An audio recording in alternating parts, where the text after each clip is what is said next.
first-class season here from Lords, the home of cricket. And as we await day 5 of this Bob Willis Trophy final between Essex and Somerset, things couldn't really be tighter, could they?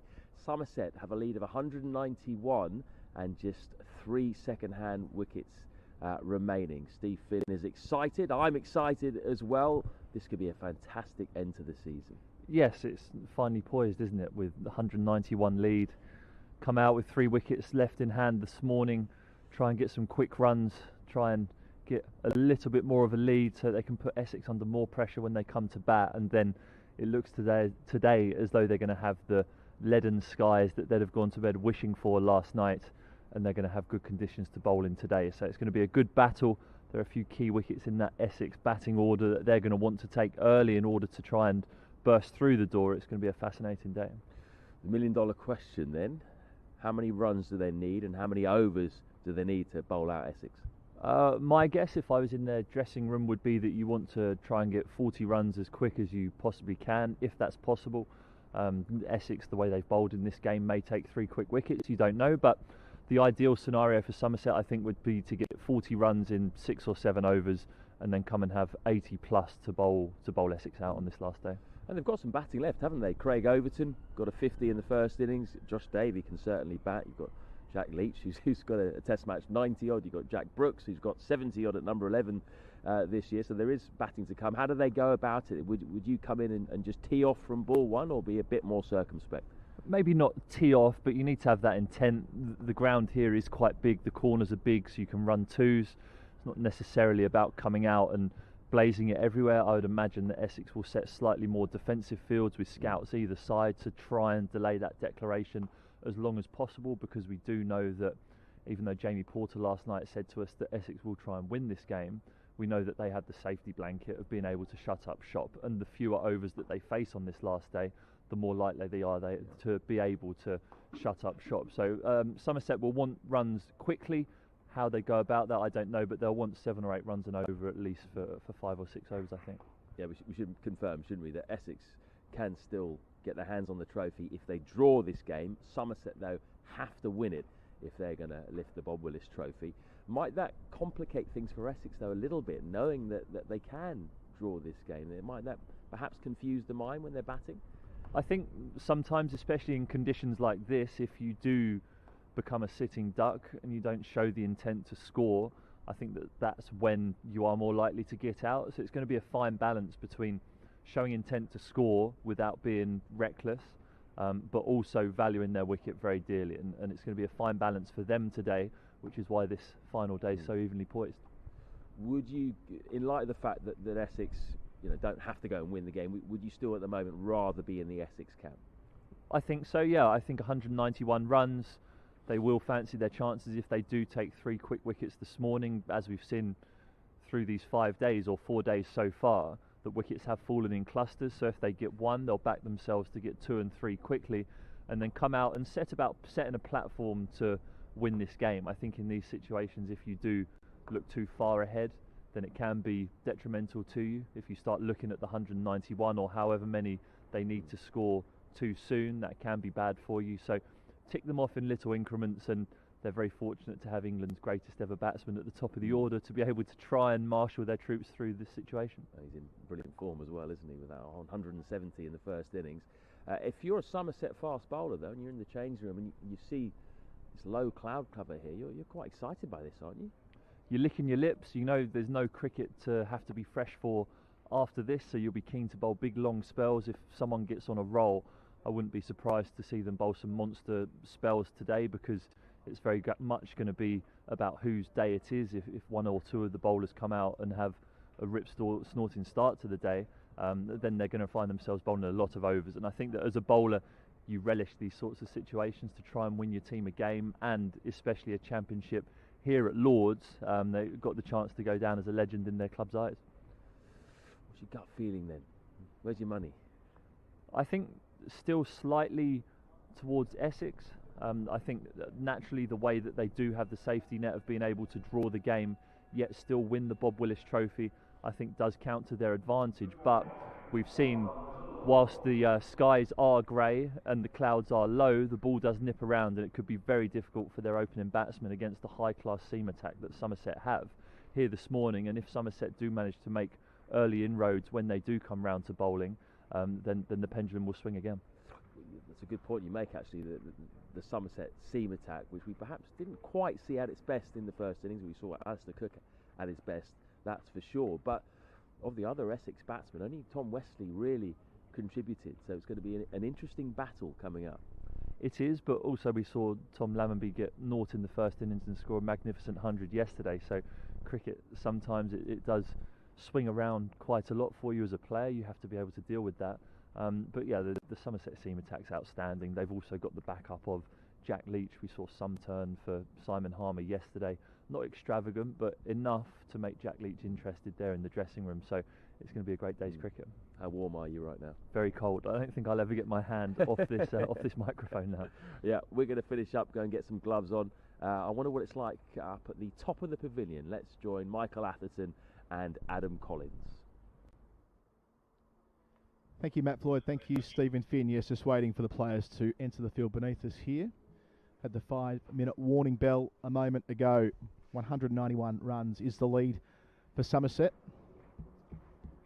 The real question is, how long does this second innings continue for? How do they weigh this up, knowing that on the final day there'll be no additional time? Bad light stop play yesterday, about 40 minutes before the scheduled close of play.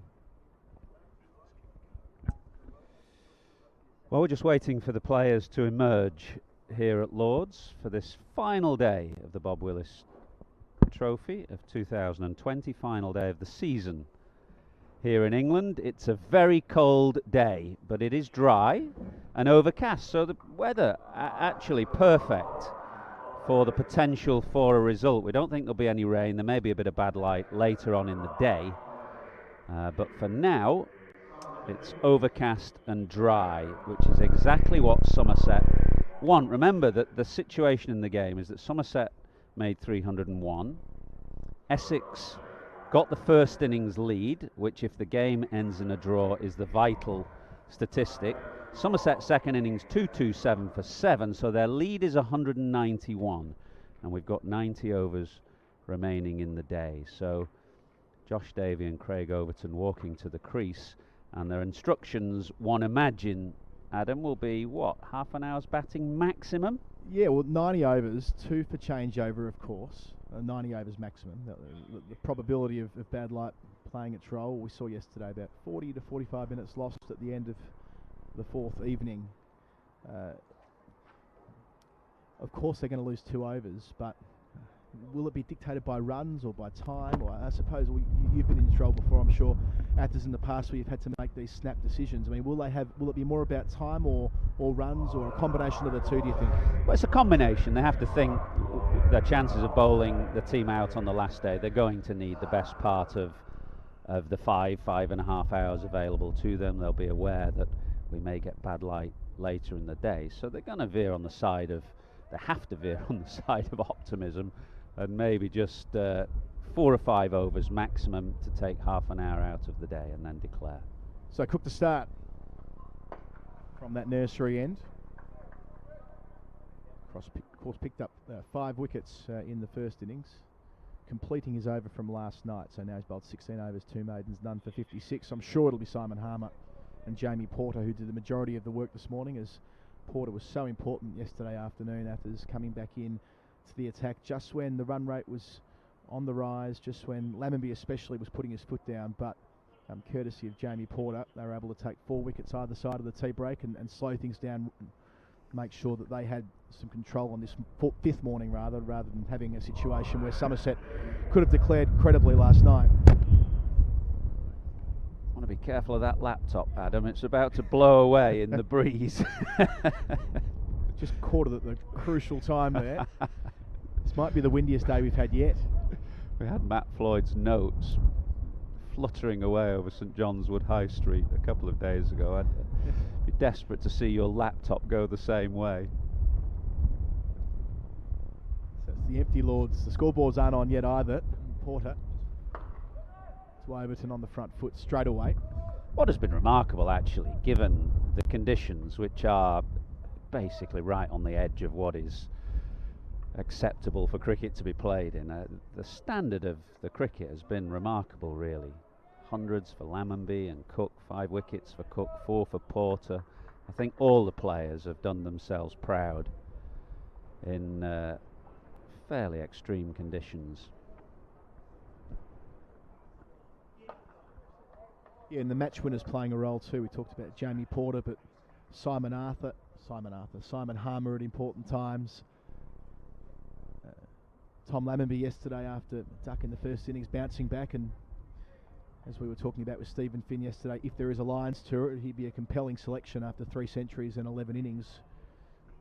It's a big if. Yeah. Sadly.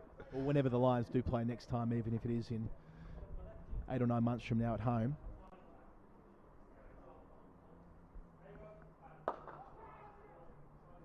Yeah, the amazing thing is that in normal circumstances he might not have played for Somerset this year. Matthew Wade was due to come. James Hildreth, of course, is injured. It's a good example of what counties can do if they're prepared to throw their young players in and take a risk and a chance on them, rather than necessarily going down the overseas player or Colpack route.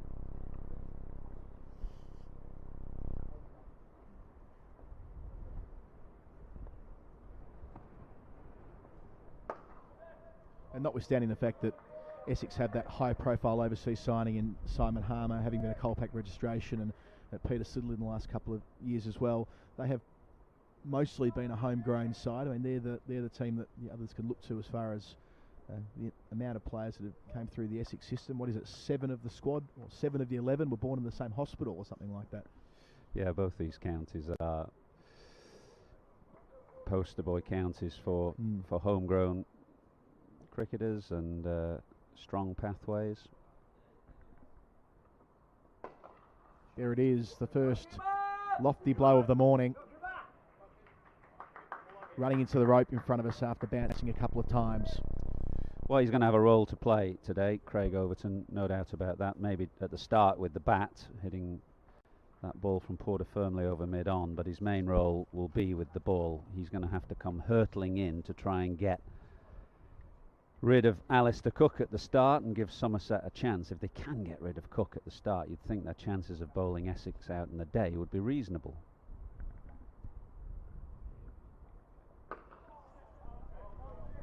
Yeah, in terms of telling the score today, we're going to have a bit of fun here. We're going to have the hand reel scoreboard to our right, Athers, with the big video screens not in operation at the far end of the ground, just to keep us on our toes. So 231 for 7, the score at the end of the over. That lead moving on to 195. Good day for Tom Lammonby yesterday. I wasn't here myself yesterday, but picked up bits of it, but wasn't surprised to see how well he's played. That's the 3rd consecutive 100 for him in first-class cricket, and looks a real player.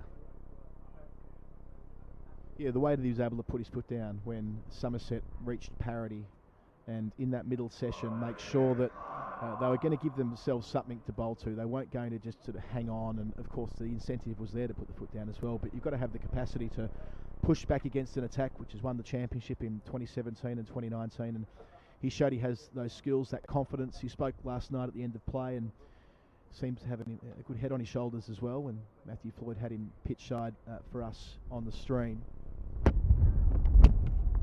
Doesn't want to get too far ahead of himself, the 20-year-old.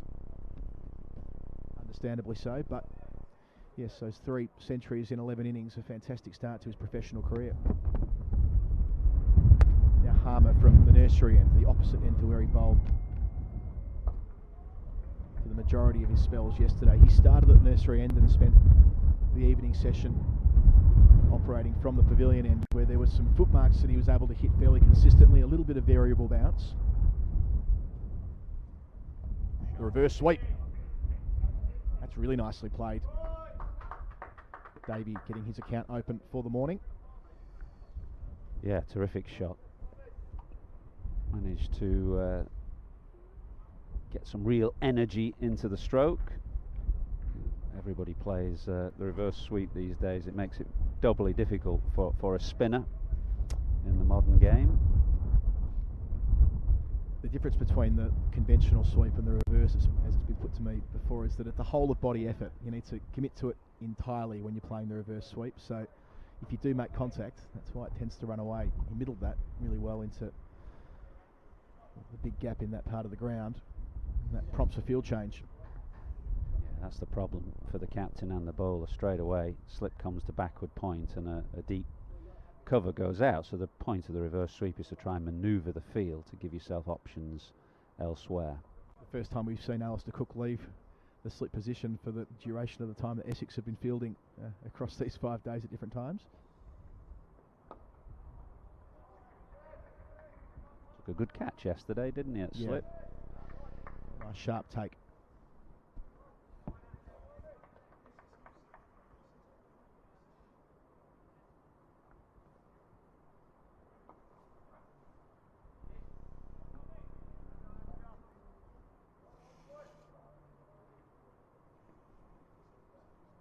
He was at slip when Green, Davies and Gregory were all caught behind the wicket. Some good slip catching across the week when you consider a lot have fallen short and it's been so cold. Desperate conditions to field at slip, and you can have your hand warmers and as many layers on as you want, but it's no easy position to field in these conditions. Just how close they've had to stand up as a consequence of not necessarily having the carry that we would have expected on morning one. Saw Craig Overton, that is all-round performance from him, continuing here with the bat. Flatter there from Harmer, but having to do the majority of the work in the cordon for Somerset, taking 2 very nice catches on the 3rd day. End of the over, 236 for 7. That lead now an even 200. 20 more runs if you can get them in 3 overs. I reckon that's as many as Somerset need to give themselves a chance of winning this game.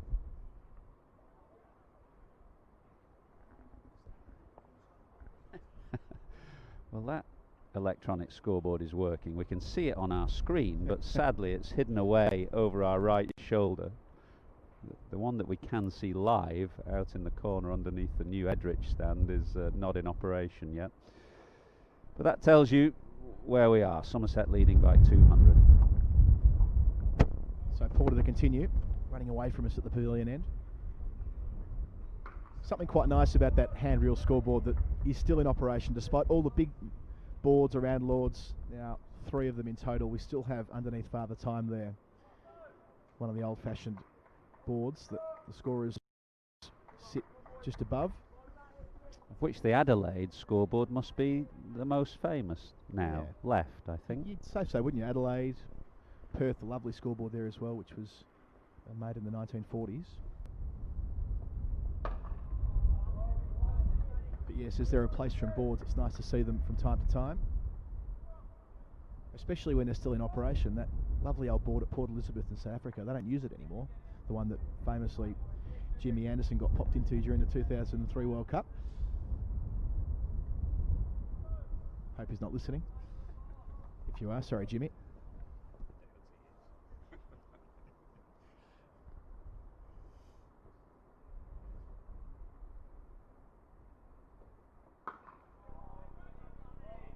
So the field well spread, but struggling to just pick off the singles here. 3rd man, deep point, deep backward square, deep square leg, long on about 15 yards inside the rope, and a long off as well. So encouraging Davey to go long and strong if he wants to try and pop it into the pavilion.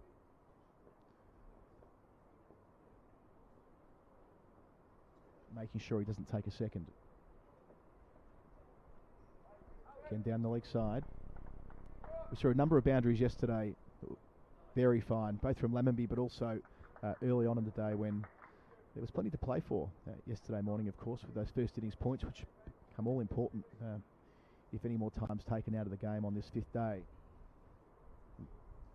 Of the 20 runs that Essex collected in the first 3 overs, 16 of them were down to fine leg, very fine. 4 boundaries, a couple of leg byes and a couple off the blade, which got them most of the way to that first milestone. There's a single down the ground. Lawrence does the tidying up. The majority of the game we've seen fielders in the corners, deep backward square, rather than the sort of conventional fine leg when the seamers have been in operation. Yeah, it's rare that you get a first-class game, non-test match that's played right in the middle. We're on the pitch that was used for the Ashes test match last year, but normally when Middlesex play a county game here, for example, they're slightly away from the centre pitches, which are always left fresh for the televised games. Occasionally you get quite a short boundary, especially to the mound stand side of the ground. Watching first-class cricket here. Ooh, goal stroke there. Porter just getting that to reach Overton a fraction quicker than he thought. End of the over. Quite as much urgency as I thought there might be actually from Somerset this morning. The way they're playing, it doesn't look as though a declaration is absolutely imminent. Why might that be?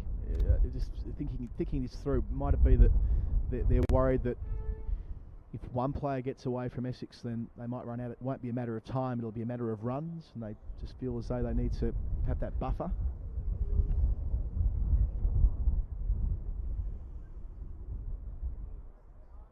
Because we did expect them to out and play in white ball mode this morning. Haven't so far, with the exception of one lofted drive from Overton.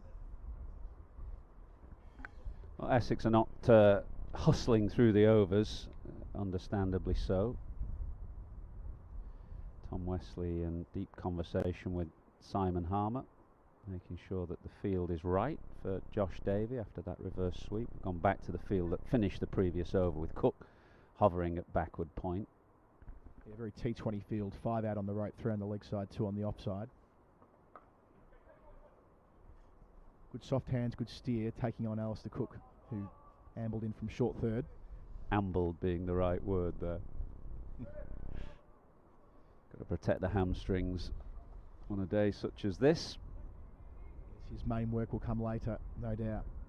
So influential in this corresponding fixture last year. Shout for leg before. Harmer's interested. Doesn't get the decision he wants. Not a lot of support in terms of who was up with him. There wasn't any support, but to judge from Harmer's reaction, which was a prolonged stare at the umpire and both hands on his head, he felt it was closer than everybody else did.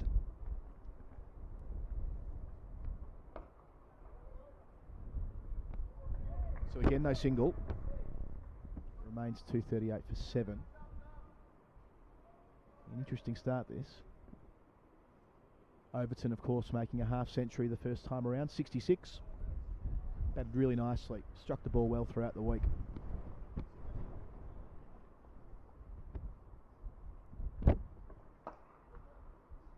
Now he's off strike down the ground.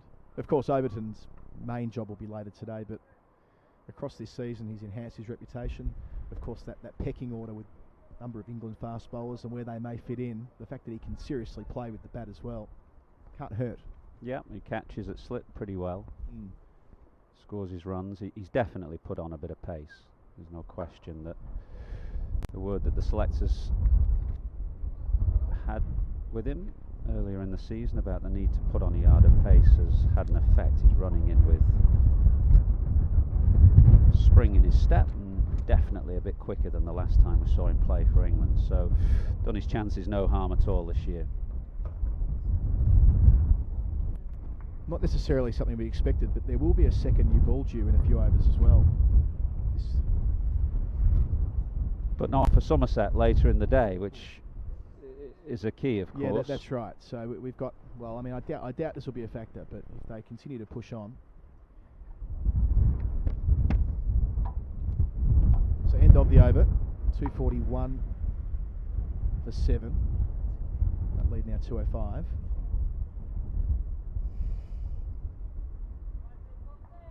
Yes, had it been an 80 over new ball conventional setup, then perhaps that would have incentivised Somerset to have just gone for broke this morning, knowing they'd have an extra 10 overs at the end of play. Of course, the issue with runs, it's unavoidably so given they conceded a first innings deficit, but in the Bob Willis Trophy, the new balls are only available after 90 overs.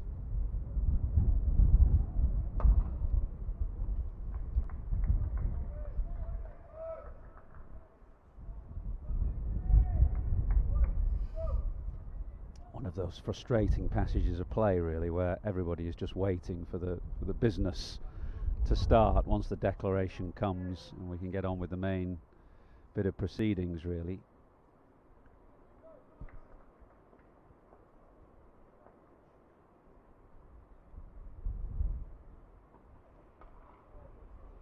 Runs down there, just the one of them though, diving stop.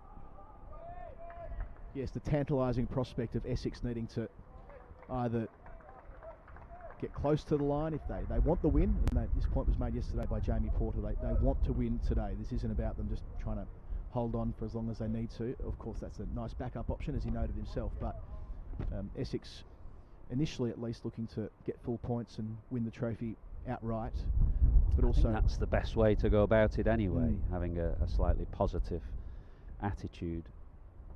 I think if you come to the crease with a slightly defensive or negative frame of mind, just thinking about the draw and batting the day out, you can get yourself into all kinds of a tangle. So I think having that positive attitude is the way to go in any case. So if Essex are going for the runs and the wickets do fall for Somerset with the ball, then we could have a thrilling final session here today.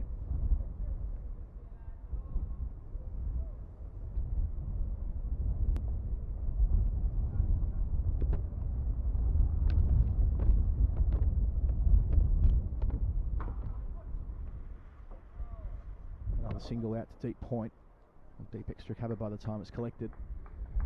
And considering where we were a few months ago, no real expectation of first-class cricket. The fact that the Bob Willis Trophy was played the way that it was, and the Lord's Final was the centrepiece, and a chance to trial a few things, the regional groups and all the rest. If it did go down to the wire, it would be a nice note to finish on, given all that we've missed in 2020. It would. It's been an ingenious solution, really, to a problematic, truncated summer. I think the administrators can be well pleased with the way that it's panned out, and clearly it will be extended to next year, albeit with a slight extension itself, 14 game season. Well, there's a big shout for leg before.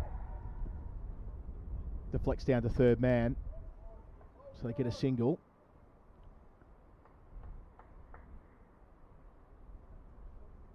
Porter was keen initially, but his eyes quickly turned down to third man to make sure there wouldn't be a second run on offer. So it couldn't have been that close from our angle down here at long on. Looks a fraction high. I agree, just a little high, and may have nipped a long way down the hill as well. As you say, it's quite tricky to see on the angle that we're at, but definitely hit above the knee roll.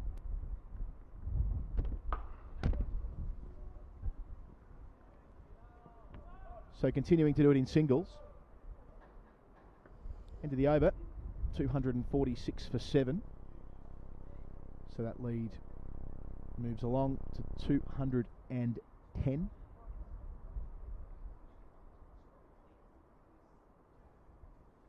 $85 overs left in the day. Subtract 2, of course, for the change of innings.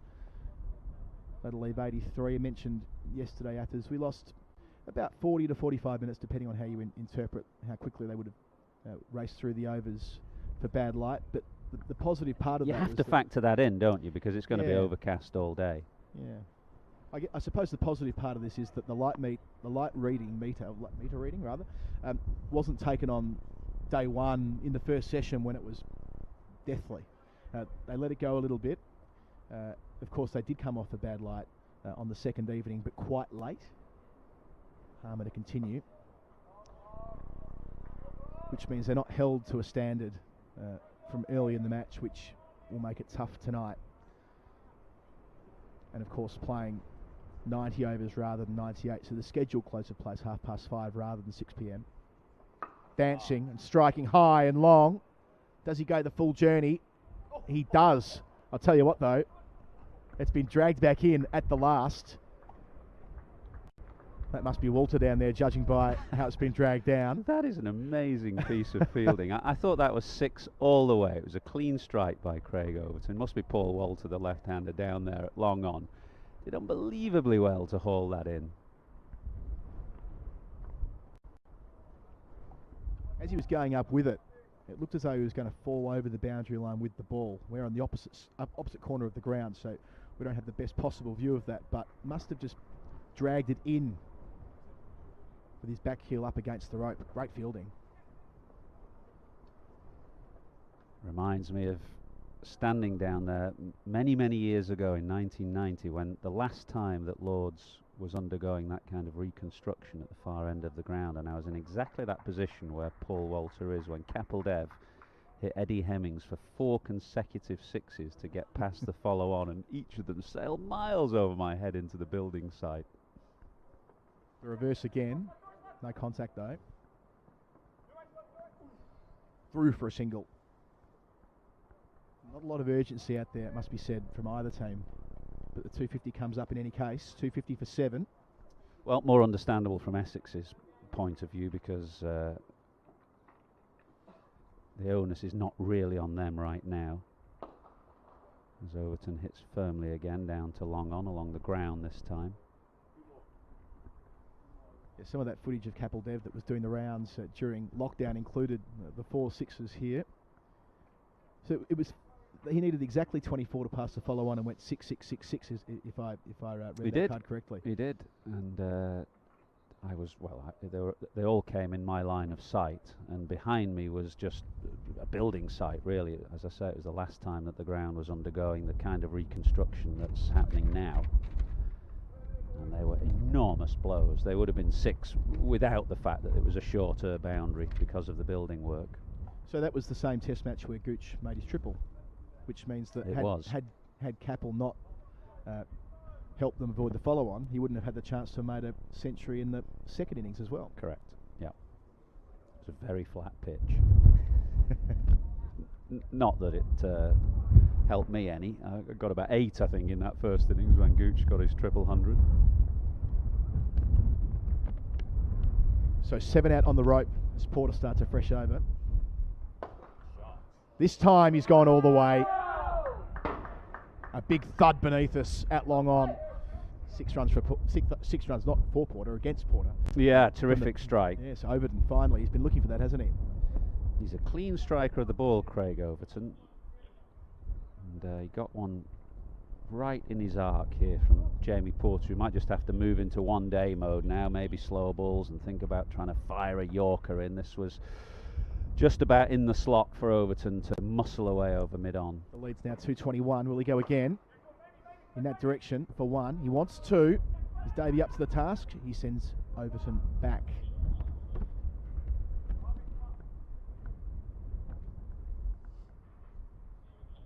So the lead now building the way we thought it may have about 25 minutes ago when play started this morning.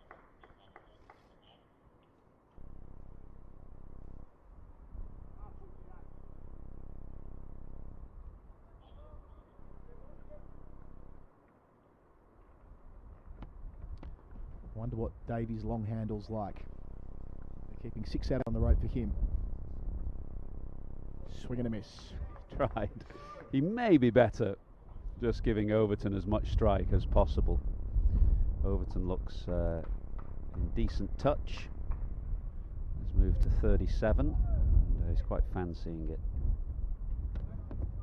So if they were to pull the pin after this over, if I've got my calculations correct, they'd get 81 overs. And what's the lead? 220? 220, let's do some sums here, is it? 191 overnight at 227, so I had 31, 221 I make it. Make that 222. It's about right, I would have thought. 222 feels like the sort of, when you consider that Somerset have only conceded 200 twice in the competition, one granted in the first innings of this match, but aside from that, only one time in the group stage, and that was to Worcester in the final round. On a number of occasions, they've bowled teams out for fewer than 100 runs. They should back their bowlers to have a decent opportunity here. Of course, Essex still hold the cards because they can draw this game and win the trophy, but how long do the Somerset bowlers get? It's the only question left to answer for Tom Abel.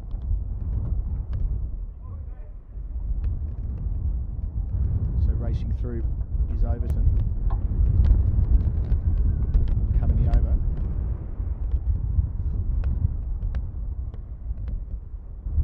So a little bit of a holding pattern here as we wait for the inevitable declaration or any further damage that Overton can make.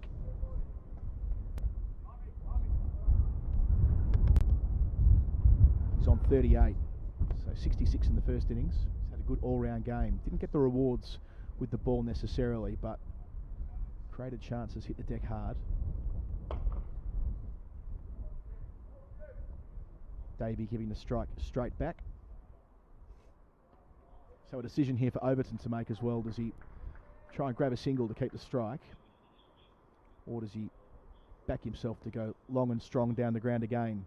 Well, presumably he will know how long they were going to bat for, whether it's half an hour. Presumably there's going to be another over, so I would imagine he'll want a single to try and keep the strike, which he gets. With everybody out on the leg side, there was just a gimme there for Overton. So 264 for 7 at the end of the over, which makes the lead 228. We've been going 28 minutes this morning. The score moving from 227 for 7 at the time. Overton and Davey have driven them through to where they are, ahead of what we expect will be a declaration before too long. Overton now firing up and preparing to go long. We saw a couple of times in the last over. One big six up here against Simon Harmer. No mean feat, of course. Harmer, such a probing, accurate spinner. 3 out on the leg side. Then a long off and a deep point. Can't beat short cover.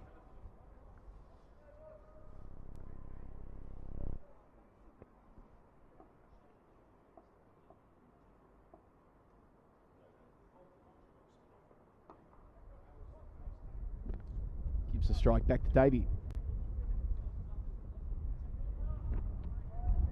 Our last over together here, Athers. You can be sure that they'll declare the moment that we've handed the mics over to. We thought Steve about Niall O'Brien. Half an hour, didn't we, max, at the start maximum of the day? Yeah. And Davey giving a strike straight back to Overton on the lunge.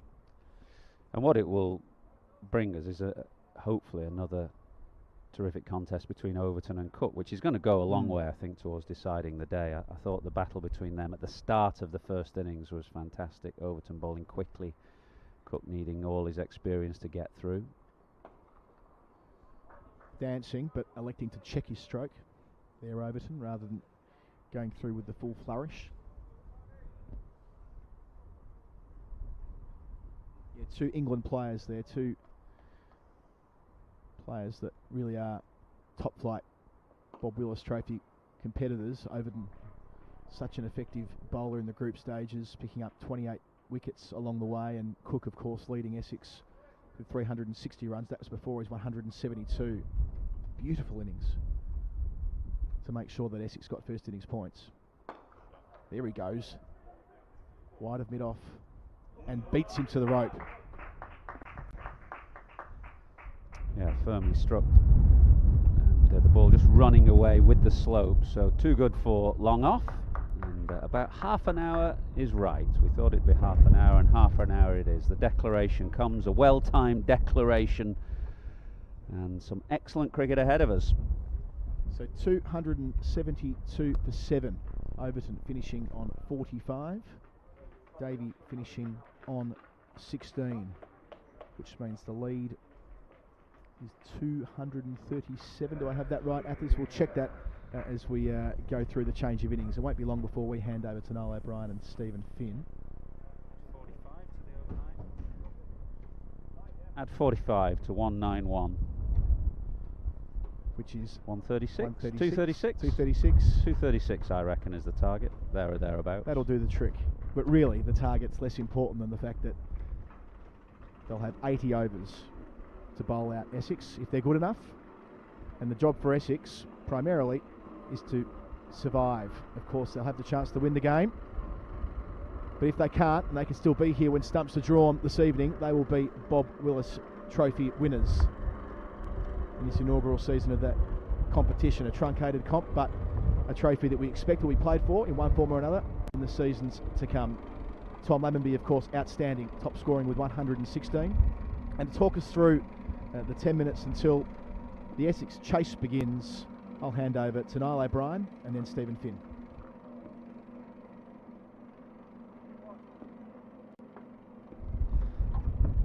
Thanks, Adam. Good morning's cricket so far. We thought about half an hour's bat to ball, and that's exactly what transpired. Should be a fascinating, well, first morning session, and then Essex will try and set the game up nicely at field. Cook and Brown will set the stall out. The chat in the dressing room will be wickets in hand, and we can have a bit of a dart at the total late in the afternoon, but don't hand any initiative to Somerset, who've played some good cricket over the 4 days so far. Stephen Finn alongside me. Have Somerset got that just about right? Yeah, I think we anticipated that they would come out and play aggressively for 6 or 7 overs or so, bat for half an hour, try and push that score on to a place where they felt like they could defend it and give themselves enough time to try and bowl Essex out. And as Michael Atherton alluded to just now, I think the battle between Cook and Overton at the beginning of this innings that we'll see in 6 or 7 minutes or so will be a very interesting one, first and foremost, but will also go a long way to deciding the course of this game. If the Somerset opening bowlers do get on a roll with a brand new ball in their hand and make inroads into that Essex top order, they'll fancy themselves the rest of this day. Always a bit of a trade-off, I guess, and I suppose with your bowler's hat on, having enough overs in the tank but also having enough runs on the board that you can have the attacking fields. There was a lot of chat. Ideally, I think Somerset would have, if you had a full day yesterday, maybe declared overnight. Wasn't the case because of bad light and rain yesterday evening. So I think from Somerset point of view, with the seam bowlers they have, and also Jack Leach, he's going to need overs and runs to play with so he can have fielders around the bat. That's right, and I think we've seen at times the game has meandered for the bowling teams at certain stages through the course of the last 4 days. There have been periods of time, long periods of time, when batsmen have got in that it's been hard to dislodge them. So with having a target that they have here, it means that even if Essex do get a partnership together at some stage in this innings today, they still give themselves an opportunity to break that partnership and then take wickets in clusters, as again during the last 4 days we've seen. If one wicket has fallen, 2 or 3 have fallen around it, and then there's been a period of stabilisation, and then the bowling teams come back into the fray again. So I think we're going to see a few twists and turns over the course of the next 5 hours or so, and be a fitting end to the Bob Willis Trophy. Yeah, it's been a cracking fixture thus far. Groundsman just adding a lick of paint and giving the wicket a little roll. It's only a light roller being used. We saw the heavy roller being used earlier in the piece, but this is a light roller. Just give it a little up and down, a little short back and sides. No demons in this pitch though. Maybe a little bit more turn. Yesterday and today Simon Harmer got a little bit of turn. So Jack Leach, you feel and you hope, is going to get a prolonged spell and play a big part. International spinner, of course. Day 5 wicket. They'll be looking to Jack Leach not only to keep pressure on the batsman, but put in a big shift and take some early wickets. Potentially, may even have a ball before the luncheon break. Jack Brooks is nursing a bit of a thumb injury from the first innings. Bowled very little in that first innings, and when he did bowl, didn't necessarily hit his usual high standards. So Jack Leach may have a very large role to play. Yeah, I think it's going to be about rotating on days like this. One bowler can get on a roll, and that breaks the back of the opposition's innings. And there are going to be stages, as we've said, where Essex will build partnerships It's not just going to be bang, bang, bang for Somerset all the way through. Essex will build a partnership at some stage, and it's just about rotating those bowling options, finding the combinations that work, and then as soon as you do find one that works, you go with it. And I can't imagine this is going to be a day where bowlers struggle for energy or don't want to bowl. Everyone wants to be the man in these situations. Everyone wants to put their hand up and be the person that wins the game. It's going to be fascinating to see. You've played in many big fixtures in your international and domestic career. Thinking back to a game here against Yorkshire a few seasons ago, the cameras were here watching. Also a lot of big test match memories for you. What about the nerves? Who's going to be more nervous as this fourth innings approaches? Well, I think in the dressing room, the Essex team will be watching on for this first half an hour, watching the battle between Overton and Davey. Or maybe Lewis Gregory will open the bowling after the way he bowled in the first innings. But they'll be watching the first forays here thinking, I just hope that we can get through this first little burst, because Somerset are going to come out with energy, they're going to come out with enthusiasm, they're going to come out noisy, knowing that this initial blast from them with a brand new ball, a few clouds around, there is blue skies opening up directly above us now, which isn't ideal for Somerset, but that's not going to last all day. But I think the Essex team will be there nervously watching for this first little bit. And it's going to be a good contest between bat and ball. And they'll be hoping that their opening batsmen can see it through, see off these dangerous Somerset opening bowlers and go about their work for the rest of the day. Okay, so the fourth innings nearly upon us. Just to recap, Somerset first innings 301 all out. Essex replied with 337 for 8 from their allotted 120 overs. Somerset second time round 272 for 7 off 76 overs declared. Essex is about to start their final first class innings of the season. They'll need 237 to win the game outright, but of course leading on first innings, so they will in fact win the trophy if they can bat out today. So Somerset need to take 10 wickets. Essex, well, they need 237 to win the game outright, or if they bat the rest of the day, they'll be crowned Bob Willis Trophy champion. So all to play for. Final day of the domestic first class season. It's been a cracking contest so far. It's been a cracking season so far. As Stephen Finn just mentioned, the sun is peeking out. Still a bit chilly, but probably as good as conditions as we've had all match so far. Somerset are just gathering their thoughts and going to get in the team huddle for one last little bit of inspiration, I suppose, from the captain, Rob Bailey. Russell Warren, the two umpires are strolling out to the middle. The scene is set. Home of cricket. Two best sides in the country over the last 2 or 3 seasons, rightly here at the home of cricket, battling it out to be crowned Bob Willis Trophy champions 2020. Jack Leach, the last man strolling out, hands in pockets. Craig Overton, well, he has been an inspiration this fixture so far. Shirt untucked, muscles bulging through the shirt. He's had a cracking game so far. Stephen Finn, have you been impressed with him? Yep, I thought his batting in both innings has been very good. Batted at 7 in the first innings above Lewis Gregory, scored a 50, an important 50 for his team at the time. Put together a good partnership with Eddie Byram. Bowled, didn't quite get the rewards that maybe he deserved in the first innings. It was a good tussle between him and Alistair Cook at the top of the innings. Alistair Cook just won that one, survived a couple of close calls, couple of player misses. He was intelligent with the way he used over and round the wicket to try and mess up the batsman's perception of the angle that the ball is coming at. So again, he takes the first over here. Nick Brown takes strike. Alistair Cook strides to the non-striker's end, but a very big juncture in this game here. Brand new ball in his hand. You expect to see some movement, some sideways movement, whether that's through the air or off the pitch. The Essex batsmen are going to have to be up to the task to try and suck the life out of this Somerset bowling innings at the very beginning. But with the runs that they have on the board, they've given themselves time and an opportunity that even if there is a partnership, they can take wickets later in the day. Okay, here we go. Fourth innings. Craig Overton steaming in. In the air, edged away. Well, what a start to the run chase. Loose slash outside the off stump by Nick Brown. He's up and running. A shout of catch there for a second as well. Short and wide from Craig Overton.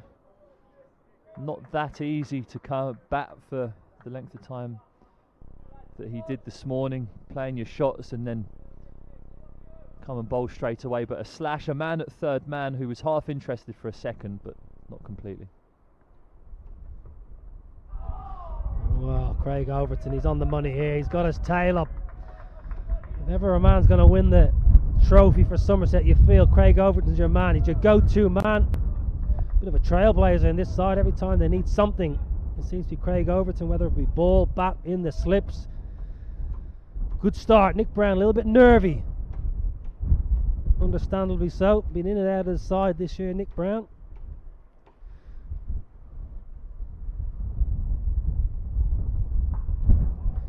Good line, good length. You're asking for patience, Stephen Finn, from your bowling unit. If you're a bowling coach, don't go searching. Yep, very much so. I think, again, in these situations, high pressure game, championship is now on the line, the Bob Willis Trophy's on the line. It'll be very easy for Somerset to come out with the mentality of having to take wickets, but over the course of the 4 days, we've seen it's the teams that hang in there the longest that do get their rewards in the end. Run rate generally being around below 3 and over. I know yesterday when Tom Lamberby was putting the foot down and Somerset were being a little bit more aggressive, run rate shot up to around 4.5 at one stage, but generally it's been just under 3 and over, so there's a lot of overs. We're looking at a score in excess of 230 to chase down. I know Essex will be happy enough if they see out the day, but it's going to be down to the wire, so Somerset will have the affordability to hang in there and bowl long spells. Don't need to go searching. Essex, if they're going to get these runs, Essex is going to take them the best part of the day, so we should be in here for the long haul.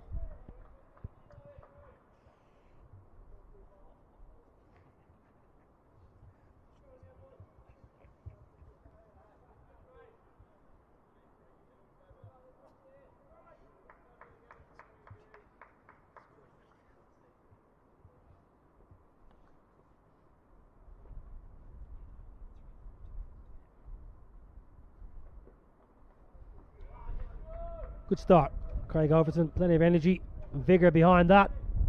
Essex 4 for a loss. Streaky boundary down to third man. Well, let's see who's going to open up. Lewis Gregory, the pick of the bowlers first time round, but it's probably going to be Josh Davey, we feel. He's had a good summer. Wasn't quite at his best first innings. Generally pitches the ball up and attacks that forward defence. Good bowler, Stephen Finn. Scotland international. He is. It'll be interesting to see if he comes round the wicket here straight away, which it looks as though he is going to do. It generally gets the ball to move away from the left-handers from round the wicket with a brand new ball, challenging both and outside edge. Alistair Cook's first dip into the action today. A good battle. We see that slip cordon, the second and third slips way in front of the keeper, making sure that if there is an edge it carries.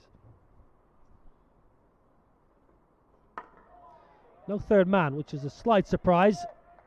A lot of runs in this game have gone down a third man, and Essex from the outset, the second time round, they had a third man in place, but Somerset opting for Josh Davey not to have a third man.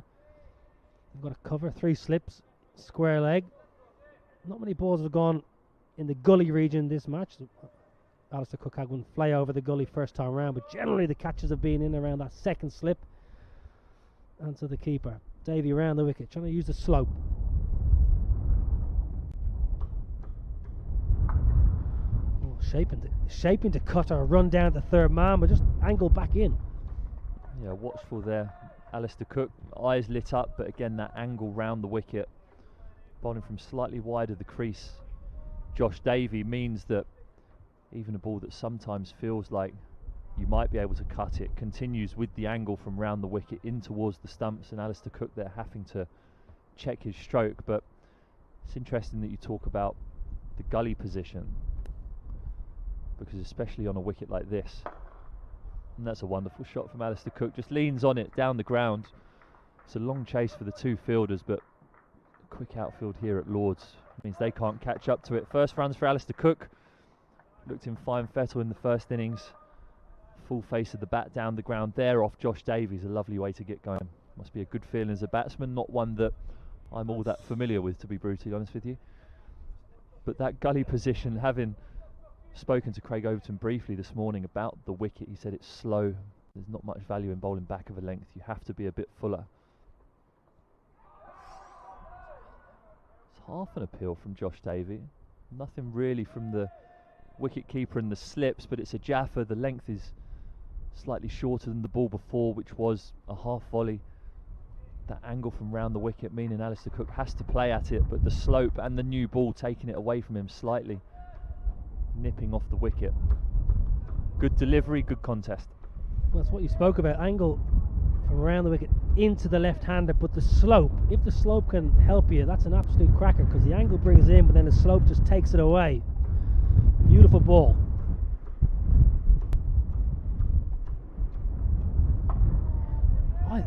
Either I've got the best hearing in Lords, or else it was the eagerness of a wicketkeeper. I thought I heard a little feather on that previous one. Your ears are a lot better than mine, although mine are underneath a very thick walking jacket at the moment, trying to keep my ears and head warm, and it's working, to be honest. But yeah, I'll trust your judgment then, Nobby, former wicket keeper. You guys always think everything's out. Yes, I remember a few times when I was batting, you appeal for things that are almost certainly not out. Gamesmanship, people call it. But good first over from Josh Davey again. The one boundary coming from it, but challenging Alistair Cook's off stump. These Essex batsmen know they're in a battle here. Somerset fired up. 8 for none off 2 overs. Alistair Cook, goes without saying, is the big fish, the big wicket. Can occupy the crease for a long time, as we saw in the first innings, as we've seen all through his career. And the longer he stays at the crease, the more confidence it will give the Essex dressing room. But on the flip side, Somerset, I don't know if they can get Alistair Cook out. They can get stuck into this top order, middle order, and have a real good crack at this. Nick Brown.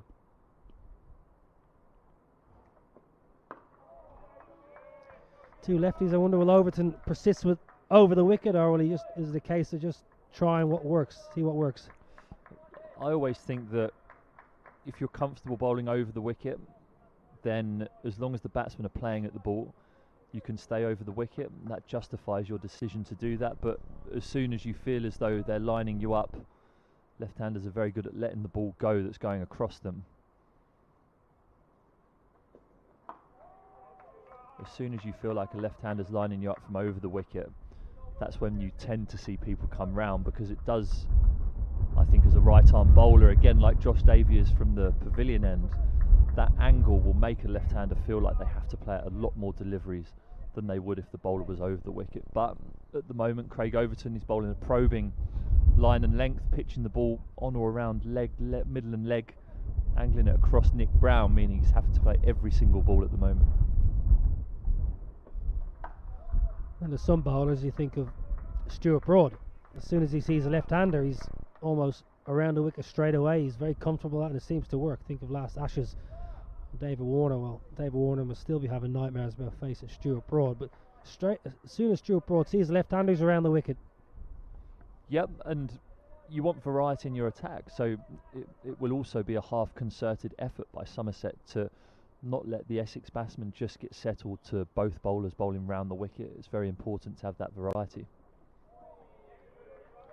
Good lead from Brown, but he knows that Craig Overton's bowling that probing length. Slightly full of length, you'd say. The batsman always having to come forward, can't sit back and play it from the crease. As I mentioned briefly a couple of overs ago, Craig Overton this morning said the wicket is that little bit slow, but when the atmosphere and the conditions do close in around you, that's when you do get your rewards and the movement as a seam bowler. Clip leg side, it's going to be 4. It's too full, it's too straight. Nick Brown looking very positive. Third boundary of the innings for Essex.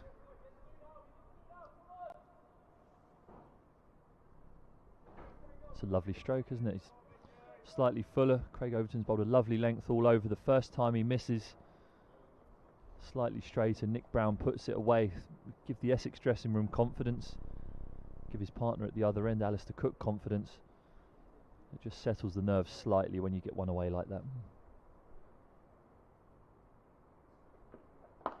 Drive, excellent. Brilliant batting. Nick Brown looks very positive. Everything's moving as it should be. 2 boundaries back to back in the over off Craig Overton. 16 without loss, and Essex are off to a flyer. It's just good solid batting, isn't it, Nobby? There's nothing erroneous about those shots. It's just leaning on it, waiting for the bowler to be overpitched, waiting for him maybe to try something different. And that's when the good batsmen capitalise and cash in. Alistair Cook will be calming him down out there. I know top order batsmen have a very different mentality to lower order batsmen, but if I've hit 2 drives like that, I now feel as though I'm in, and I'm on for 150, even if I bat at number 10 or 11. So he'll be calming his batsman down out there. 2 lovely shots. You're desperate to talk about your test match half century, aren't you? Oh, well, I thought it took 3 days for someone to bring it up. I don't like talking about it that much. Oh, it's a beauty. That's exactly what you spoke about, Stephen Finn. Around the wicket, angle in, then use the slope to your advantage. Cracker. Absolute cracker. Alistair Cook has to play at that. If it continues on its original line, it's knocking his off stump out the ground. He has to cover that.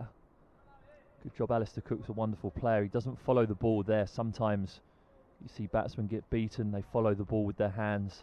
That's when you find the edge. Alistair Cook holds the line. Good bowling, good batting.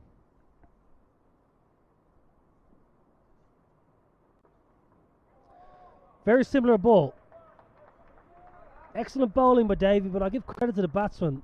Could easily have been dragged into that shot and just poke at it. A lesser experienced batsman may well have just had a little feel for that, but that was excellent from Cook and Davies. Good little contest. Cook sets up at about middle and leg, where I've seen a lot of left-handers this game batting on about off stump, and may well have been drawn into having a little nibble of that. It's a good little contest between bat and ball. We have seen batsmen, even through the course of my career. I've been playing county cricket for probably 13, 14 years in the first team, and whereas before I felt as though when I was running up you can see people's stumps, some of the time people batting on 2 legs, even leg stump, giving themselves room, giving themselves width. I think in the modern era of batting we see batsmen covering their stumps a lot more, and actually when you're running up now, especially even to some right-handers, they bat on off stump and you can't see the stumps, and obviously positives and negatives for that, but it's an interesting shift for batsmen now. Seem very happy with getting in the line of off stump and trying to get out into the channel. Just an interesting development over the last 10 years, but Alistair Cook, a more traditional batsman. He does slightly move across the crease, but maybe not as far as some other players. You know, it's all well and good as long as you know where your off stump is, and that's the key. And you're balancing your technique and position. Nick Brown batting on off stump. He's, as you say, he's covering a stump. So two left-handers, but 2 left-handers who are, well, setting up totally different. And just as a bowler, when you're standing atop your mark and you see somebody, first ball of a championship game, he's taking off stump, you can't see the stumps. Does that alter your thought process and plans of how you want to try and dismiss him, or are you still hammering away at the top of the off stump? I think you do generally hammer away at the top of off stump, but you do feel as though if someone bats on off stump, you can get them playing at balls. Maybe sometimes they don't have to. Quick single. Both scamper through. Easy in the end.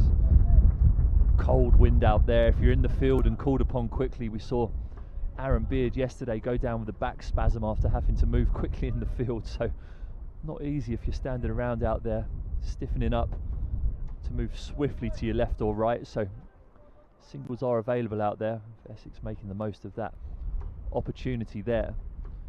But you do certainly feel if people bat on off stump as a bowler, you can make them play at balls at 5th stump unless they're very, very disciplined. Excellent. Excellent batting by Essex. They've been superb so far. They've already collected 4 boundaries and they rotated the strike nicely, 19 without loss. that's what I mentioned. It's about the balance. It's about your head position as a batsman. All well and good steady up and off stump, but if you're not quite sure where your off stump is, you're still going to feel for balls, whether you bat on middle stump or off stump. I just think as a batsman, if the umpire is staring down the barrel and he sees you standing in front of all three, you're going to cause problems for yourself. A few umpires licking their lips at the thought of pulling their finger out there, I'd say. See batsmen batting across their stumps. I think the theory behind it is that as your right eye as a right-hander or your left eye as a left-hander will be over the top of off stump in that situation. If it is outside of your eye line, you can just let it go. And there's definitely merit in that, but you have to be so disciplined to tell yourself that. And I think that's where sometimes batsmen who do bat across their stumps can become unstuck slightly, because they're drawn into playing at balls they don't particularly have to. And here at Middlesex, is there much communication between batsman and bowler to seek your opinion as opposed to just a batsman working with the batting coach? Would they ever go to the bowler and say, this is what I'm thinking as a batsman, what are your thoughts as a bowler? Very rarely. Because if I give a batsman batting advice, they probably just pull the Crickstat videos up and show me getting my front pad blown off and say, what do you know about batting, my friend? Which might be a fair observation. But I do think the communication between batters and bowlers is important. We joke about it. You don't want a batters and bowlers divide in a dressing room, which sometimes you can have, especially with the way we see conditions changing throughout a game, and you don't want people blaming each other for things that happen. You want to be cohesive as a team, and I think that discussions, maybe not necessarily about technique, but discussions about conditions, about what is happening and what's dangerous on a certain wicket, I think is most certainly a very good conversation to have between bat and ball. Round a wicket, Overton, change of angle, and that's why I asked. I think it's a positive thing, you know, for a batsman to say, I'm thinking about doing this when I'm opening up or against a seam bowler. Finney, you've been around. What do you reckon? What would your thought process be at the top of your mark as a bowler? How might you try and alter your plans? I think that can only be a positive thing, and not necessarily a batsman-bowler divide, because we've all seen that in our careers. I think it's more of, you know, getting an understanding from a bowler's point of view, as opposed to just, you know, you're working with a batting coach, fine, he's there to help you, but also getting the bowler's mindset. Good bouncer. Good short one. Aggressive. Half an appeal. Optimistic appeal, I'd say. It's come off, I'm not saying Nick Brown's got love handles, but it's definitely come off the love handle area of the batsman, ballooned up to the keeper. A very opportunistic appeal from Craig Overton. Poor Nick Brown, he won't appreciate that. Love handle. He's a professional athlete. I know. That's why I said I didn't necessarily think that he had them. Just the area that if someone did have them, it would have been there, is more my point. Well done. You dug yourself out of that hole nicely. I tried my best to stitch you up. Played with a lovely straight bat, I'd say. Play a miss there by Nick Brown. Overton. Change of angle. Just trying to draw that edge. They've got rid of a slip. I'm just wondering, is he going to bowl a little bit straighter potentially? He's got to catch him mid-wicket. Two slips, third man, fine leg, catch him mid-wicket and square leg. Maybe just trying to bowl a little bit straighter. Also doesn't feel like a wicket where the ball has flown to third slip. I can't remember in the game a wicket that has been caught at third slip, or even a chance that has gone through there at catching height. If they've gone that wide, the edges tend to have gone down, which is why there's been no gully from either team through the course of the game. And here at Lords, when the wicket is slightly slower like this, when it is on a fifth day and it's not zipping through, you don't have the heavy overhead conditions that make the ball carry slightly more at the moment. It means that it's one of those periods where you have to just hold in there. Essex have started brightly, 20 for none, a few good boundaries, but this is that period where we mentioned before the innings, they do have enough runs. Essex still need another 217. It's a lot of runs on the fifth day of a game.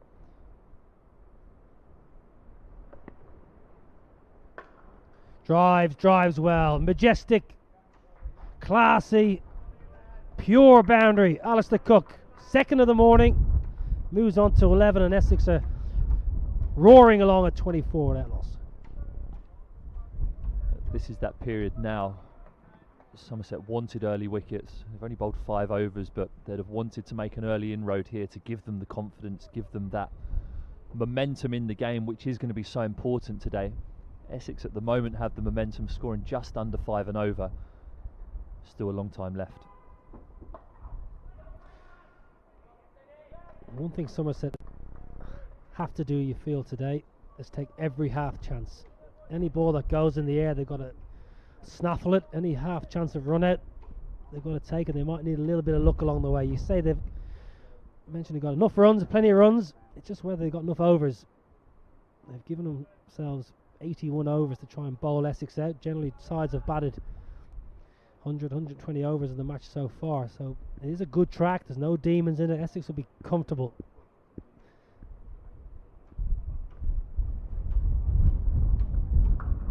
Smothered.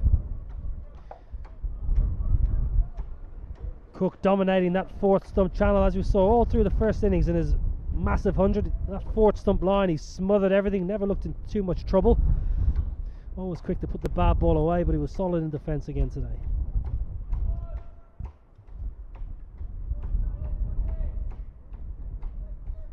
Might be a case of Jack Leach early into the attack potentially today, if the seam bowling doesn't work early on.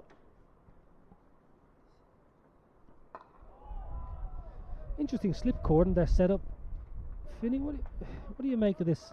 I've been chatting about it for a number of days with my wicketkeeper's hat on. It looks a little bit strange. If you have a little look when the bowlers run in next time, it's a bit staggered, and almost the first slip looks almost hidden.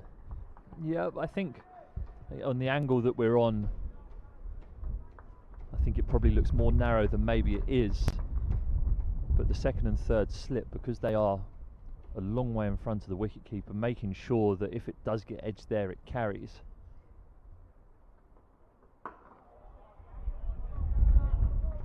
But yeah, I've always felt as though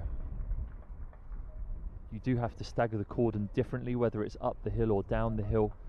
Catches down the hill do tend to carry probably slightly more than the catches up the hill, because it is a significant difference in where you stand. So it might be something that they've worked out in practice or even in the first innings, that because it's down the hill, they need to stand that little bit tighter because of the angle of the slope.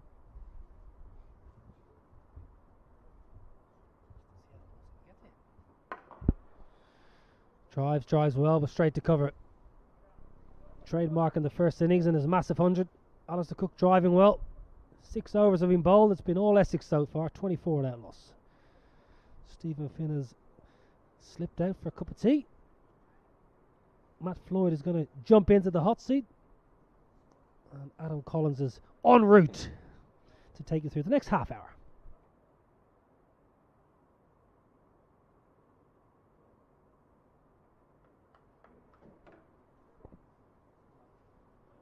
Thanks very much, Niall.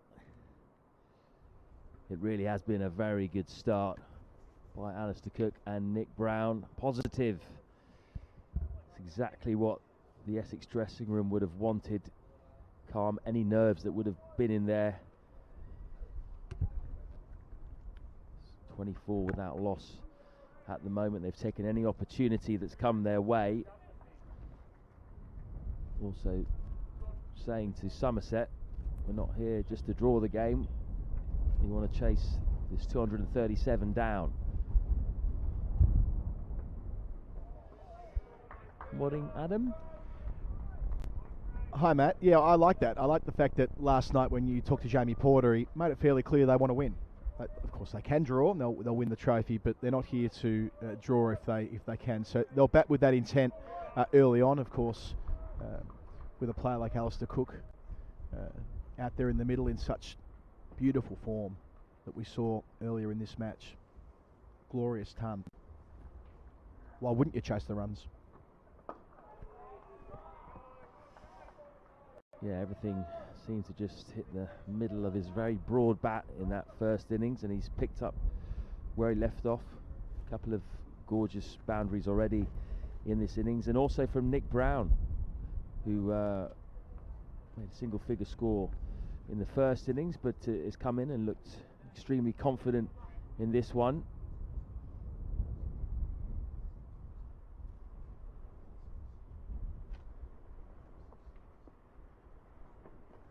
Bouncer from Overton. He's used that more than any other bowler in this match, I would say, the short ball.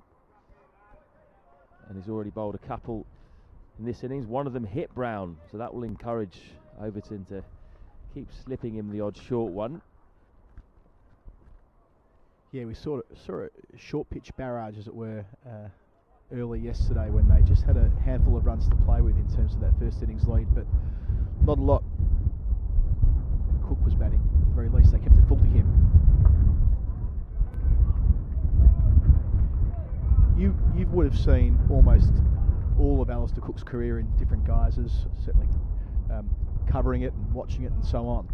Have you ever seen him bat as fluently as he did on Saturday? It really was an innings of a stylist. I mean, the cover drives he unfurled to get himself going before lunch, that middle session when he was ticking along beautifully at a strike rate of about 75 through the period between lunch and tea.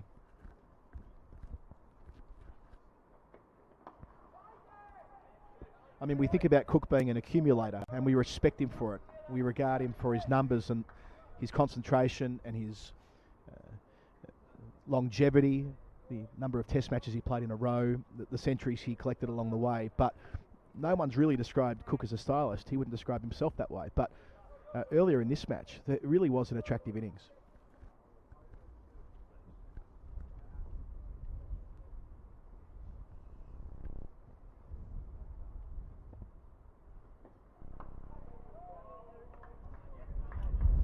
Yeah, I totally agree, Adam.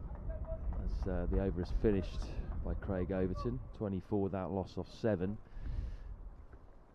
He really did look in top nick. I guess, to answer your question, have I ever seen him look as fluent as that? The only times I can remember that might possibly challenge how he looked in the first innings would be his final test innings, when he came out and looked $1 million, ironically, at the Oval. That was incredible to watch that, and then the whole reception that he got afterwards as well. It really was a special day. And then also Melbourne, he got double 100 at Melbourne in the Ashes. The first 100 of that double 100, he made the majority of them on that second evening, if memory serves me correctly, and he played so nicely down the ground. I was thinking that as well, and yeah, that sign-off test match where everything he touched seemingly turned to gold on that final day, resuming on about 60 odd, and he really motored to 100. Lewis Gregory's on to bowl. First ball will result in a single to Cook, who just plays him late, plays him through the vacant gully area. Gregory, of course, was the pick of the bowlers in the first innings by a long stretch for Somerset. Finished with a 6-wicket haul, 6 for 72, his figures. Really did force the batsman to play an awful lot. Found the edge on numerous occasions and looked every inch an England all-rounder. Full finds the edge and he is gone. That is the first wicket of the day for Somerset. Nick Brown smartly caught at third slip. Gregory makes the breakthrough. Straight away as well, talking about the way that Gregory has enhanced his credentials through the course of this week. A big bag of wickets the first time around, and then angling in, seaming away. How often have we seen it here at Lord's, especially to left-handers from the pavilion end. Fantastic piece of bowling, earning the first wicket. Tom Abel there at third slip, the captain completing the chance. And I'm sure what he'll be saying, the skipper, is that's one. We've got 9 to go. It's not about runs, it's about wickets. They need to take all 10 in order to hold the Bob Willis Trophy up. Of course, the amount of times that Somerset have come ever so close to being the county champions. 6 times since 2001 they've been runners-up, 3 times in the last 4 years. But here, different competition in a final, in a set-piece final, the way that it's been set up. They've given themselves an opportunity.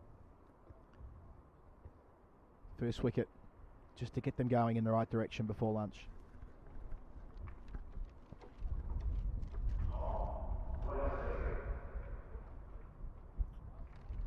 Essex captain Tom Wesley walks to the crease. He won't have played that many innings, which would have been as important as this for his county in a big showpiece 5-day final.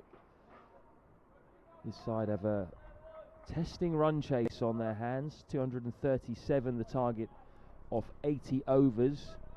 Wesley hadn't been in particularly good form all year, but made a very important half century in the first innings, and now has to deal with the considerable threat of Lewis Gregory, who, as I mentioned earlier, found the edge a lot of times in the first innings, and he found it with just his second ball in this second innings.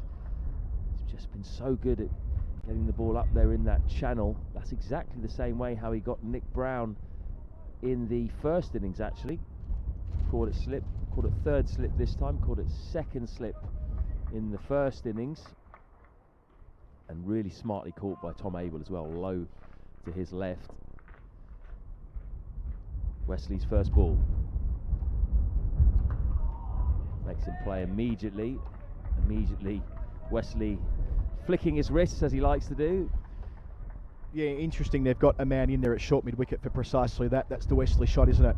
Clipping through the onside. We saw him play a number of lovely shots through that region in his half century on day 3 of this contest. He and Cook broke the back of the first innings work they had to do.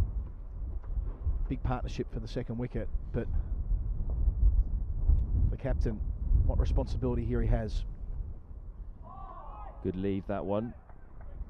I expect the tactics here to Wesley will be to attack the stumps, encourage him to try and play his favoured clip shot through the leg side. In the first innings, Tom Abel stationed 2 men catching on the leg side at short mid-wicket, and it was the captain himself who took the catch to dismiss Wesley. There's just the one man at the moment, but on a slow pitch, I think they'll still try and target him there.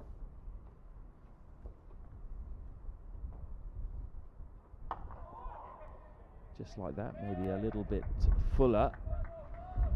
It's funny how sometimes, or quite often in fact, you'll see bowling attacks target a batsman's strength because they're happy to give up the odd boundary if they feel they've got a chance of getting a catch. Yeah, I like it a lot. And Wesley did show admirable resistance in the first innings as well, known to be a fairly free scorer, but he made 51 of that 170 run stand with Cook, who really was the man taking it to Somerset through those middle stages.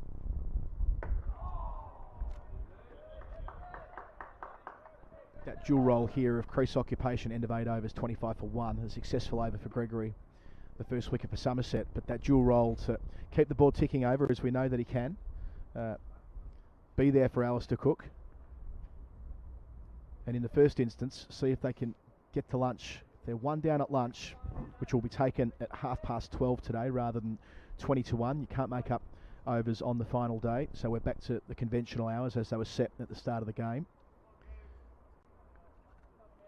So in the space of that 46 minutes, we can expect to get 11 or 12 overs in. And if Cook and Wesley can be there at that break, Essex will be in a really strong position. But by contrast, if Somerset can get 1 more, especially Alistair Cook, or 2 more indeed, they'll go to lunch happy.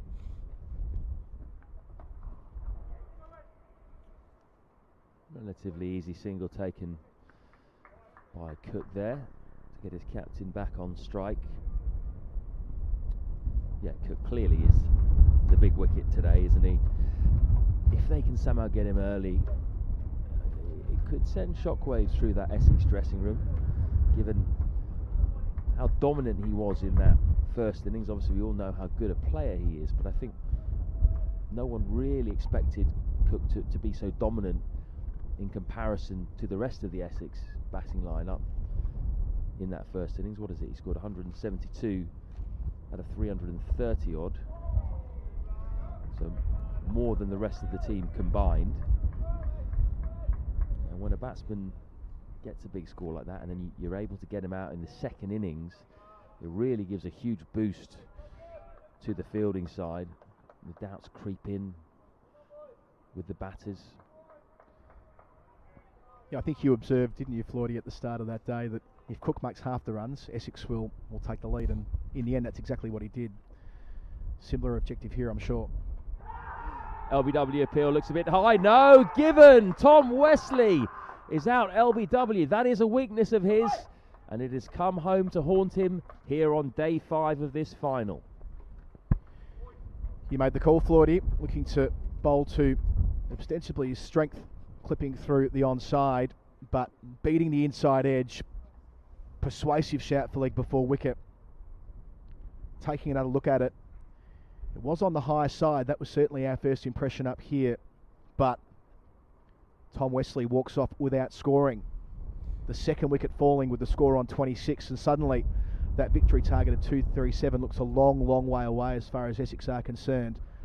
They're going to need their veteran Alistair Cook to be there to steer them through some tough terrain here. With this long period now between,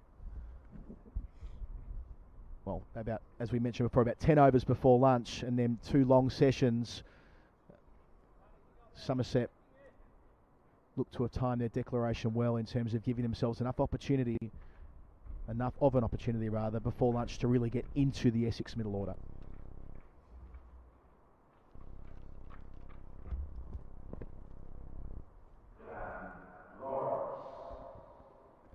Essex's young gun, Dan Lawrence.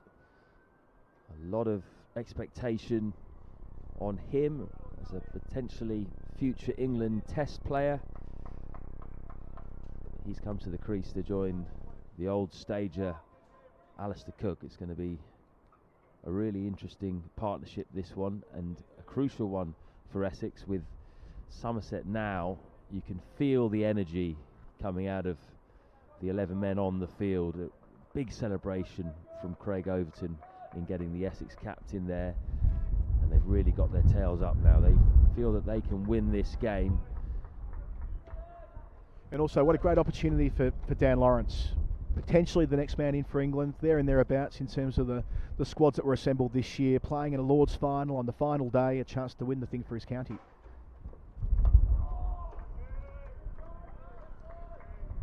An innings that a lot of people will be watching closely, no doubt. I'll tell you what though, he didn't look very comfortable in the first innings at all, Dan Lawrence. I think that surprised a few people here at the ground. He was unsettled by Lewis Gregory's short ball in 1 over. He bowled 3 short deliveries to him. One of them hit him. The next one tried to pull. Great delivery from Overton. He's up and down. He's really, really charging in at the moment. That one's gone down the slope here at Lord's. But going back to what I was saying, Lewis Gregory had Lawrence in all sorts of trouble with the short ball. He troubled him twice in an over, and then the third time he tried to take on the pull again, got it all wrong, and just stuffed the ball up in the air to the man at mid-wicket. Overton, wonder if he's going to give him a short ball here. Full edged, but it wouldn't have carried to third slip. Beats Tom Abel and goes down to the boundary. So Lawrence off the mark, but not convincingly. Yeah, so nicely set up from the ball that came before it, wasn't it? Trending down the slope, pitching off stump, angling away, making the new man Lawrence know that he needed to get on the front foot. The next delivery, a fraction fuller, pushing with hard hands, a conventional outside edge, not far away from the catches in the cordon. Plenty of encouragement for Overton early coming from that nursery end. Getting himself in the book. We talked about the all-round performance in this game, of course. Runs in the first innings, the second innings, catches as well, but he's primarily there to take wickets, and started that job today. Lovely cut shot from Cook. Don't bowl there. He knows exactly where the fielders are. Inevitably, that kind of a delivery is going to find its way to the boundary. Yeah, classic Cook. Rocking back. We talked about the cover drives he played in the first innings, but there are plenty of those strokes that we've seen from Cook for so many years. The clip off the hip, the carve off the back foot, the tuck into the onside. Was a real greatest hits collection there, but moving to 17 from 20 balls, really picking up from where he left off in the first innings. Short, big appeal. Surely that's too high. Cook's a tall man. He was well up on his toes there, trying to get another one of his favoured shots away. The clip off the legs, but yeah, certainly to the naked eye, that looked to be going well over the top. But something to encourage Lewis Gregory with Alistair Cook. Yeah, sounded more thigh pad than pad, didn't it? With Gregory operating around the wicket, would have needed to have done plenty right on that angle, and watching it back, just the top of the thigh pad.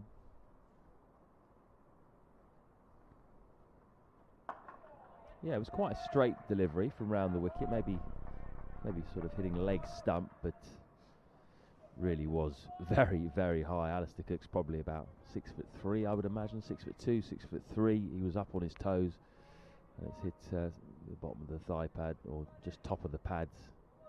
Bit of a desperate appeal, really. Didn't have too much going for it, but that is the nature of Alistair Cook's wicket. Everyone knows how crucial it is. They are desperate for it, Somerset. Shorter again from Gregory. Cook looks solid in defence.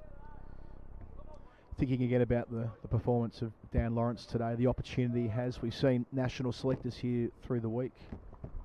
James Taylor was hovering around the pavilion a couple of days ago. Ed Smith's been in and out as well, I believe. Of course, the Lord's final in September, when it used to be a limited overs final, was a great opportunity to get yourself on a tour back in the 90s. It's a bit of a false shot. I've seen too many of those in Alistair Cook's 2 innings in this match, trying to drive that through the covers. Thick inside edge, squirts out to square leg.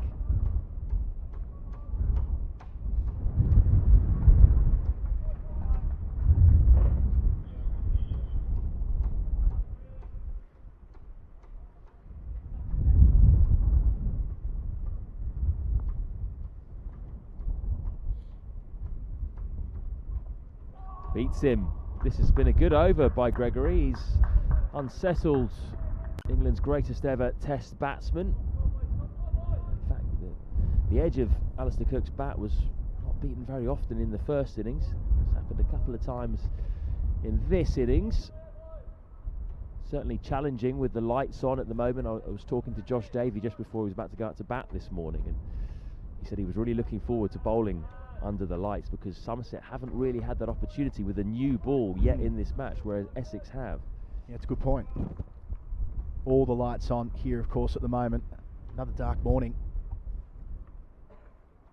Fantastic spot to be watching this. We can hear every ooh and ah from the Somerset cordon as the ball goes through.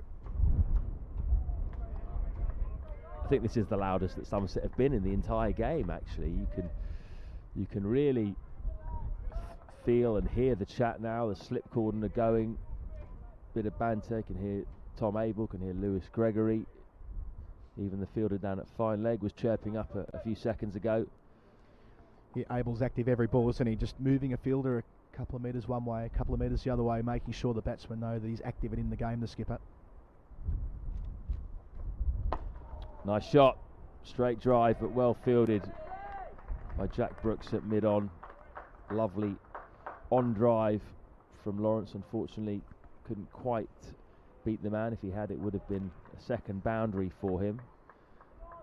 Interesting, actually, to know whether Jack Brooks is fit enough to bowl. He's had a thumb issue. He's heavily strapped. That's affected his bowling in the first innings. Only bowled 9 overs in the end. Not 100% sure he's fit to bowl in this second innings. Quick single to Brooks. Taken easily, maybe a bit on his heels, the senior fast bowler there, but well run anyway, good intent. Yeah, that second spell from Brooks running away from us at the pavilion end, he did struggle to get the ball down there on a good length. He floated a few down there. He looked to be struggling for traction and purchase on the ball. So, of course, Somerset's seam attack have been pristine this year, what they've been able to achieve routinely in the absence of Jack Leach and Dom Bess. Cover drive into the vacant cover area. Not sure this will go for 4. It won't. It's going to be a couple of runs for Cook. He didn't quite get all of that, but he did manage to find the gap. So if Brooks can't bowl, that will affect things slightly for Somerset. They can't perhaps then give their bowlers short, sharp spells. They might have to bowl slightly longer spells and then get more out of Jack Leach, who, of course, Adam, is still looking for his first-class wicket of the year, not Incredible. even just the season. Bit of bat there. They're going up for LBW. Pretty sure that was squirted between bat and pad, though. Yeah, two noises for sure. But just as far as the Somerset side are concerned, making sure they're in the face of the umpire, up nice and loud and proud and all the rest. Yeah, Leach has had a terrible year in many respects, having not only been in the bubble, but obviously he was very ill over the winter as well. Well documented how concerned he was about his health when overseas with the England team in South Africa. Wasn't well in New Zealand either. But if they can get into the lower order, men around the bat on the final day will be a big player here.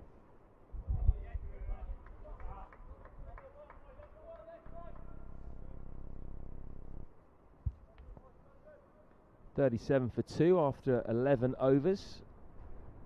Still going at a pretty decent rate, Essex.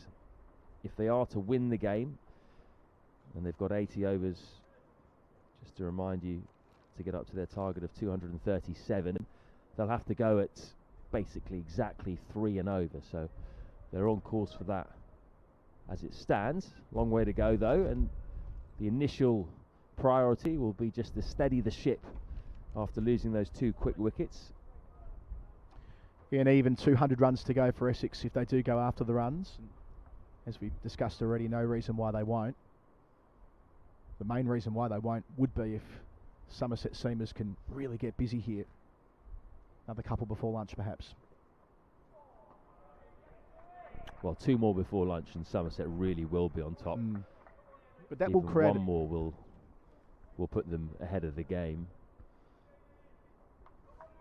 Sorry, Floyd, I was just going to say that will create a different dynamic which we don't often see. It'll be Essex having to bat for a long time, presumably with men around the bat, if they elect to put it away. And that in itself will be captivating cricket. And that, I expect, is where Jack Leach will be most dangerous.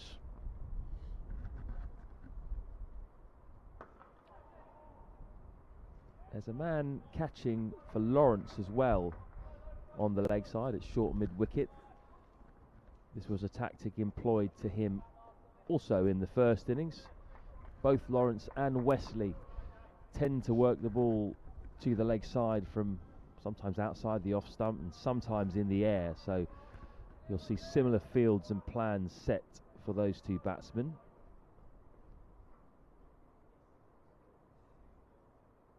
I can see Jack Brooks was actually warming up at mid-on, Adam, so looks like he's hoping to have a bowl in this innings. Well, if he's going to have a pop, now's a good time to do it. New man at the crease in Dan Lawrence. Of course, as we've noted already, the main priority for this Essex pair will be to get through to the long break without further loss. So in terms of giving him a chance just to see how he's going, see whether he's up to this, now might be a good time.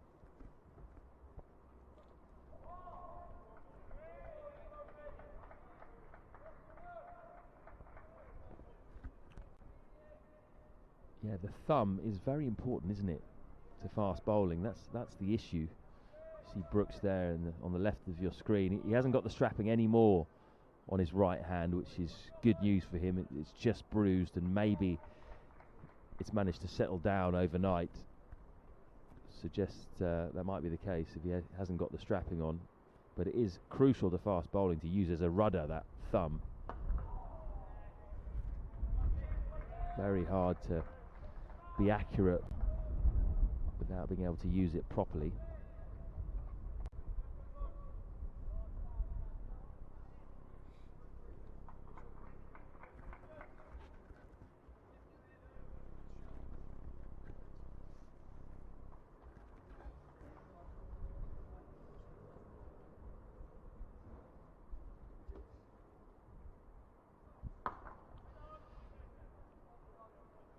Dot ball to finish the over. 37 for 2 off 12. Myself and Adam heading out. Michael Atherton and Steve Finn coming in.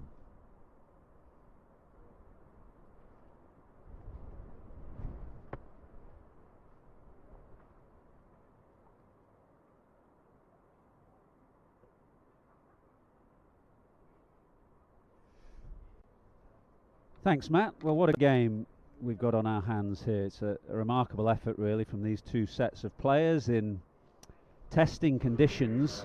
It's very cold, but Somerset, in a way, have got the conditions that they want, which is basically dry but overcast with the floodlights on. So you'd think decent seam bowling conditions and a chance to take the game deep. This is a huge wicket for them in the middle now. Alistair Cook and Dan Lawrence together. If they can prize away through these two before lunch, they'll fancy their chances of winning the game. Josh Davey now replacing Craig Overton, who bowled with good energy and pace as he has done all game. Davey to Cook, who's looking in good touch again. Neither of the electronic scoreboards are working, just as we come into the commentary box to test us. Hello, Stephen Finn. How many layers on at the moment? Good morning. 5, I'm saying. 5. And gloves. 5 and gloves, yeah. 2 jumpers, a coat, 2 t-shirts. I mean, it's the difference between a southern and a northern. I've only got 3 layers on, no gloves, a flat cap rather than a bobble hat. Cook drives fluently, as he did throughout that first innings 100, actually. I can't recall him driving as fluently as he has done in this game. He looks in wonderful touch. He's 19 and Dan Lawrence 5.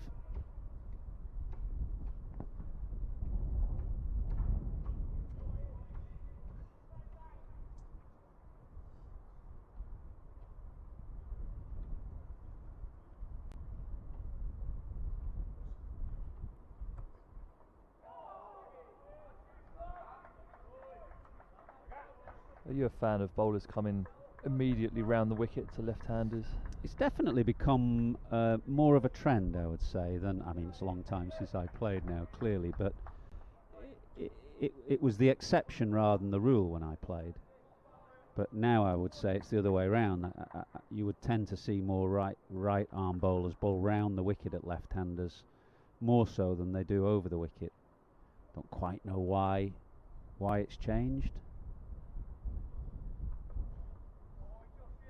Which way do you go? Do you go round mainly or not? I like bowling round, but that's my natural shape is to get a ball to leave a left-hander. Yeah. So from round the wicket, I've always felt as though I can challenge both edges of the bat more and have more modes of dismissal in my favour. Bowled LBW. But even somebody like Jimmy Anderson, who swings the ball back in at left-handers, he often starts round as well. Yeah, I definitely think there's also, with modern cricket, batsmen play at the ball a lot more than I'd say 20 years ago. Played at that one, and that snake past the outside edge. A lovely delivery from Josh Davey.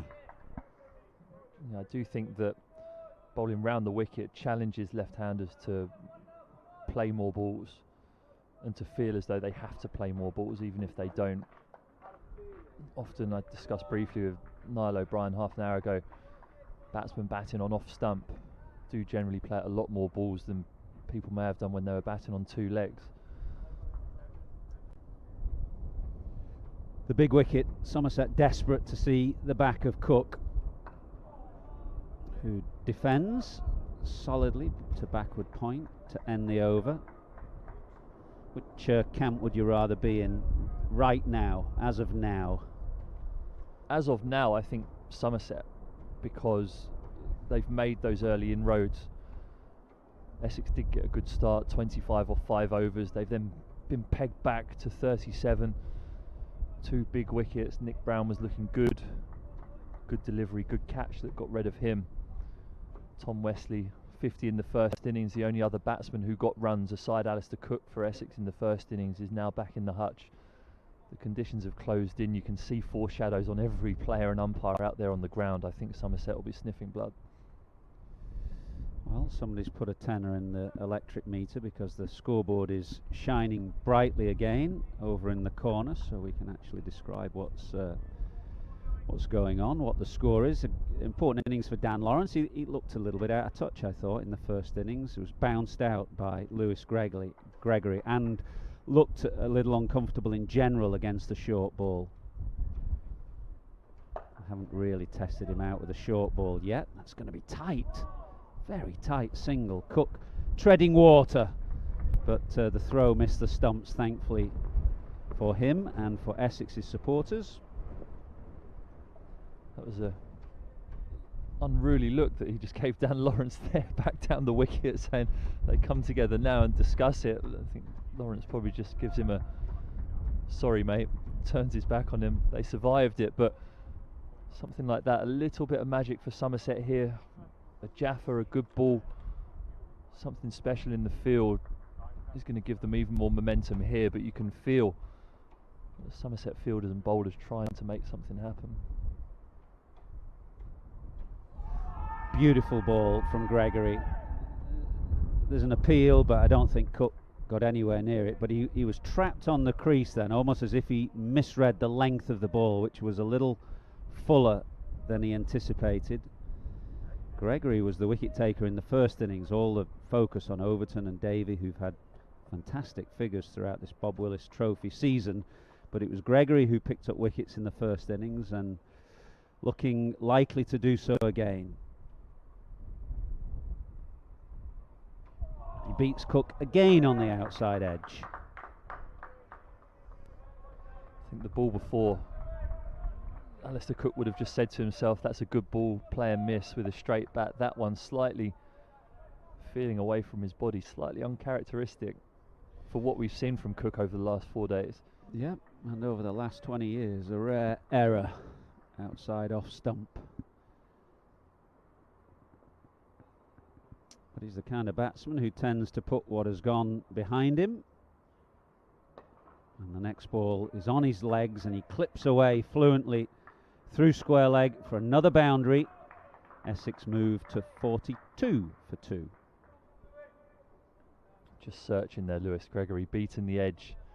And when you do see movement like that away from a left-hander, especially from round the wicket, you try and push the boundaries of where you can start the ball. And that one, starting on middle and leg, was asking a lot of it to then leave and beat the off stump of Alistair Cook. Tighten up his line here, I'd imagine.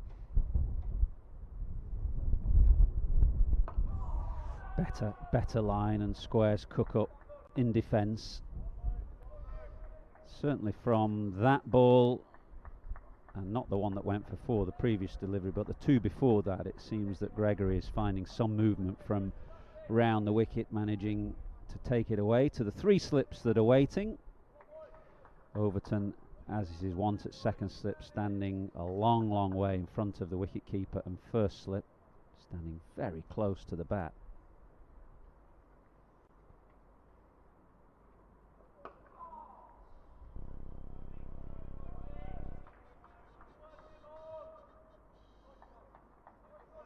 Amazing game that they've given us despite the conditions, haven't they, these players? It's been phenomenal, really, and I think that not only has the standard of cricket been very good, it's been so evenly matched all the way through the game. It's been so hard sat up here to decide who's in the ascendancy, and quite often we did well there.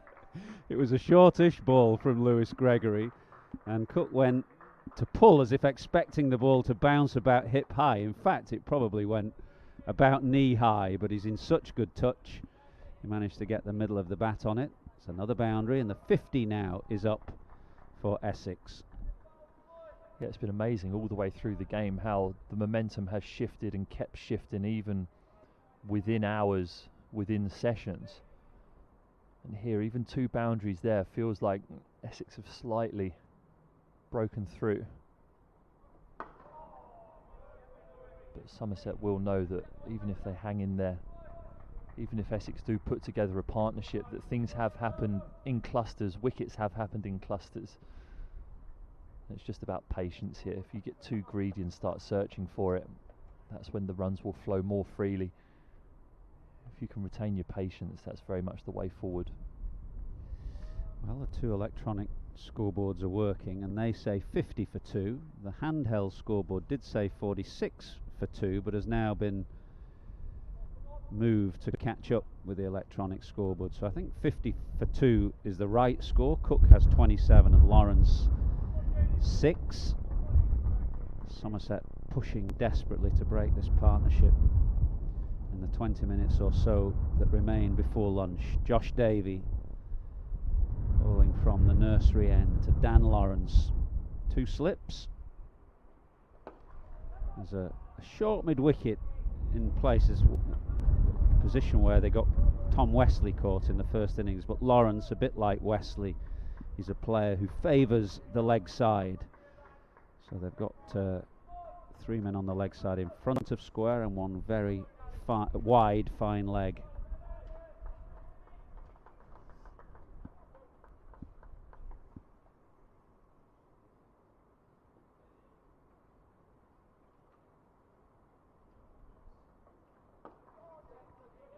And that man at short mid-wicket, as well as being a catcher, allows Somerset to bowl as many dots as possible. The plan is quite clearly to bowl relatively straight to Dan Lawrence without bowling at leg stump. I think when people talk about bowling straight, it's still at off stump, middle and off stump. But it means that Dan Lawrence, if he does manage to chew up a few balls, will feel as though there's no way out for him.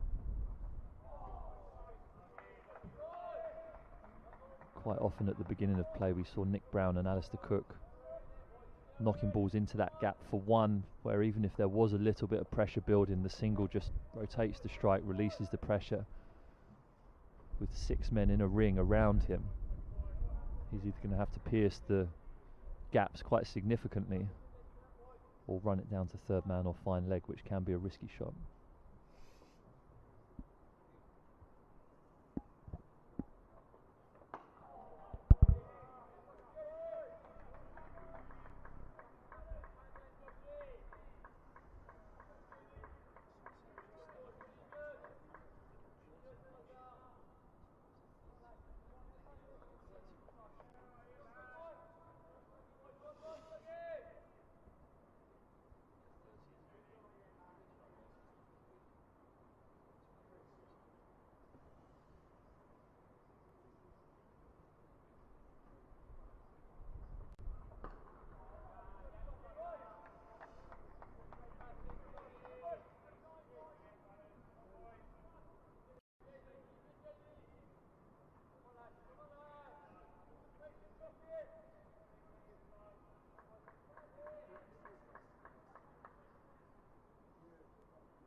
Looking to defend that to the onside, Dan Lawrence, and a thick outside edge gives him the single and the strike. Good over from Josh Davey, 51 for 2. We've had 15 overs. Just a reminder that Somerset need to win this game. Essex have first innings points or a first innings lead, which in the event of a draw will be good enough. So the onus all on Somerset. Essex, though, have said they've got their sights on a victory as well. They want to end the season in style. They won the championship last year in 2019. They won it in 2017, and looking to cement their reputation as the best first-class team in the land with a victory in the Bob Willis Trophy. Just looking over to my right, I can't see Bob Willis's widow Lauren here. I'm sure she is. She'll be presenting the trophy later on today, as Lewis Gregory pins Dan Lawrence on the front foot. A huge appeal, not out, says Russell Warren.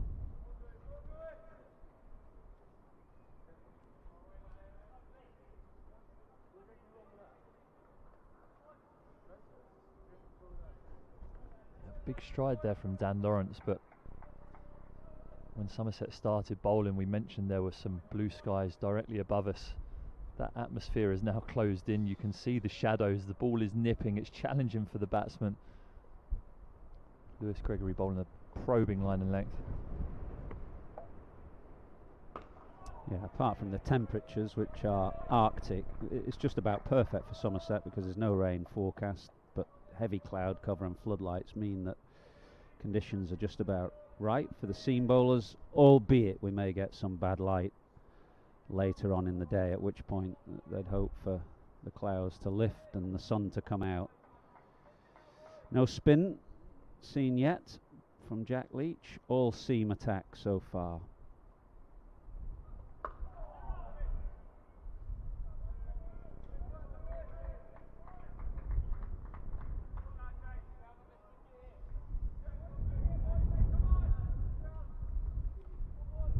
Leach could have an important job to do, not just an attacking role but a holding role as well, to allow the seamers to rest and recuperate. Quite often on days like this, one or two seamers will be the people who get on a roll, but the spinner's job sometimes is just to hold an end up.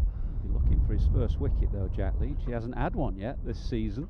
I don't think he's had one in the calendar year, actually, 2020, because he missed the end of the South African tour, didn't he, with illness. I think his last first-class wicket was in December 2019 or something.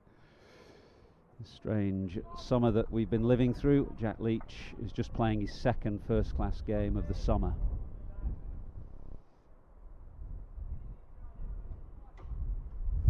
Good pressure, this from Lewis Gregory.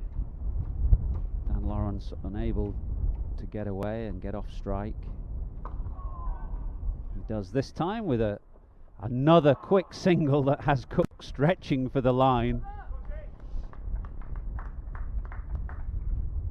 Ungainly mover, Alistair Cook between the wickets. Looks as though he's wading through a swamp to get to the other end. He is, but he's a bit quicker than you think. Very much so. I remember once falling into the trap of calling him a bit of a donkey in the field, which he took great and rightful offence at. Did you get a text message that evening? But you're right, he looks an ungainly mover, but actually on the speed gun he's a bit quicker than you think. His real strength though is if he was a runner, he'd be a middle distance runner, wouldn't he? Yeah, every single time I ever did a yo-yo test or a bleep test with him, he would win it and would see it as a competition. I think a few of the guys took it upon themselves to try and catch up with him. Johnny Bairstow, Joe Root, who pride themselves on getting high scores in those, but no one can touch Alistair Cook when it came to that. Just seems to keep going. In old money, and this is a long time ago when I used to do it, it was the bleep test, and about upwards of 14 was considered pretty good. That'd be outstanding, yeah, 14 plus. I reckon I nudged 14 once. Is that all right? That's very, very good. And so what's the yo-yo? What's the equivalent in the yo-yo? The yo-yo, it's done on, I do it in meters. So it's a 40 meters there and back. You run 20, turn, run 20 back, and then you pause for a number of seconds, and then you go again. So the yo-yo, as the yo-yo, you have a pause. You have a pause, yeah. Didn't have a pause, so the bleep was tougher. I'd say that they're of similar difficulty because they're both testing your VO2 max, which should mean that you get to the same stage physically, even if it takes slightly longer on a yo-yo test. You should still be struggling. Basically saying cricketers of yesteryear were tougher. Of course, didn't have to pause. That's why you've got the cricketer who's playing in 2020 sat up here in gloves, 2 jumpers and 2 coats, and the cricketer of yesteryear's up here in a t-shirt. Here's Josh Davey bowling to Dan Lawrence. Don't think there was a tickle down the leg side. It's a vociferous appealer, Craig Overton, at second slip. Goes up for almost anything. I tell you what, he's so close that if Dan Lawrence has a flash outside the off stump, he's going to do really well to cling on to anything. But he's giving himself a chance because Davey is not the quickest of bowlers, and a dead bat defensive push is not going to carry. So Overton is very, very close at second slip. As Lawrence tries to push one straight and gets a thickish outside edge, Lammonby gives chase. He's got a yard of pace as Lammonby, and he does brilliantly down at third man. He's a real athlete and whistles in a left arm throw, one bounce over the top. Excellent bit of fielding. That's outstanding. That, I mean, you with your 14 plus bleep test score would have peeled that in without having to dive, I'm sure. Well, no, a bit like Alistair Cook, I was okay on endurance, but in sprinting I was left left for dead by quite a few. Cook is on strike now, so Davey moves around the wicket to the left-hander. Who else was good? Who you mentioned Cook and Bairstow and Root. Who are the other? Butler and Stokes are probably the two that stand out now, and in terms of their pushing of each other, and even in training you see that they've just took it to another level in terms of the fitness that those guys need, because they're so desperate to play every single game of cricket for England in every format. The level of fitness that you need to be able to do that, they've just now taken it onto another level. And have you noticed I mean, you've been playing county cricket for a long time, have you noticed in the dozen, 15 years or so that you've been playing that fitness standards have improved dramatically in that time? Yeah, no longer on away trips do people get 4 crisply ironed shirts and hang them up in the back of their car as they did 15 years ago when I made my debut. It's more a pair of jogger bottoms and a t-shirt, and you have a quiet night in. It's most definitely gone up in standard. Some of the guys that we have at Middlesex, the young guys, are phenomenal athletes. Who's good? Robbie White, is he amongst that number? Robbie White, Ethan Bamber, always at the top of the yo-yo. I did, we were doing 4-minute time trials not too long ago at Radlett Cricket Club, and I got paired with Blake Cullen, 18-year-old whippersnapper, and I thought I was pretty fit. I always tend to do pretty well on all round on the fitness test, but he had your measure, did he? Yeah, you could say that, yeah. I felt like I was just chewing the dust from the back of his shoes for 4 minutes.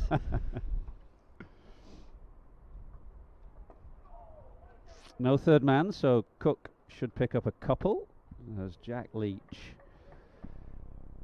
tracks away from first slip and wings the ball in right-handed, of course, which is one of the anomalies of Jack Leach's cricket, that he's a left-arm spinner but throws right-handed. It's 57 for 2. Cook has 29, Lawrence 11, and we've got about 6 minutes before lunch.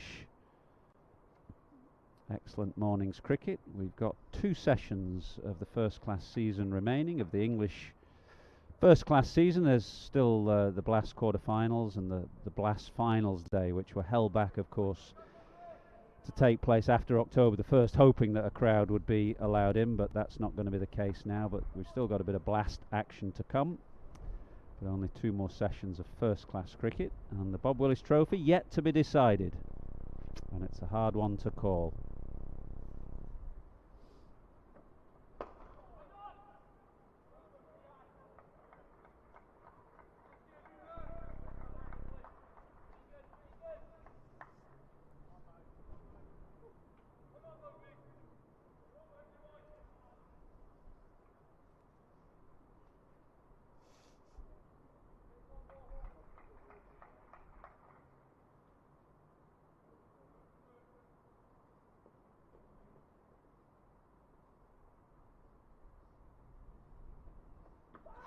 Inside edge, definite inside edge, a double sound, but Gregory looking likely here with his bustling medium paces. He's bowling a challenging length and nipping the ball off the seam.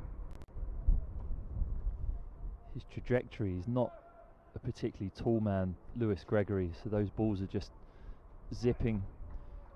Similar in bowling style, I'd say, to James Harris, who plays for Middlesex here at Lords, and again slightly shorter but skiddy, and the trajectory means catching people on the crease is a lot easier, especially when the conditions are like this and you see that small bit of sideways movement. Accurate seam bowling. Yeah, and again the ball just kind of kissing the surface and really carrying through to the wicket keeper, Stephen Davies.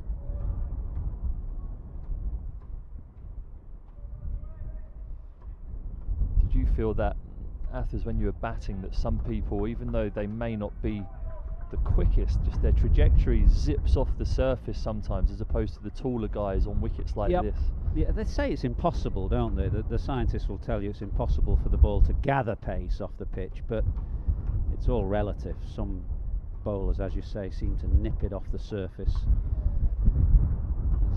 Morris just steers one down to third man, to the boundary, and Essex moved to 61 for 2. Right at the start of his career, Jason Gillespie, who was a pretty fast bowler, but right at the start, before he kind of lost a bit of arm speed, he used to nip it off the pitch, and just you had the impression that the ball was gathering pace off the surface. He was a wonderful bowler. And then right at the end in that 2005 series, he just lost a bit of arm speed and didn't quite have the same nip off the surface.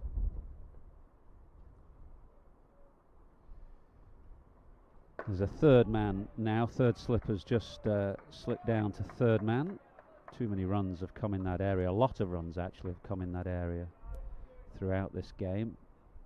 Somerset deciding that that boundary was one too many.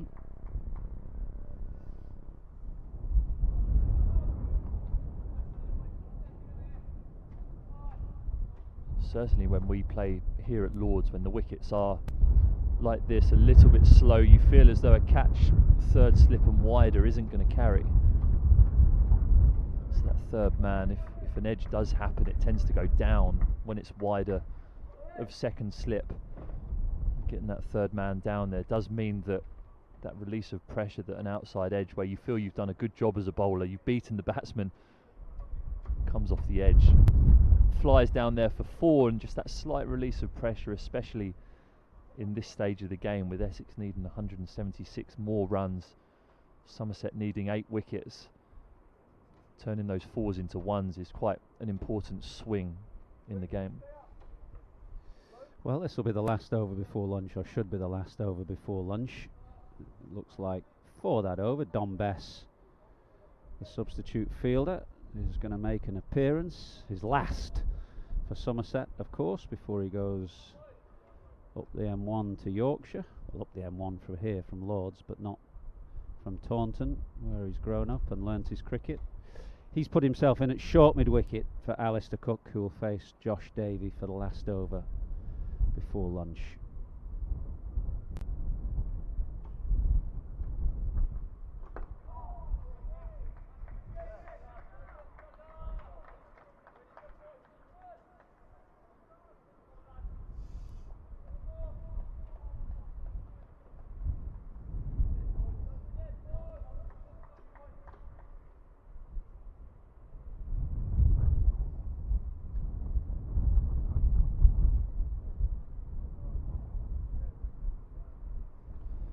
Would have been a tough decision for Dom Bess, you'd think, to leave his home county to head up there. You know, he's, judging by social media tributes to him from his teammates, he seems like a very popular member of the team down here, but sometimes your career comes first, I suppose.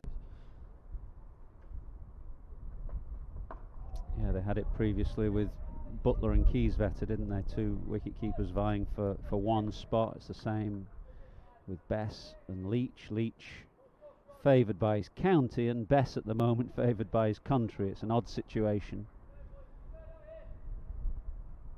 So Bess is off up to Headingley, which is not necessarily, or hasn't been renowned in recent years as a ground that has favoured spin too much.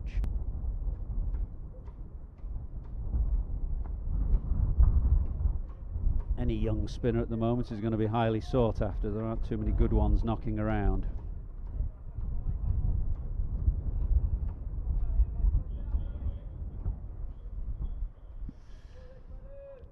Three balls remaining until lunch. Somerset would dearly like to see the back of Cook, who's following on that brilliant 172 with an unbeaten 29 and looking good again.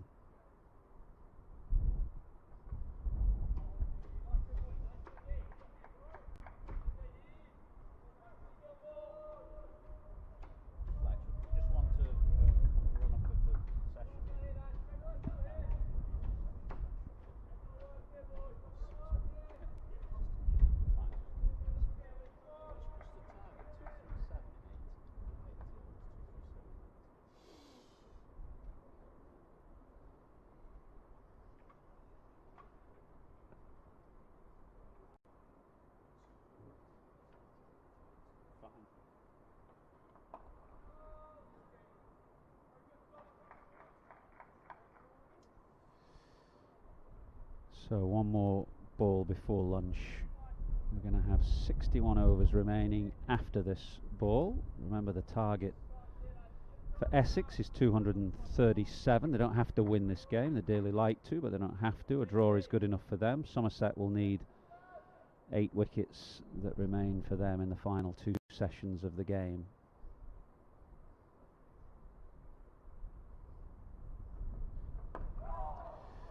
Cook survives and will go to lunch unbeaten on 29. Dan Lawrence has 15. An excellent morning's cricket. Saw Somerset add quick runs in the first half hour. The declaration came, setting Essex 237 in 80 overs. They've taken 2 wickets. Nick Brown went caught by Tom Abel off the bowling of Lewis Gregory for 13, and Tom Westley was LBW to Craig Overton without score. And since then it's been Cook and Lawrence that have taken the score to 61 for 2. Excellent morning's cricket. We've got 2 sessions remaining, and the Bob Willis Trophy is still to be played for. Can't really call the winner yet. Essex, you think, in the better position, given that they don't have to win this game. But Somerset, in these kind of conditions, with the floodlights on and the clouds hanging low, will still fancy their chances of picking up the 8 wickets in the final 2 sessions.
Welcome back to Lords as the players retake the field for the second session of the final day of this Bob Willis Trophy Final between Essex and Somerset. And the game is still, you'd have to say, very much in the balance. Essex's opening batsman started well this morning, but a couple of quick wickets for Somerset, Nick Brown and then Tom Wesley for a duck. Got Somerset's tails up before Alistair Cook again steadied the ship with Dan Lawrence. So 61 for 2 Essex, chasing down a target of 237. They've got 61 overs left in the day and another 176 needed.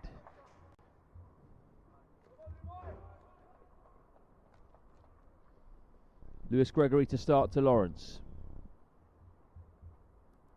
Full, straight. Lawrence presents the full face. Plays the ball to Jack Brooks at mid-on. It is pretty gloomy at the moment.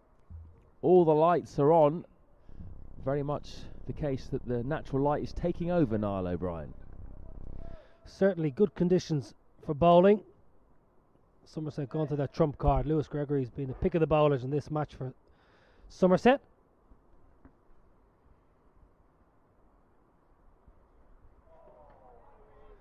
Gonna keep a close eye on Dan Lawrence and his technique. There's been a lot of chat about this young man over the last 12 months. Had a good tour this winter with the Lions in Australia. Just keep an eye on his feet. I think he's just worrying a little bit about his balance and falling over. Almost standing in his stance on his heels. Just trying not to topple over. And with that, Somerset have got to catch him mid-wicket. Deep square and a fine leg. Attacking the stumps.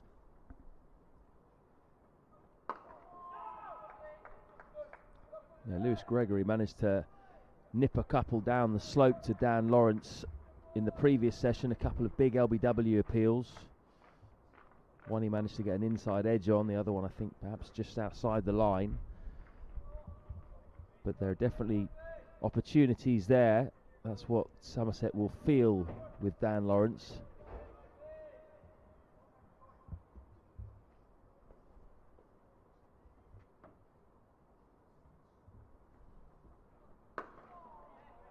Very clear plan, very accurate bowling as well.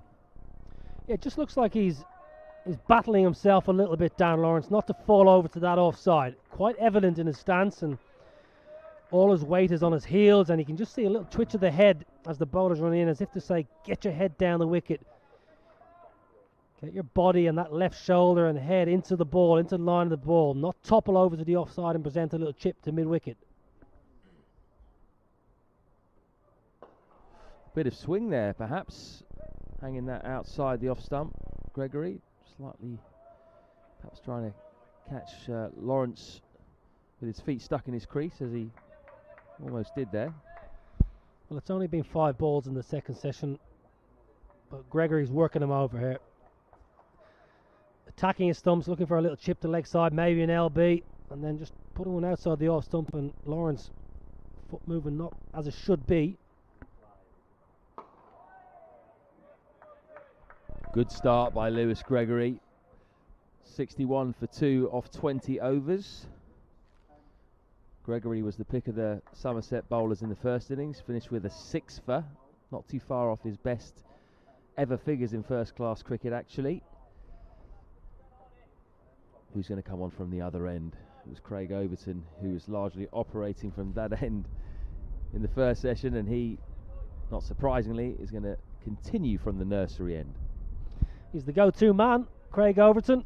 He's had a wonderful match. Ball with good aggression, good pace, hostility on a pretty benign surface. It must be said, it's a good batting track, no demons. He's managed to extract a bit of life out of it. Every time he's got ball in hand, he batted well. He's been brilliant in the slips. They've got a real cricketer here, Somerset. A fantastic cricketer. This is the big wicket though, Alistair Cook.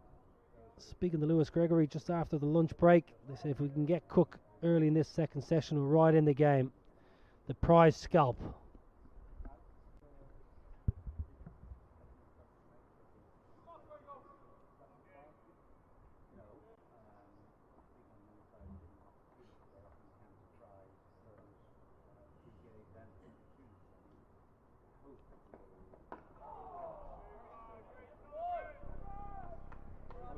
think in general, judging by snippets of conversations with some of the players, it seems like it is the kind of pitch where perhaps more likely to get wickets just bowling straight, targeting the stumps, having men on the drive. We have seen some catches taken at slip, but we've also seen quite a few drop short as well. It's not the fastest of Lord's pitches.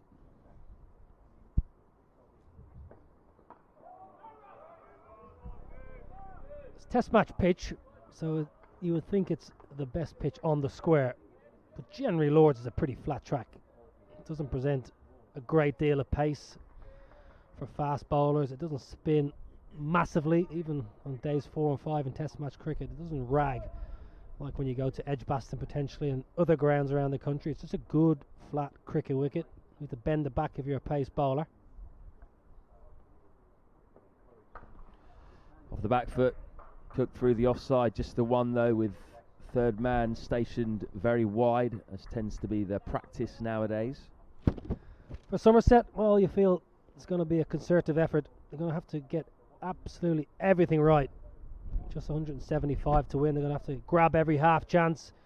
Jack Brooks, well, he's nursing a hand injury. He's injured his thumb. Whether we see a great deal of Jack Brooks in this second innings, Jack Leach, you feel, must have a big role to play, both as a wicket-taking option and someone who can curtail the run scoring. But at the moment, it's the here and the now, the Overton Gregory show.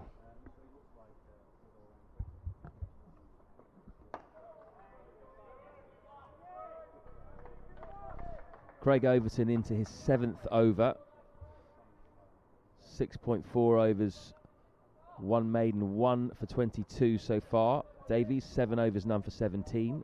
Gregory, 7 overs, 1 for 23. So there is the option of Brooks if he's available to bowl. The strapping is off his thumb now. He was warming up in the previous session. He's stretching now as well. Nice drive that from Dan Lawrence. Really beautiful timing. Slightly on the up. Fantastic placement.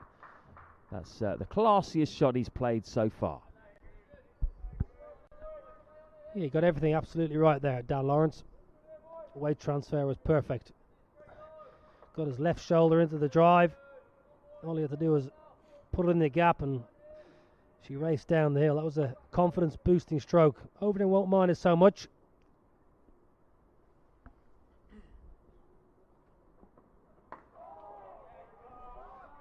Good aggression. Good aggression, Craig Overton. Good to see. Good over though for Essex. 21 bowls, 66 for 2. Jack Leach didn't see a great deal of him in the first innings. Well, relatively unchanged and caused little alarm to the Essex batsmen, but you feel on day 5 of a first class game you need your spinner to come to the party. Test match spinner Jack Leach, currently with his hands in pockets of first slip. The captain's going to have to roll the dice at some stage fairly soon. It's difficult because the conditions do suit seam bowling, but you've got to trust your international spinner, Jack Leach. Even when the conditions favour the seam bowler, the spinner's going to have to roll his arm over sooner rather than later and give him a good long spell. Let the seamers maybe bowl from one end.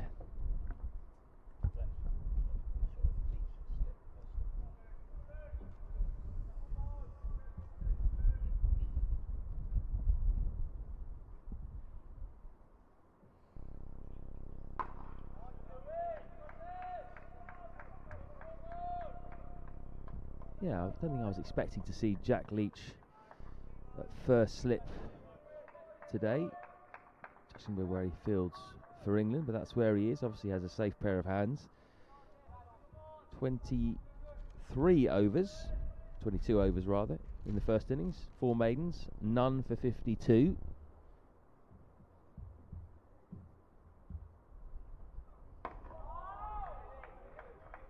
Didn't bowl too badly, but understandably he would have felt a bit rusty, having bowled only 8 overs all summer, which is an extraordinarily low amount for a spinner. You'd think he'd been injured all year, but that wasn't the case. He was in the biosecure bubble, just bowling lots in the nets. Very difficult to then come into this situation in a final in these kind of cold conditions and just immediately hit the ground running. Well down leg side, they'll take a leg by there. Yeah, I understand your point, but at the same time, as an international cricketer, you read reports and you listen to the word on the street, and the ball is coming out of his hand as well as it ever has. So this is the last day of the season. No cricket on the horizon for Jack Leach, so he really has to front up. But on the flip side, the captain's got to give him the confidence. You've got to get him in the game early. No point bringing Leach on when Essex only need 80 or 90 to win, because the game could be gone by then. Give your finger spinner, your test match bowler, a good opportunity. Rare bouncer from Lewis Gregory, just making sure that Lawrence isn't just pushing on that front foot every ball. I've noticed that Leach at first slip, he keeps blowing his hands. I do feel sorry for the fielders at times in conditions like these, especially a spinner. You've got to keep your hands nice and warm, very hard to do. Keep them in the pockets as much as possible, keep blowing on them.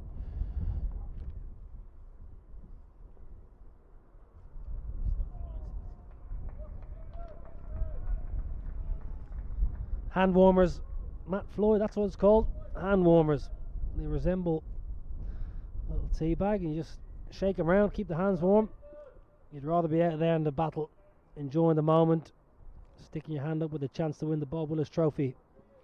Fantastic. There we are, hand warmers. Jack Brooks, he's a clever man, the old ferret. Forget the hand warmers, how about those chops on Jack Brooks?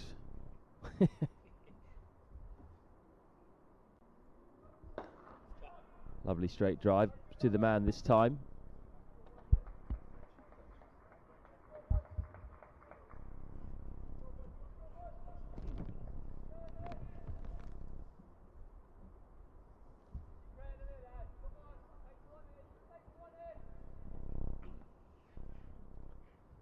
There he is, Mr. Brooks. He had a bit of a shave. He looks like an old school West Country farmer, doesn't he, with that? What is it? I mean, they're sideburns, aren't they? Sideburns / beard. Old school, love it. Well, he wouldn't have got away with that during his time at Yorkshire. He had to be clean shave at Yorkshire. Prim and proper up there. Great cricketer, Jack Brooks. Top class bowler, wonderful record. One of the best blokes on the county circuit. Great team man.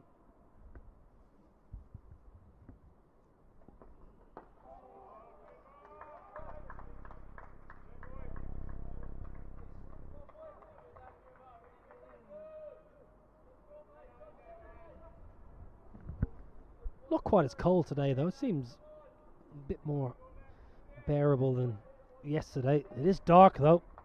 Stephen Finn has been very vocal all through this match. As soon as it gets a bit gloomy, a lot of shadows around each fielder, the ball tends to nip around a little bit more.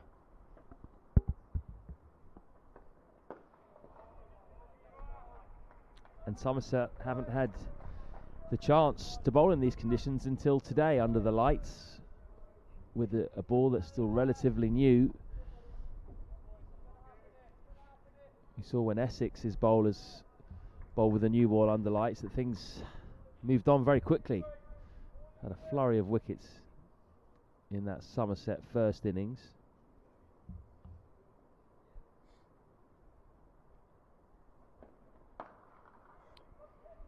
Cook will take one. Nice back foot punch into the offside. 68 for 2. Cook on to 31 off 61. Lawrence 19 off 44. Just building this partnership now. It's up to 42. Came together at 26 for 2 when Tom Wesley was out for a duck. Well, I wouldn't be surprised if we see a bit of short stuff here from Craig Overton against Dan Lawrence. Generally in first class cricket, he tends to get a bit of short stuff when he comes to the crease early on.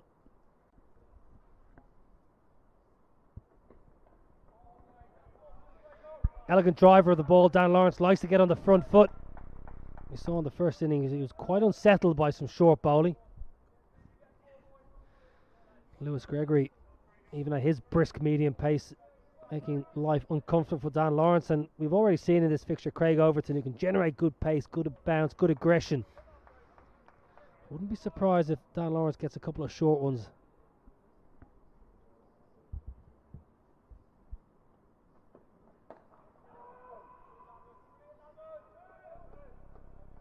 Fairly short there, not perhaps as short as Craig Everton would have liked to get it right up into the rib cage area of Lawrence. No man catching on the leg side, no short leg. I wonder if that could be an option. Certainly, they'll have to try every trick in the book. At the moment, it's a patience game, it's a holding pattern.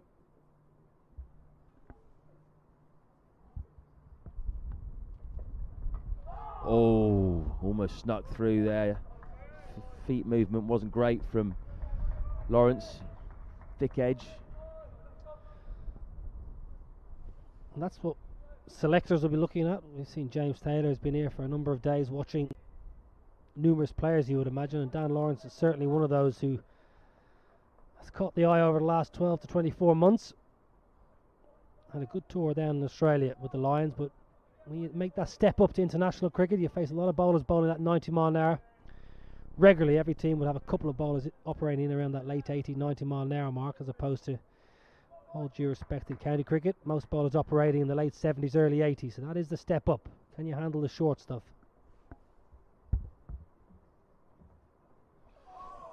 Lovely bowling. Lewis Gregory around the wicket to the left-handed Cook. Difficult skill to come round and beat a left-hander. He's done it consistently over the course of the last few days. Generally picked up his wickets in the first innings like that. Caught in the slips, caught behind the wicket.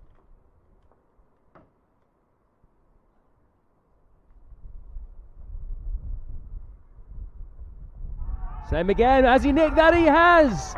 The big wicket of Alistair Cook. He's not happy though. He doesn't think he's hit it. Doesn't matter. He's going back into the pavilion. 68 for 3. Well, there's a little sound, but judging by the great England opener's expression, he hasn't touched that.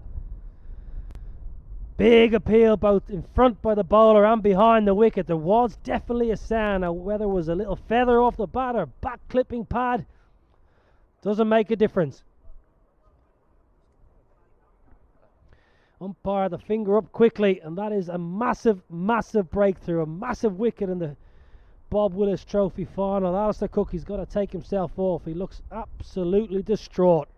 68 for 3.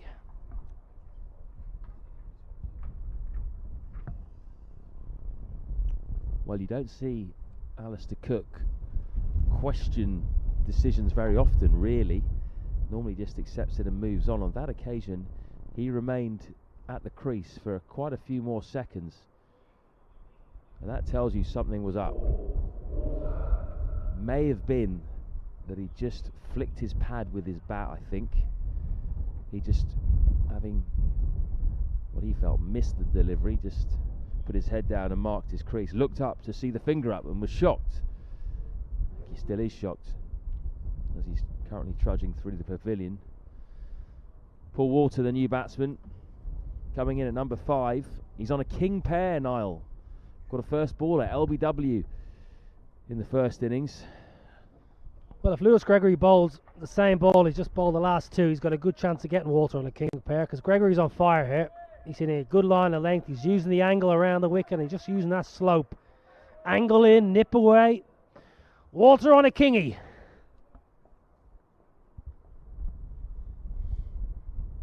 Oh, full and straight, goes for the Yorker, Gregory. He was on target, but the gigantic Walter managed to get his bat down onto the ball.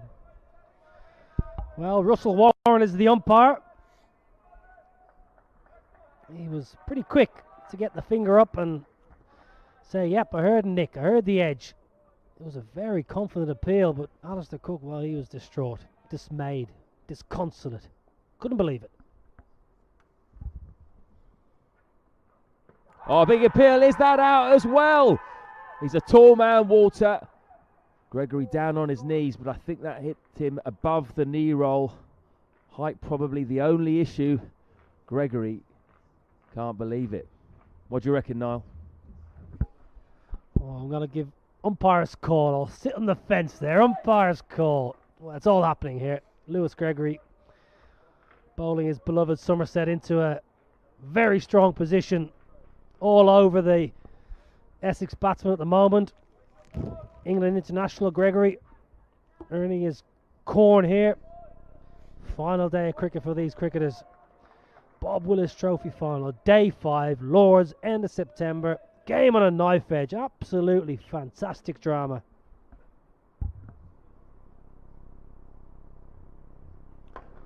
Lovely straight drive from the talented youngster Dan Lawrence.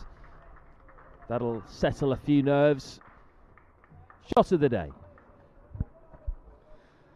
Yeah, beautiful shot, Dan Lawrence, and gets his balance and technique absolutely spot on. That's why he has that little rock on the heels in his setup, just to let him give himself the access to the ball. Left foot nicely towards the ball, punches it down the ground. Plenty of chat though. Somerset right on top here.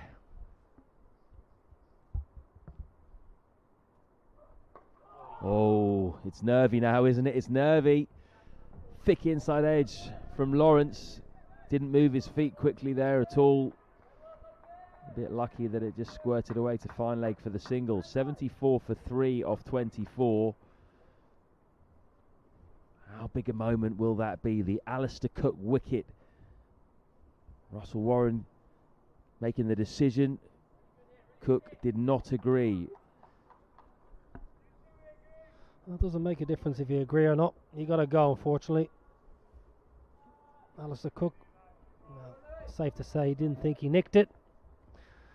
I never quite know. It was a very confident appeal by both Lewis Gregory and Stephen Davis, Jack Leach, Craig Overton. They all went up. They were all convinced, as was Russell Warren. Craig Overton steaming in.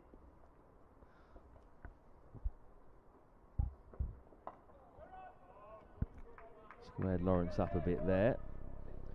These are the kind of moments that England selectors and people who involved in the ECB be looking for these young players to make a statement.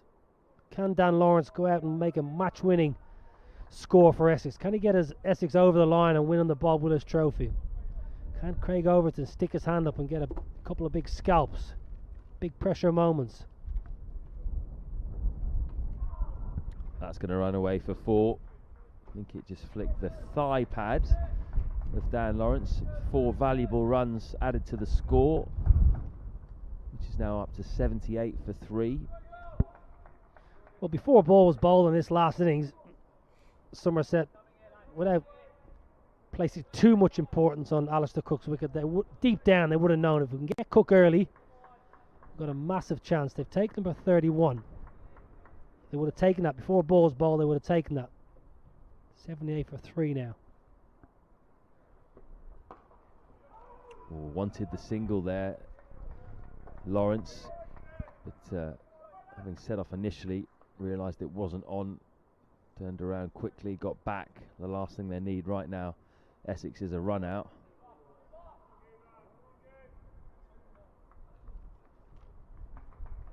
What have these Essex batsmen got now with no Cook? They're going to have to do the job for the side. They've got plenty of batting to come. Ryan Tendo-Schaar, 40 years young, wealth of experience, international cricketer. Adam Wheater, more than capable batsman. He's had a good campaign, so there's plenty of batting to come. They don't need to worry too much yet. Somerset, though, if they can pick up another couple before Essex pass the 100 mark, they're right in the box seat. At the moment, it's 50-50, you would think.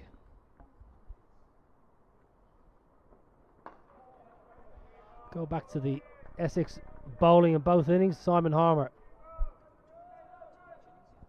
picking up a couple of wickets in each innings, holding an end. Probably didn't bowl as well as we're used to seeing by Simon Harmer, but he picked up a couple of wickets, and it's going to be how Jack Leach bowls for Somerset. Still waiting to see Jack Brooks and see how his injury is and his thumb.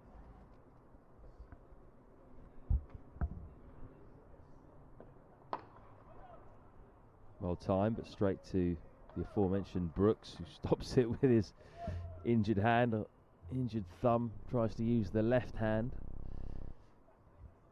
25 gone, 78 for 3. Well, if you look at the first innings, Alistair Cook making 172 out of Essex 337.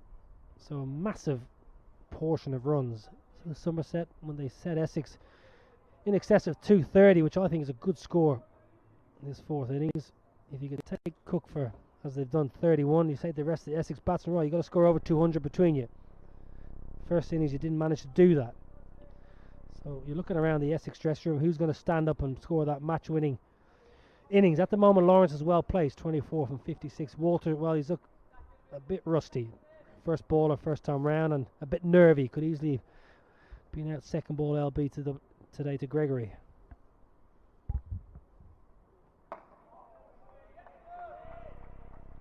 He's got to be careful, Paul Walter.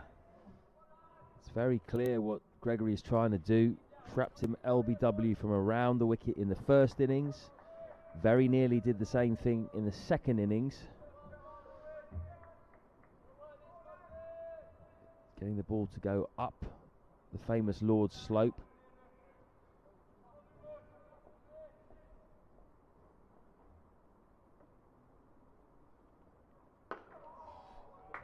It's fascinating to watch this. Well, it's the kind of passage of play as a wicket keeper and slips you're absolutely loving. You're just getting stuck into the batsman. You're letting them know that you're all over him. You're crawling all over him. The batsman make him feel as uncomfortable as possible.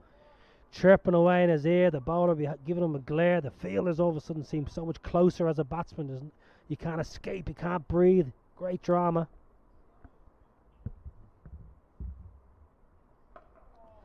Gets bat on that. No third man. It's going to go through around about fifth slip area. Walter off the pair. He takes two there. Stays on strike. That is a nice feeling, getting off that pair.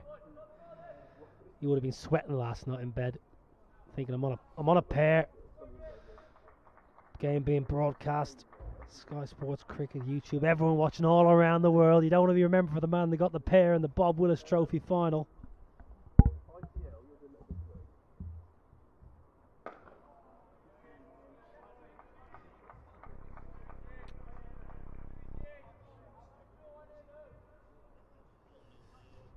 That's the ground staff getting ready. That's the sight we really don't want to see today. The last thing we need is any time lost to rain. There's just a hint of something in the air.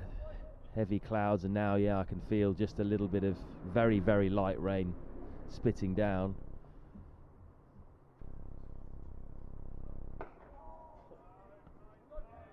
Also good enough to keep that one out.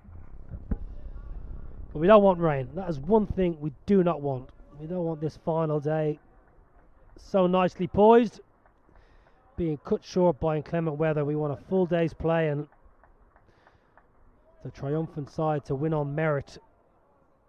It's cold, yes, it's a little bit dark. We just do not want this rain.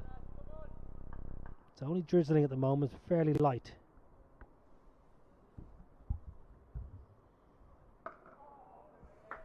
It's another top over by Lewis Gregory, 80 for 3 off 26.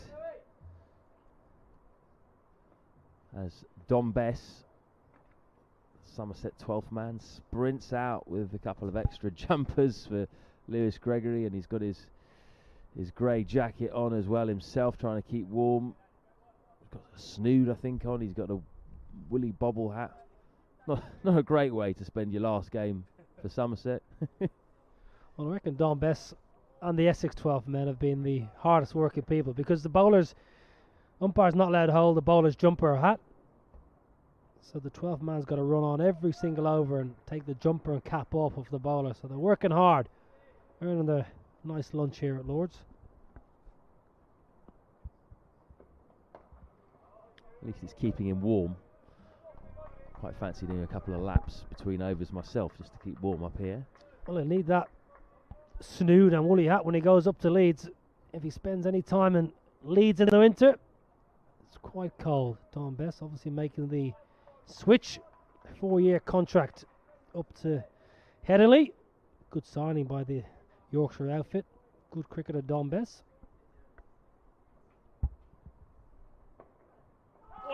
A lot of bounce there. Lot of bounce from Craig Overton. Genuinely beat Lawrence. Might have a couple of words as well. Bit of a smile, I think. These two will know each other from the England Lions. He's the only bowler that's really extracted that extra bounce out of this placid surface all match, Craig Overton. Said it time and time again, he seems to have been extremely unlucky, beaten the bat many times throughout both innings, bowling a good pace, good bounce, good aggression.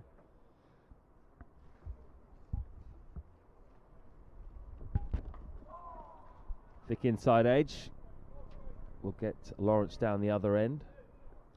And Craig Overton and Somerset will feel that if one of these spells and he can just get that little bit of luck that he definitely deserves, he could easily pick up 2 or 3 in a short spell. Loving our work here is the chat from the slip cordon. It's good we're outside. We're able to hear all the comments from the slip cordon in the ring. Somerset, they're up and about. Loving our work here, Craigie, is the chat. Been excellent.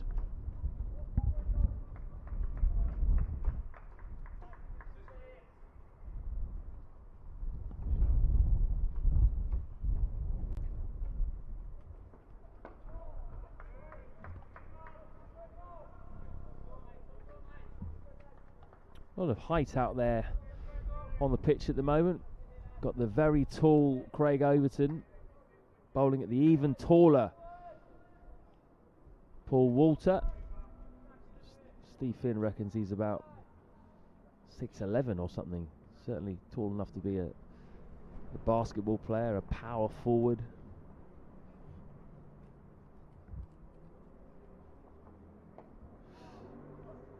Edges down to the wide third man and gets his 3rd run.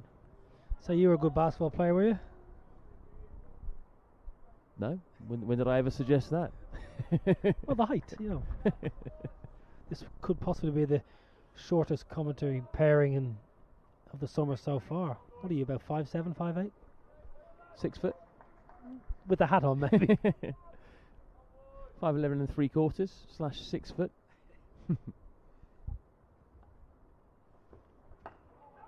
Good finish to the over from Overton. Finishes with a dot, so it's 82 for 3 after 27 overs. Interesting period in this game. To talk you through it, Adam Collins and Steve Finn.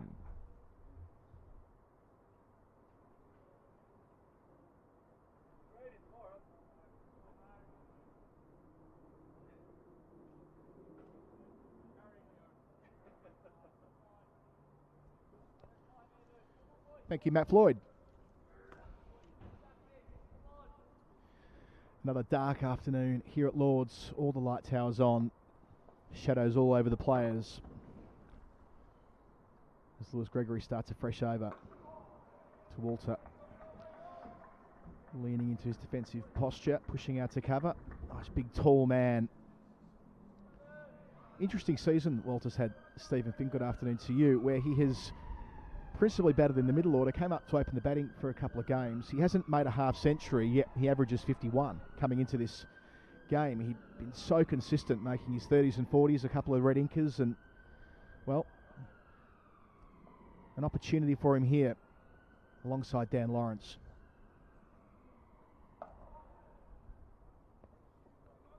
Single through the cordon. 83 for 3. Walter now 4. Good afternoon. Yeah, he's a proper batsman, isn't he? I think we've seen in the tournament this year a number of teams give opportunities to young players. Alistair Cook in his interview yesterday morning alluded to Paul Walter being given the opportunity here at Essex, and I think when you're a young player, you just take any opportunity that's given to you. Wherever you're told to bat, wherever you're told to bowl, you take it. Again, nicely played by Lawrence. Mentioning before lunch that for Lawrence being so close to an international berth, we saw him in the bubble routinely with the test team throughout the course of 2020. He perhaps may have been next man in had someone stepped on the proverbial ball at, an hour before play or something like that. He may have found his way into a test debut. but of course hasn't ended up playing a lot of cricket because of it. Yep, and it always helps when you're playing in a successful team. It stands out way more when you're at the top end of the top division, your performances. Gregory going past the outside edge there. Walter just pushing forward, not a lot of footwork to speak of. Nice bowling from Gregory.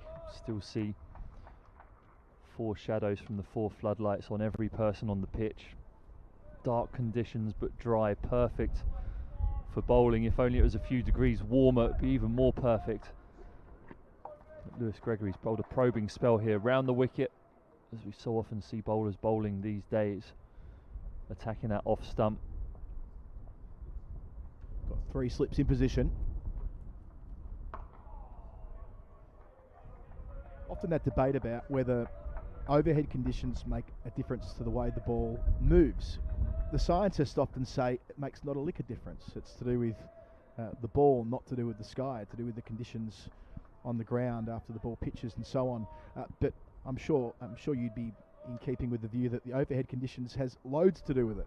Yeah, well, we're in 2020 and seemingly experts don't actually know what they're talking about, so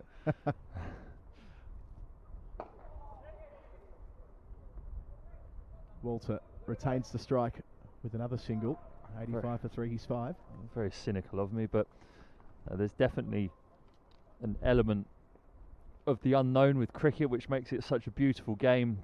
Trying to understand why a ball moves when the cloud cover comes over, especially here at Lords, is something that no one can explain, I don't think. Something in the soil in NWA, I don't know, but it definitely have played in games here where the wicket has felt absolutely flat as a pancake. We've seen it in this game where the wicket has seemingly been pretty placid for long periods, and then the clouds come over and the dynamic of the game and the situation changes. And with this cloud cover creeping in even more, new batsman Paul Walter at the crease. Jack Brooks, who hasn't had much of a look in this game with the ball in his hand, gets an opportunity to make his mark for Somerset, and that's exactly what they'll be wanting him to do. Brooks bowled 9 overs in the first innings, none for 25. Carrying that thumb injury. We saw him plug the thumb at one stage, go off the ground a couple of times, battled in his second spell, but the headband is back on. First over of the second innings. Doesn't quite carry through to the gloves of Davies. I'll get a bye. Ricochets out towards third man. He was wearing the headband before it was fashionable with lockdown. We saw the England players not able to get a haircut before they entered their biosecure bubble. Lots of headbands knocking around. Stuart Broad, hair wafting in the wind, getting in his eyes, so he slung a headband on him. But Jack Brooks, the original headband warrior, has made it his thing over the last 10 years or so. The big mutton chop sideburns as well on the way from the nursery end. With the broad headband, what was interesting about it, it wasn't stuck together with some elastic around the side. He was tying it up in a knot as he went to bowl each over. Bandana style. Yeah. You don't see, I mean, the sweatband style that Brooks is sporting here, you don't see it all the time, but you can go as far back as, say, Dennis Lilly, for example, in the early 80s used to get around in one of those. But tying it up at the back, that extra effort required. Or a tennis style. You think some of those tennis players that used to play back in the 90s, they used to all have the headbands tied up. Pat Cash a bit earlier than that as well, but yeah, wouldn't remember those too much, but it's definitely the sort of thing. Stuart Broad is a man who takes a lot of pride in his appearance. Remember him when I played with him, and we'd go and have dinner, go and maybe push the boat out and have a drink in a bar early at night. Naturally, he'd always be very immaculately dressed. Took a lot of pride in that. You could see that with the way he was tying his headband each time. Did you catch what he was wearing on Sky Cricket during the one-day internationals at Manchester? I didn't. It was a fashionable suit where well, no socks to begin with, but right, quite high in the leg. I always question I mean, I'm a tall man, very similar size to Stuart. Got an extra inch, I think, on him. but I always question whether the no socks, short trousers option's a good one for a man with skinny legs and big feet. You look like a clown walking around slightly. It stood out. Maybe that was the point. Mission accomplished. Peacocking, I think they call it, don't they? Peacocking. 86 for 3. 237 the target. 406. Brooks in his follow through, gesturing as though he was going to throw at Walter Stumps. Thinks better of it. So a maiden to start for Brooks. First over into the attack. Hit a nice skiddy length there, Brooks, on the first innings, or in the first innings. We saw him struggling with his thumb, a little bit floaty, couldn't quite get his wrist and his thumb behind the ball properly. But there looks zippy, full of a length, probing, testing the Essex batsman's forward defence, which is the way to go on this wicket. Back of a length doesn't seem to be zipping through as much. That's the length that's got Lewis Gregory his success when it's come. Bringing the batsman forward, Jack Brooks, similar trajectory, similar skiddiness. I'll be hoping to do the same thing. Gregory starts his 12th. Played by Walter, through the gap. A little bit late on it, but adjusted in the crease. Moves to 6. In terms of how they swing the changes here, there's 51 overs to come after this, so time on their side to that extent, putting to one side the dark clouds and all the rest. Let's assume they get them in. Jack Leach yet to bowl, but presumably he'll be a major part of this if they can get into the lower order, have men around the bat, if they can take that victory target out of calculations for Essex that way.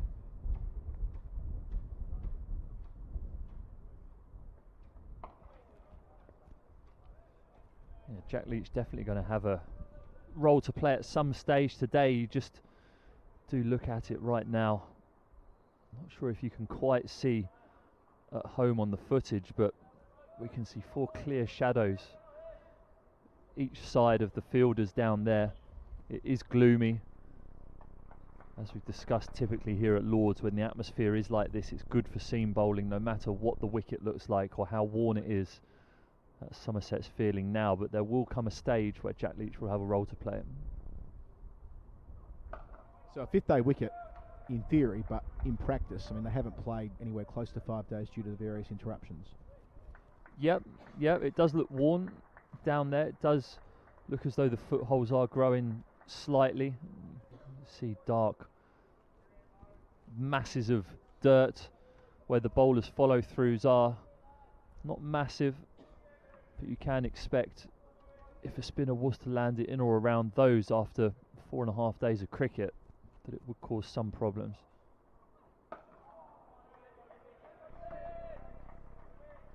Yeah, we saw Harmer was really important in tying things up yesterday as well, as far as the run rate was concerned, just when Somerset were getting away from Essex in the second innings. Yep, that's right, and Jack Leach will have a dual role today. Naturally will want to take wickets when he bowls, but it might be a case of, especially towards the back end of this session, bowling, holding up an end, making sure Essex get further away. At the moment, Essex still need 3 and over to make the runs. The game's finally poised. A lot of chat from the Somerset fielders. Their energy levels are high. They know this is a big opportunity to make some serious history for their club. Of course, never having won the county championship. This isn't that. It's the Bob Willis Trophy, but all the same, having been runners-up in the top division 6 times since 2001, 3 times in the last 4 years, it's a big day for them, and they'll know that. They'll know how important it is that they give themselves an opportunity in the final session.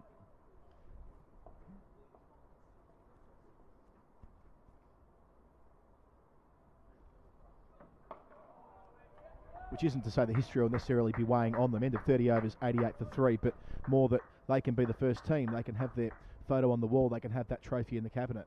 Yep, and I think it's at a stage today where I think if you went home tonight on the bus back to Somerset, I don't know if they're staying up maybe, or whether they'll be on the bus back, regardless of the result, regardless of what happens, for the rest of this day. You want to go back with the feeling of having left nothing out there. If you were to sit on the bus as a player, having played in a big game, feeling as though you could have given a little bit more, whether that's as a fielder, shouting, creating energy out there, even though it is difficult with the weather, with the wind, with the cold. If you were to go home and sit there tonight, you'd be disappointed in yourself if you left anything out there. So that's why we can hear noise.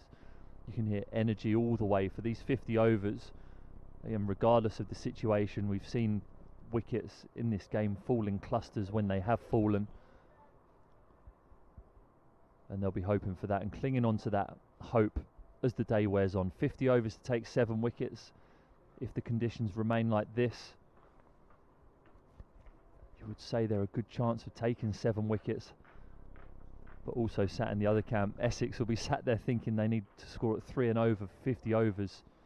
That has been the going rate so far in this game, so they don't need to take any undue risks to get there.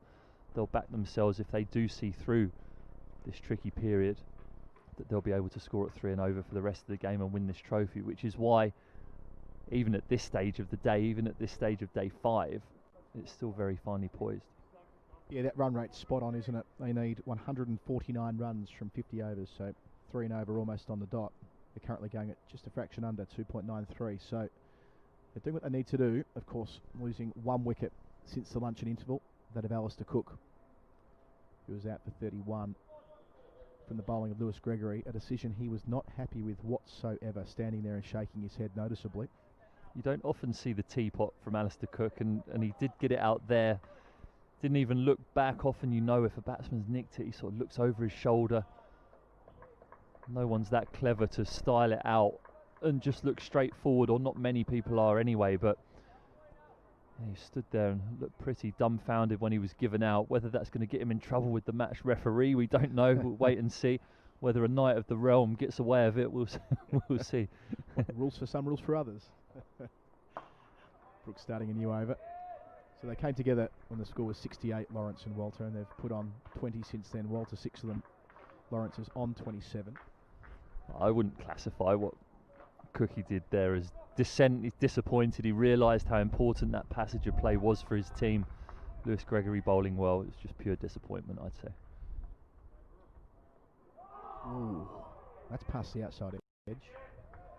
Brooks has started really well here. A maiden to begin with in his first over. A couple of dots here, but that's the first time he's gone past the outside edge, with Lawrence just pushing forward and Brooks with so much experience going down the slope, having played here many times over the years. He knows where to land it at his pace.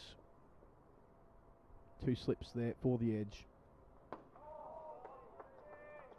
Lawrence well forward this time, pushing into the onside. Good contest. Good bowling from Jack Brooks here. Attacking off stump from the nursery end, with the slope going away from the right-handed batsman. Anything that starts outside his eye line is a relatively easy leave. Moving down the slope with it, attacking the stumps, attacking off stump, making Lawrence play. But not that ball.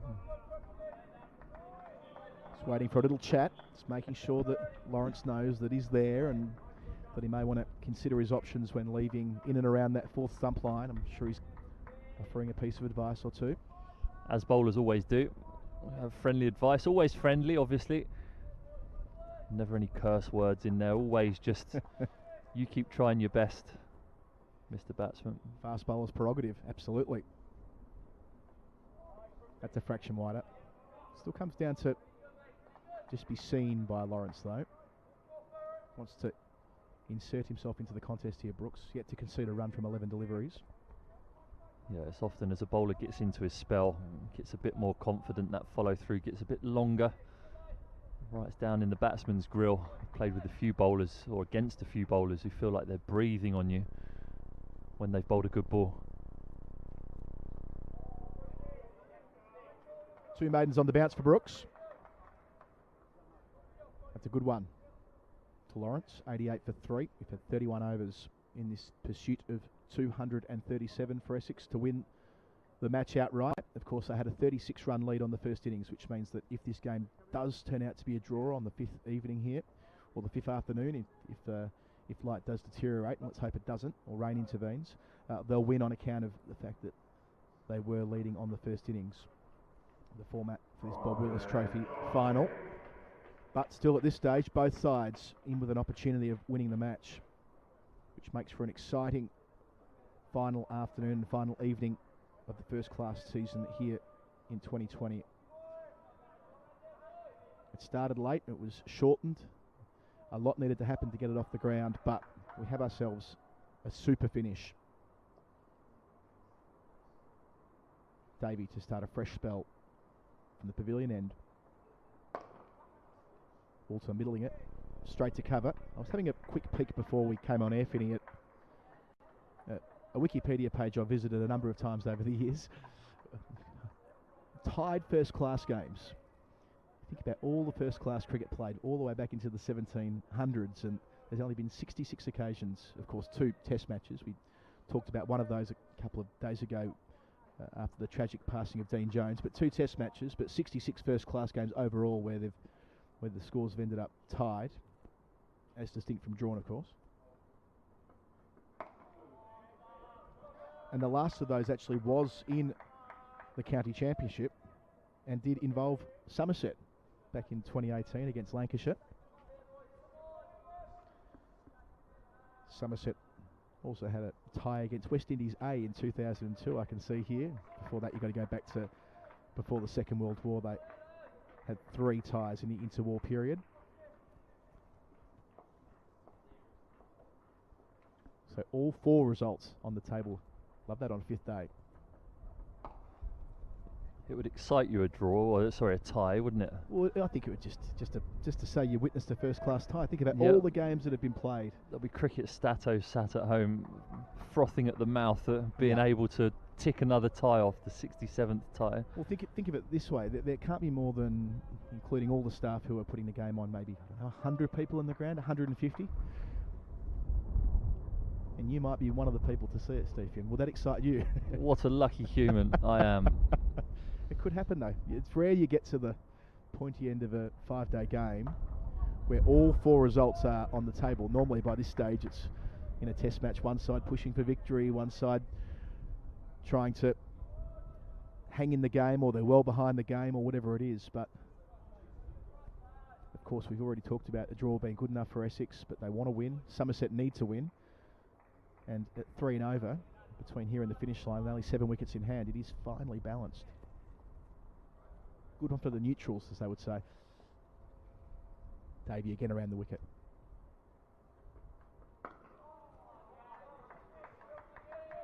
Does feel like Essex are just trying to soak up the pressure at the moment. As we mentioned, noisy Somerset fielders. They've got a ring field, trying to stunt that scoreboard moving anywhere, trying to make the Essex batsmen feel like they're just playing from the crease, just surviving, which increases the likelihood that there will be a ball with the batsman's name on it at some stage. Somerset bowlers bowling disciplined, no loose balls that I can remember for a little while. Yorker in the block hole to finish the Davey over. 88 for 3 it remains. 48 overs left in this game. For the sake of completionism, Essex have been involved in 6 ties as well. The most recent tie they had was back in 2003 against Warwickshire, but they have played one against Somerset. You have to go to 1926 for that, but this is the 150th time these 2 teams have played in a first class game, and yes, one of those in 1926. Some of the bowling averages have been like they're from 1926 this year.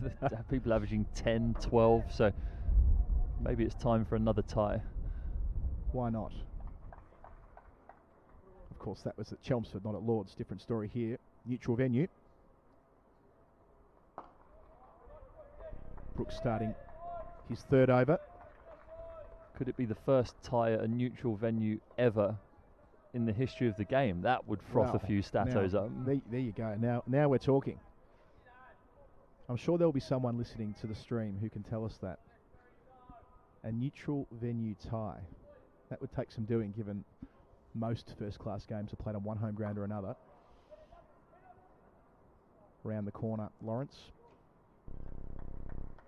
Running hard is Walter. 89 for 3. Lawrence is 28.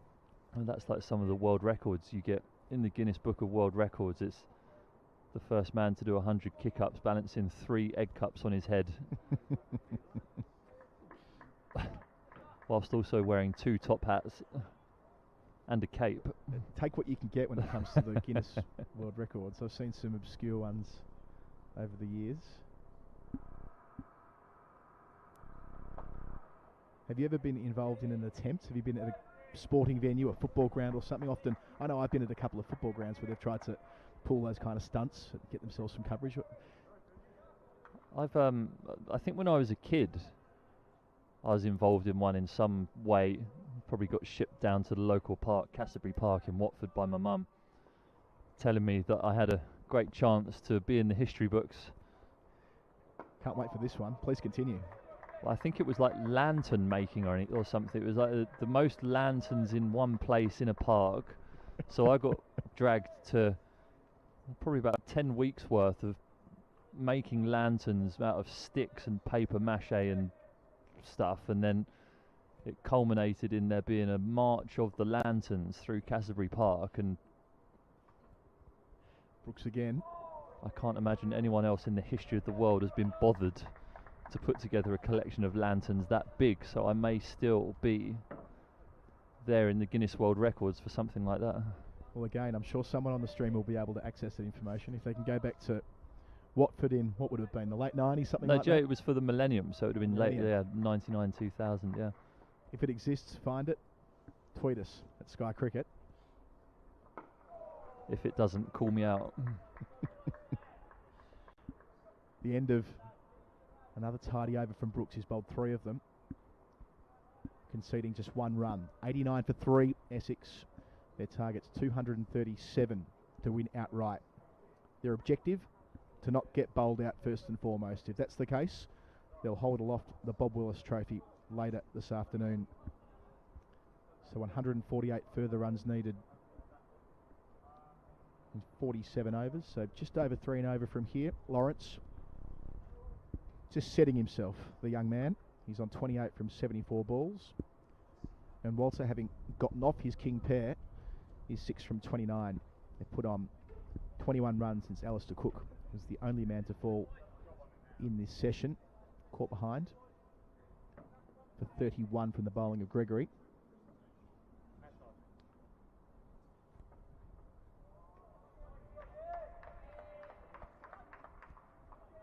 The world record attempt I was involved in.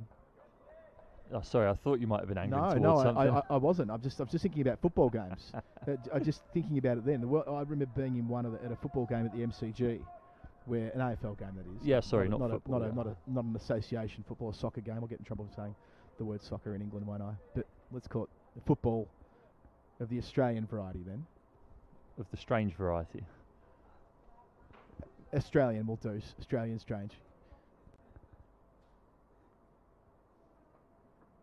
Is where they tried to have the most the highest number of people simultaneously doing the YMCA. Was the bright idea they had to get in the Guinness Book of Records. Successful?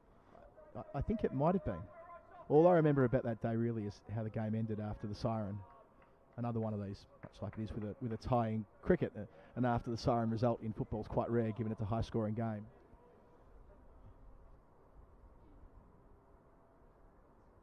Davey again, 2 slips. Lawrence in control. But as we were talking about the other day, the MCG, quite the venue. So when you've got 50,000 or more doing anything, it makes quite the noise and quite the commotion.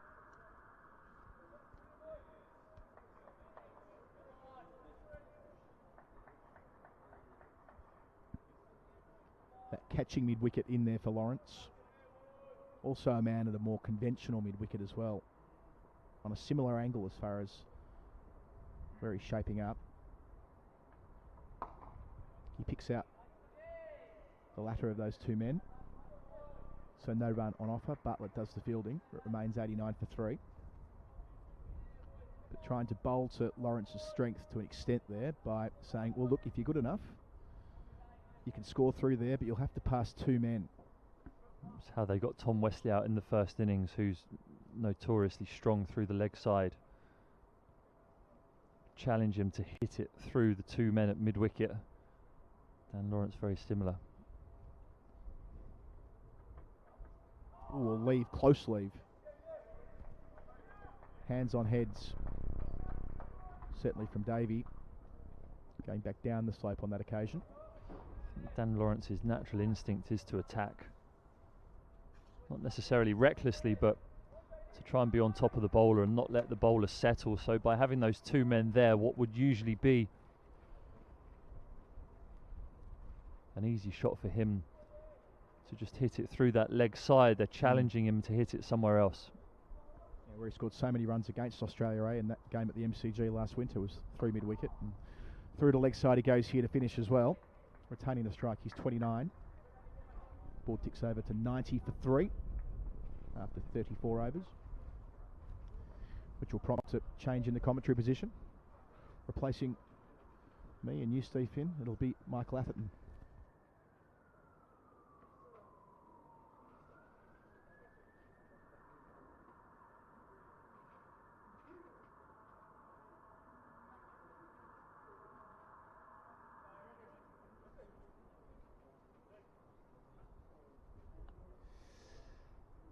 Thanks, Adam. Halfway through the day then, 90 for 3, 237, remember the target for Essex, although a draw will suit them just as well. And Somerset needs 7 more wickets. They got the key one after lunch, Alistair Cook, albeit a wicket that came with a hint of controversy, given that Cook clearly didn't feel he hit the ball. Lewis Gregory got him, caught behind. 2 for 35 for Lewis Gregory, backing up impressive figures from the first innings. And Craig Overton, who's bowled quickly and impressively all game, has 1 for 29. So for the first time today, we're going to see a bit of spin from Somerset. Jack Leach has spent most of the day at slip, wrapped up in what looked like about 4 layers of sweaters, and he's unpeeled each of them now, and we'll get a go from the nursery end, the end which the slope should aid him to spin the ball past the right-handers off stump. We're on a 5th day pitch, but essentially I suppose a 4th day pitch, given time loss for rain, and it is very cold. It is going to take Jack Leach a bit of time to get his fingers warm. Exceptionally cold out there. But he starts with a beauty. That is a ripper from Jack Leach to start with, one that pitched and spun sharply and will give him a lot of hope for what lies ahead.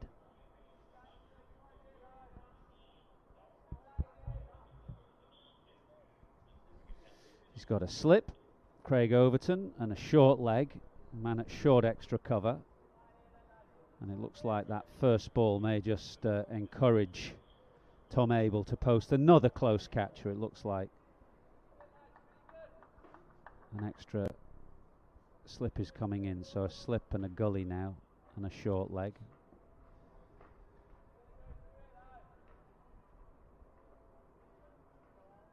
And what they've done is left mid-wicket open, so extra man has come over from the leg side, and there's a huge gap now if Lawrence wants to play against the spin through mid-wicket. It's a good effort from Jack Leach to spin that first ball, having spent 3 hours out there in Arctic conditions. Yeah, it was a beauty. I was calling all morning to get him into the game, get your test match spinner into the game, get him involved, and he didn't disappoint. Get the feeling now the game is at this situation that Essex is thinking of survival, which will allow Somerset to bring more and more fielders around the bat. Still 147 needed.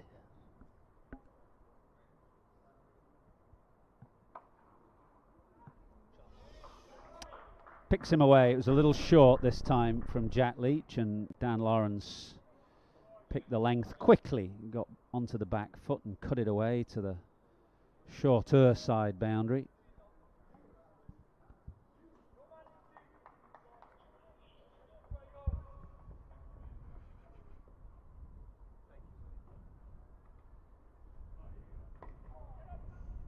short again, and Lawrence looking for the same gap, but Lammonby is hanging a little deeper at cover now. Left-hander, they could probably smother Walter. Very tall man. He'll have big reach, but I think a bit of, as they say in the programme, a bit of jungle outside his off stuff. A few pizzas, that's what they used to say, the Surrey bowlers, when Gareth Batty. Chuck it into the pizzas. Yep, there's a bit of wear and tear outside Walter's off stump.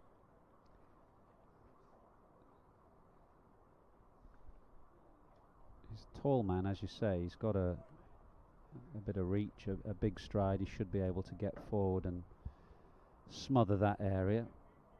Extra helmet has come on, so there's a leg slip now as well as a short leg.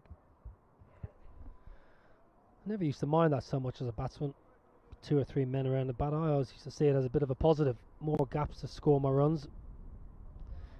Get a good stride in there. Just a little defensive push into the offside. You get yourself down the other end. You're about half the height of Paul Walter. You've not got his stride.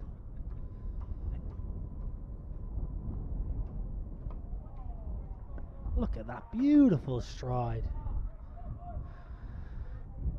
Essex going well though. That big wicket, Alistair Cook, had to drag himself off the pitch. Gave Somerset a little bit of hope. 45 overs remaining. It's been a cracking game. You still think there might be a twist or two along the way. Dan Lawrence has looked good.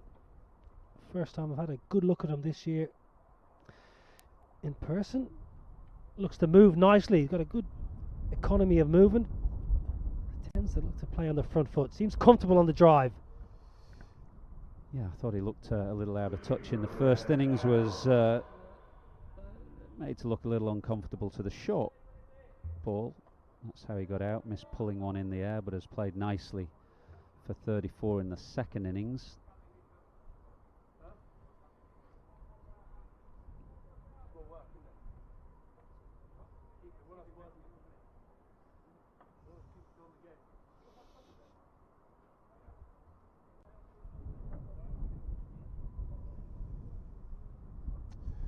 So it looks like it'll be Leach for a while from the nursery end, and then Abel will rotate his seamers from the pavilion end. Jack Brooks now getting an opportunity.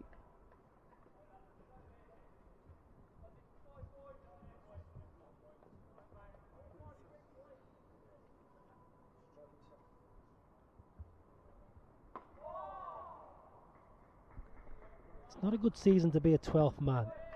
They've got to run on every over, get the jumper's hat, the bowler's jumper, the bowler's hat, and then off you go. I reckon you work harder now as a 12th man this season than if you played the actual 5-day fixture itself. Hope the match fee is good. Brooks injured that right thumb in the first innings. Finger and hand dug into the ground and was very uncomfortable that first innings. He didn't bowl particularly well. Going through some discomfort, struggled to hold the ball. 2 slips, no third man in place for Walter.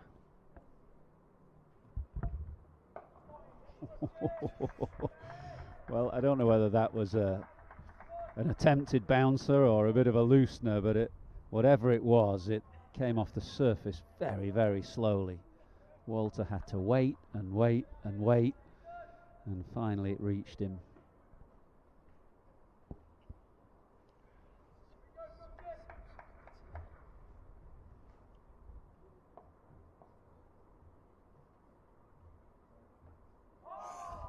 Well, that's loose.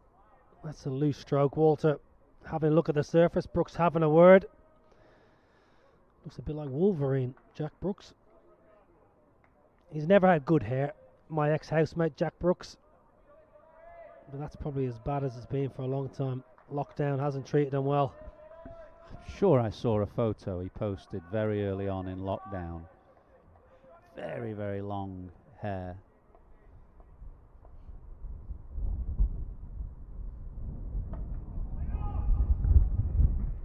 He just grows it to drive the sails of the headband warrior, he calls himself, just trying to push the online sales through the roof.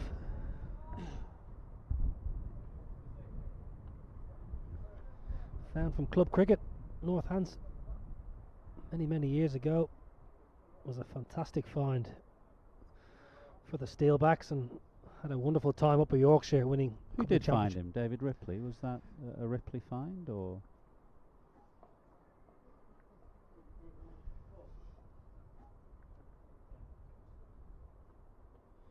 It certainly would have been David Ripley, David Capel. David Capel would have been the head coach at the time. Rips would have been second team coach. North Hants are very proactive in scouring the minor county market.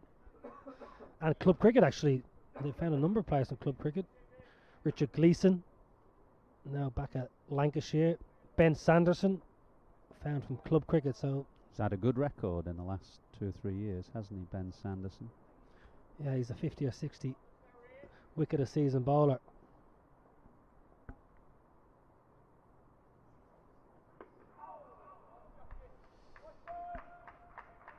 96 for 3, end of the 36th over. I think it's somewhere where counties can really get active. Obviously every county has their academy and their production line, but I think there's a lot of quality cricketers out there playing the minor counties game who maybe have slipped through the net. Certainly the... You can't call them minor counties now, you know. You have to call them national counties. National counties? Oh, apologies. But I think there's a lot of talent, and you know, players often slip through the net. Players develop at a different age, so I think a lot of the perceived smaller counties, I'm going to call them, non-test match grounds, they are very active in that market, trying to find and unearth untouched potential, really, I'll call it, and trying to develop it into first-class cricketers.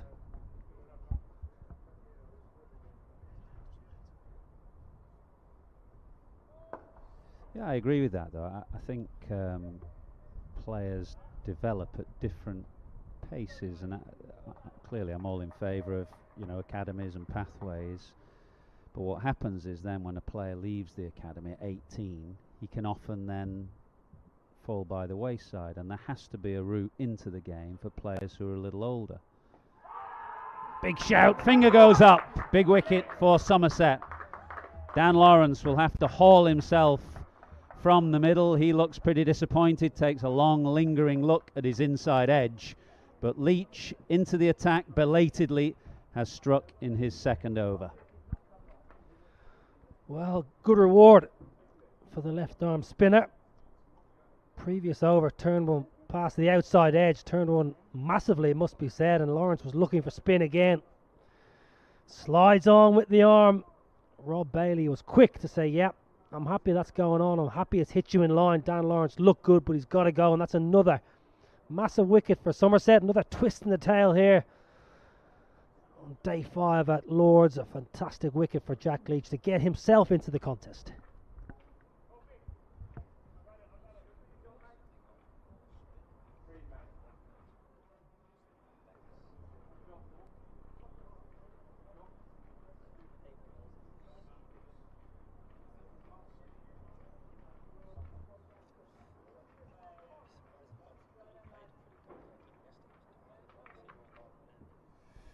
So 2 big wickets in this afternoon session for Somerset.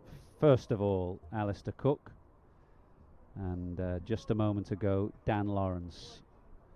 Means that Essex are 98 for 4. Remember, they only have to draw the game. Somerset have to win the match to win the Bob Willis Trophy. So 6 more wickets required now in the time remaining. The lights are on. There's heavy cloud cover. You can imagine there may be a bit of bad light later on in the day. Could be set up for a very tense finish here as we head into the final first-class session of the season. Players have done us proud in pretty inhospitable conditions, it must be said. They have produced an excellent game of first-class cricket. We can't call the winner yet as Ryan Tendo-Schaar joins Paul Walter in the middle.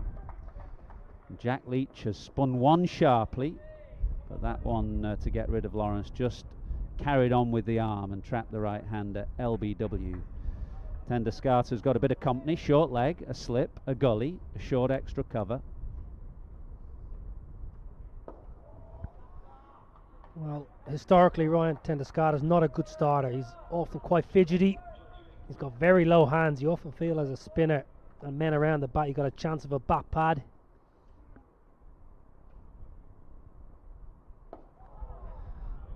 Sometimes gets that front pad too far across, so Leach will be honing in a little bit like that, dismisses the line, maybe sliding one. If it grips, so be it. Down the hill, he got 2 slips waiting.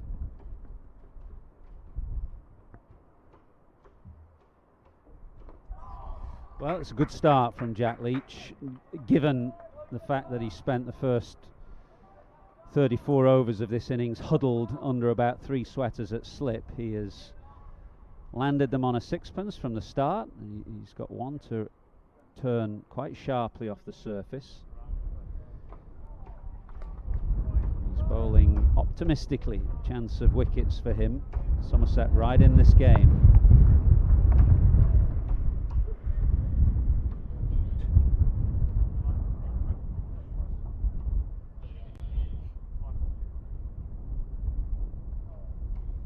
Successful over for Leach, end of the 37th, 98 for 4.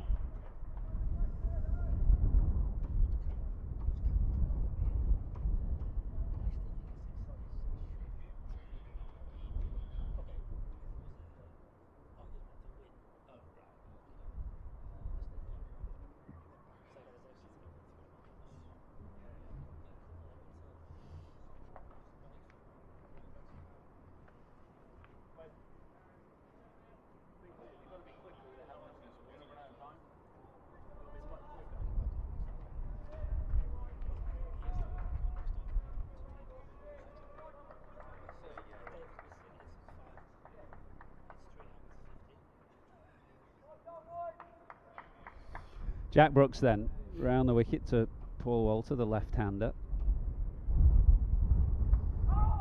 It's a quicker ball this time. He tried one of those in the last over that just lobbed up very slowly off the surface. This one was a little quicker as Brooks starts to get loose and get into his work. Remarkable story really, Paul Walter. On the scene a fair few years ago now, opening bowler, and now bowling almost secondary, turned himself into a reliable batsman.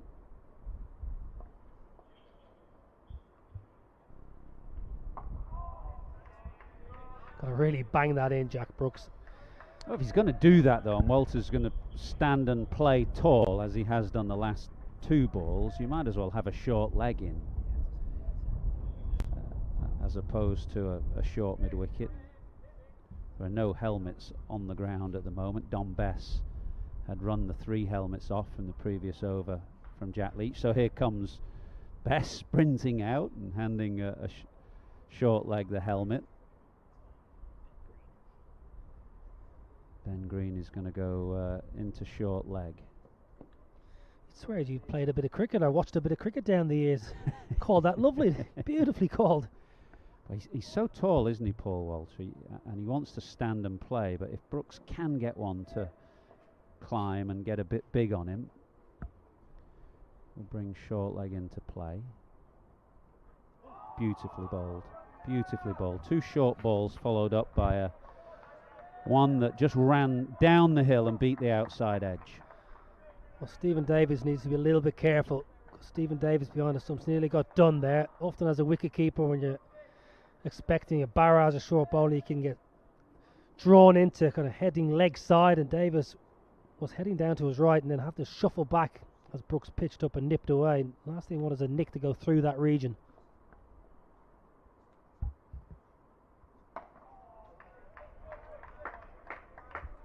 Been good cricket though. 5 days, as you mentioned. I thought it's been tough conditions, but it's been cracking cricket. 2 good sides, not given an inch. Fitting that they're both here. They've been scrapping it out for years in the county championship. Somerset missed out in the last couple of seasons. It's been a wonderful end to the first class season here at Lord's Bob Willis Trophy Final. Still plenty of cricket to be played. 43 overs of drama.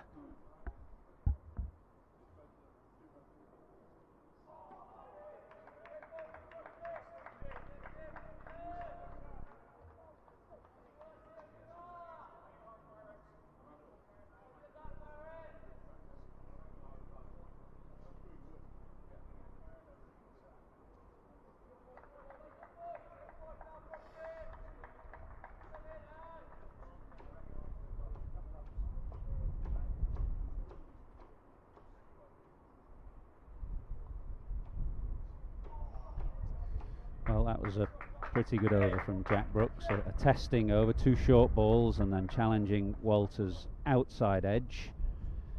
Ends the 38th over, 98 for 4.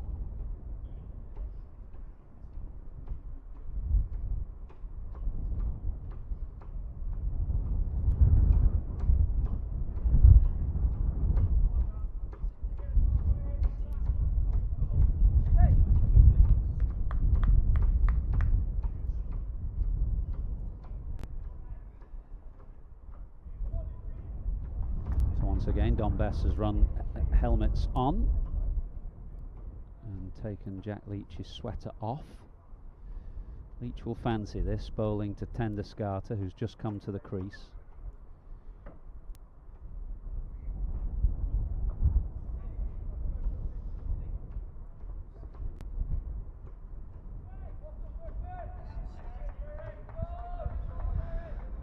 Well, Brooks has got a sore thumb. No need to slide, no need to dive, no pressure of a third, and slides and puts himself in undue risk. Tendo-Schaar gets off the mark with a clip.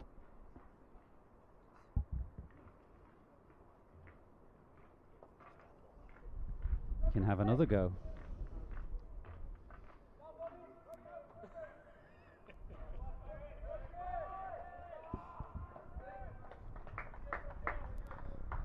Well, the great man that this trophy is named after wouldn't have been up for a slide and a dive, would he? Might have just outstretched a size 10 from time to time, and that's about it. I think he would have enjoyed watching the cricket though this summer, mainly because of the number of good young English players that have been given an opportunity. 30 of them debuted in the trophy this year, and Bob was always very strong on giving young English players a go in first-class cricket. So I think he'd have enjoyed it. We're going to get the presentation of the trophy at the end of the day from his widow, Lauren. Trophy that she designed.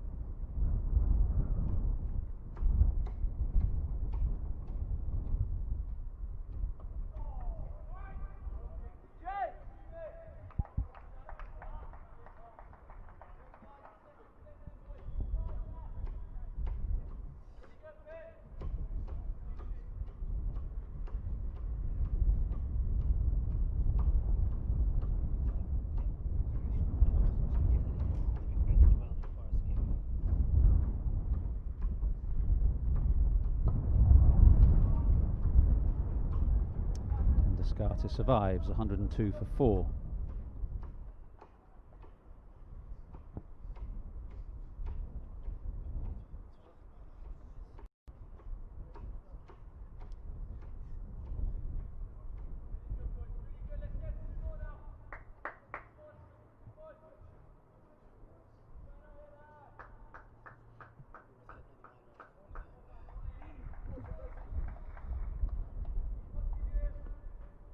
Brooks will continue around the wicket to Walter. I'm just wondering, is it possible to get another man and maybe around the corner?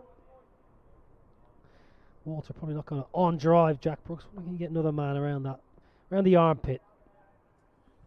Well, it's clear that Essex are shutting up shop for the time being. They're playing defensively.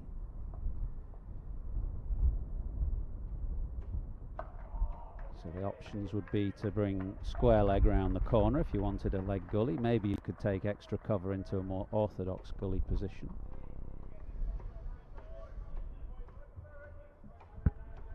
With Jack Leach bowling from one end, and he imagine he's going to bowl a long spell from that end, the seamers should be fresh. Can rotate from the pavilion end, so they should all bowl short, sharp bursts if needs be.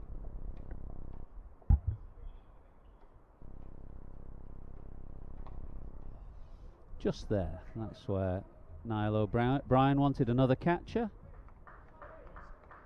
Instead, Walter picks up a boundary. Overton's going to have a blast, isn't he, after tea, you would think.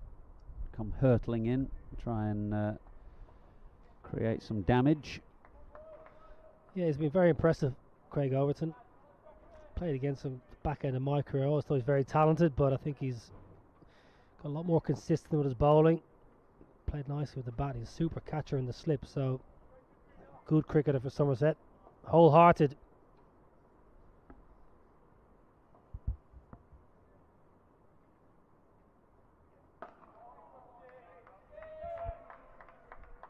Brother obviously made his way down to the Oval. Talented family, but I think Overton's a good cricketer. I think Somerset can build a side around moving forward. A lot of good young cricketers at Somerset, though. Do you think the conference system will reduce the amount of player movement if you're moving away from a two-divisional structure and directors of cricket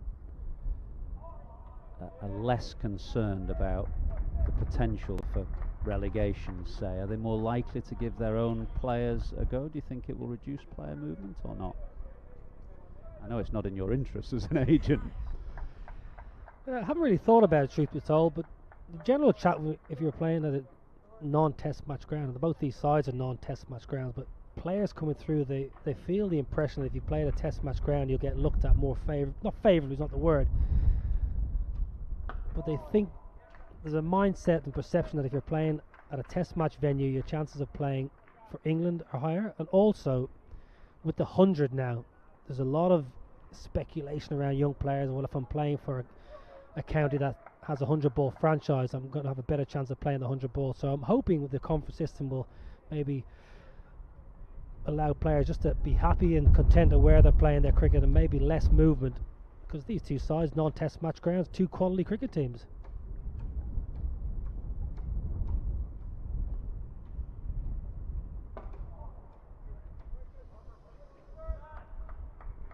Yeah, I think the hope of a conference system is also that perhaps 3 or 4 clubs who found themselves marooned a little bit in Division 2 and had maybe started to think about giving up aspirations in first class cricket and perhaps throwing all their eggs into one-day cricket basket, they might think about re-engaging with first class cricket a little more if every team can start with a chance of winning the tournament, as has happened this year.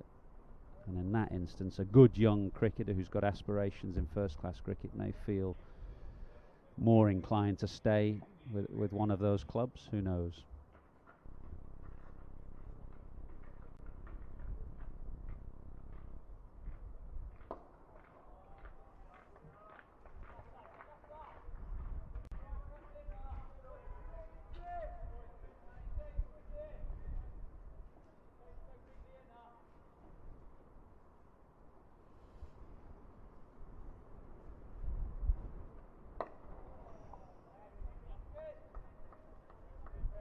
Well, since the very first ball that Leach bowled, we haven't seen anything really move off the surface.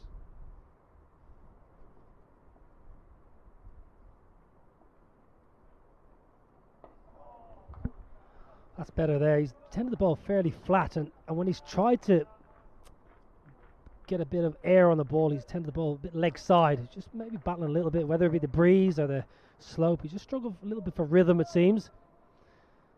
Also plays in the batsman's mind. If he's got one that can go past the outside edge, you've got to cover the inside edge too. Ryan Tendo-Schaar plays old school. He very rarely plays with his bat out in front of his pad. He's a big bat candidate. I wonder, can they just get another man in under the nose? Maybe a silly point. Got a catching cover.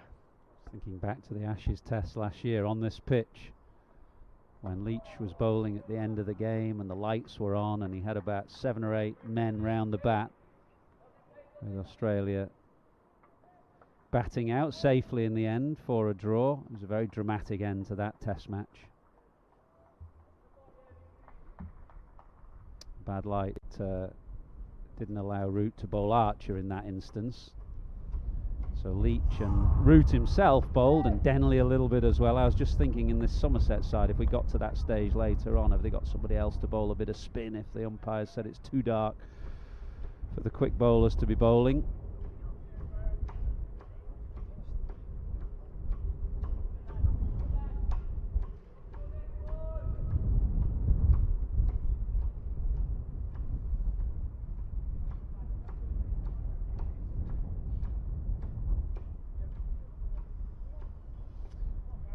So 41 overs done. We've got 39 left in the day, about half an hour to tea.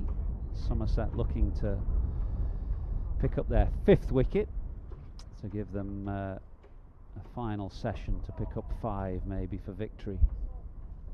Things could come in a rush, of course. First class cricket tends to happen like that. You can just plug away, plug away, plug away. It takes a while to pick up the first few wickets, and then the tail can go in a rush. And with bowlers like Overton and Leach with ball in hand, that could easily happen. So Tendo-Schaar faces a seamer for the first time. Do the 3rd man for Ryan. Ryan Tendo-Schaar often runs the ball off the outer half of the bat. Tends to look to score quite square the wicket. Busy between the stumps, busy between the wickets, but I think you can have a 3rd man. First innings, both sides operated mainly without a 3rd man. Essex from the outset yesterday, second time round for Somerset, had 3rd man from ball 1.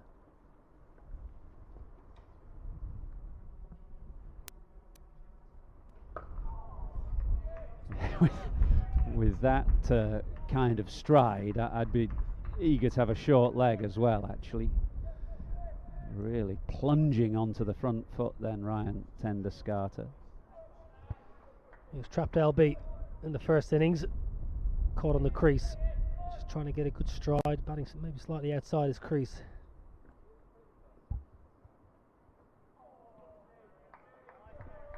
"40 years young, Ryan Tendo-Schaar. It doesn't look it."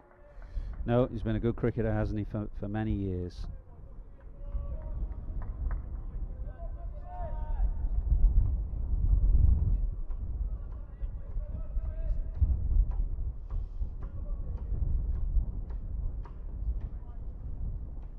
He's a young man compared to Darren Stevens, who'll be 45 next year. After another contract offer from Kent. Darren Stevens, he was gone last year. He was getting let go. Banged out a double 100 at Headingley, followed up with a 10 for Trent Bridge next week, and world's a different place. Amazing performer.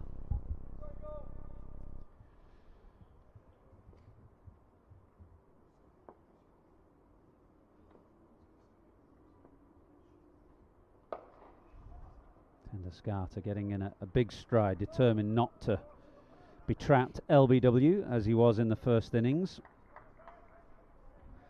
Oh, Stevens, Darren Stevens, he'll play till he's 50 if he can. He will not give it up. He won't be retiring, I'll tell you that. You have to push him off Canterbury. Well, if you keep taking your wickets at 15s, as he has done this year, he'll deserve to keep playing.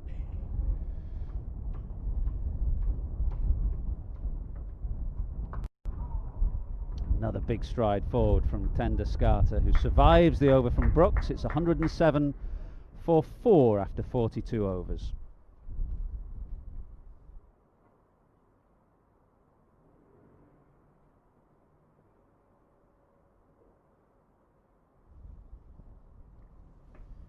Thank you, Mike Atherton. Adam Collins and Steve Finn with you here, taking you through to the tea break on the final day of this Bob Willis Trophy Final. Essex 107 for 4 in pursuit of 237 for victory. They've lost 2 wickets in this middle session. Alistair Cook caught behind, and Dan Lawrence leg before wicket. Of course, if they draw this game, they still take home the trophy because they were successful in taking a first innings lead. From Somerset's perspective, the job is simple. Take 6 more wickets and they can claim the trophy, which would be a big deal as they've never won the county championship. Of course, this isn't that, but in terms of the season we've had in 2020, it remains the premier trophy on offer, the Bob Willis Trophy. Jack Leach, who was successful in picking up Dan Lawrence.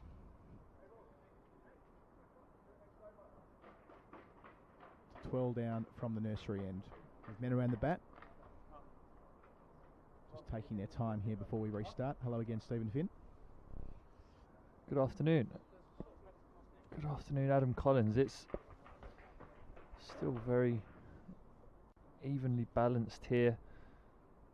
As you said, Essex being able to bat out for a draw maybe stacks the odds slightly in their favour, but Somerset hunting wickets here. Lots of men round the bat now, 4 men. The extra helmet's been called for. Well, that's what we want, isn't it? We want to see men around the bat on the 5th day, of course. Jack Leach, rather, the man who can bring that about. The sole spinner in the Somerset lineup, and he's taken through mid-wicket by Walter for a boundary, over pitching, and the tall left-hander taking full advantage. I'm not sure that did pitch. I think he's met it on the full. He's got a big pair of legs on him, Paul Walter. Got the ability to get out and negate anything that's full of a length.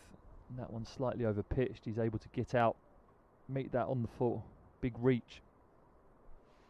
So short leg slip, conventional slip and silly point. Leach to Walter, who leans on this. Oohs and ahs around the bat, as is the custom when a spinner is operating in these circumstances, with catches everywhere. They delayed their declaration this morning. They batted for half an hour. A few more runs, Somerset. I wonder whether it was with Leach in mind, knowing that it's advisable to have a few more runs up your sleeve when a spinner's going to bowl a lot of overs, and I expect he will. Of the 42.5 that have been bowled so far, he's bowled 4.3, but of the 38 to come, he'll get through a lot of those. I think also it gave them an opportunity that if Essex did build a partnership, to know the fact that if they hang in there, they still have runs to play with. Had they not got those 40 runs this morning, Essex would only need 80 to win. Flatter from Leach. Mixing his pace up a lot here, Jack Leach. Trying to catch Paul Walter on the crease. But those extra 40 runs this morning were important for Somerset. Still 126, not even halfway there, Essex. Again defending the finish.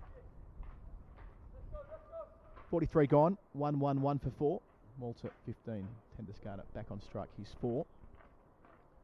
Michael Atherton and Niall O'Brien were having a conversation about longevity and fast bowlers before, which made me think about the fact that you've had a season off from getting your body pounded in 4-day cricket, which it must be of some benefit as far as being a fast bowler of 31 years of age, been in the system for such a long time. How did you interpret that chance to rest and heal to an extent after such a long career, or in the middle of such a long career, I should say? Yeah, it's a tricky one, because you go away and you work in the winter on technical things. You go away and you find stuff in 2019 that you weren't doing, that you need to do. You work hard on those in the winter, feel ready to go in March and April, and then the virus hits, COVID-19, and you're locked down, and so sort of raring to go in March and April to try and put into practice the things that I'd worked on in the winter. You don't get that opportunity, but the chance to rest your body does help. Overton to start a new spell from the pavilion end. Tendo-Schaar safely in defence to begin. I think we may see Craig Overton put a couple up. Ryan Tendo-Schaar here, he's getting out, I think more like batsmen used to do in the olden days, getting out, smothering the length. Big lunge on the front foot forward to try and negate any sideways movement Craig Overton may get. But that does mean that you might get one up around your ears. Bowling with a fairly conventional 6-3 field. So the frustration, of course, of not playing, of course, naturally. But on the other side of that ledger, just in terms of that wear and tear your body's had to go through over the years, do you feel fresher now, having had this extended break?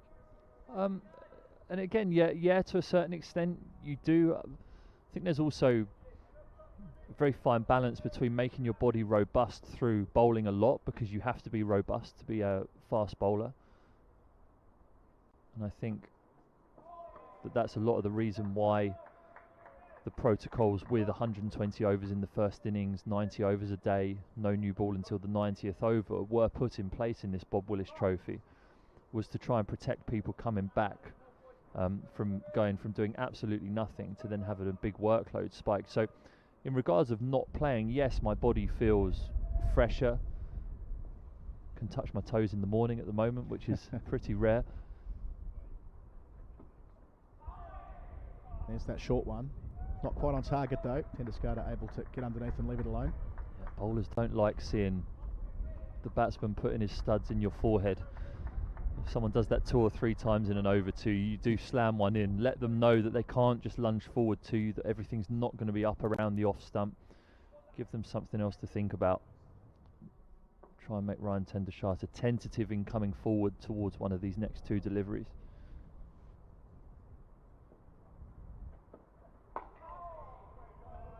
Again, lunging forward, as you say.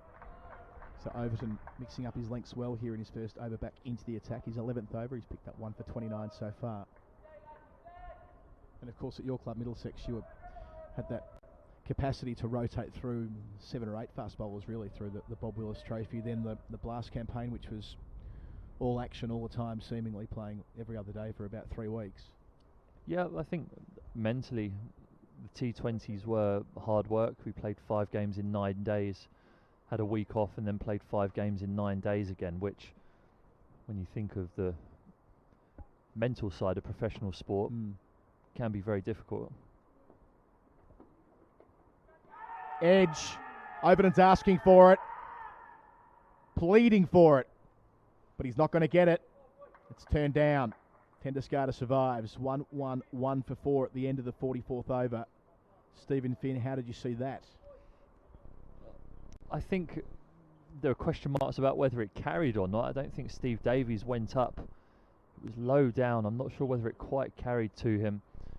Ryan Tendo-Schaar has hit the ground there as the ball's passed the bat as well, which would have caused some confusion, but Craig Overton, a vociferous peeler at the best of times, there pleading with the umpire Russell Warren to give it out. Not quite, but Somerset circling. They've brought their premier fast bowler back to try and get the breakthrough. They've got their England spinner bowling at the other end, bowling tight,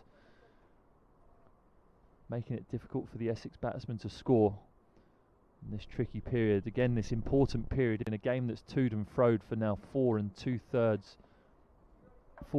and 2/3 rather. It's toed and froed. It's been finely balanced all the way through, and still nothing really between them.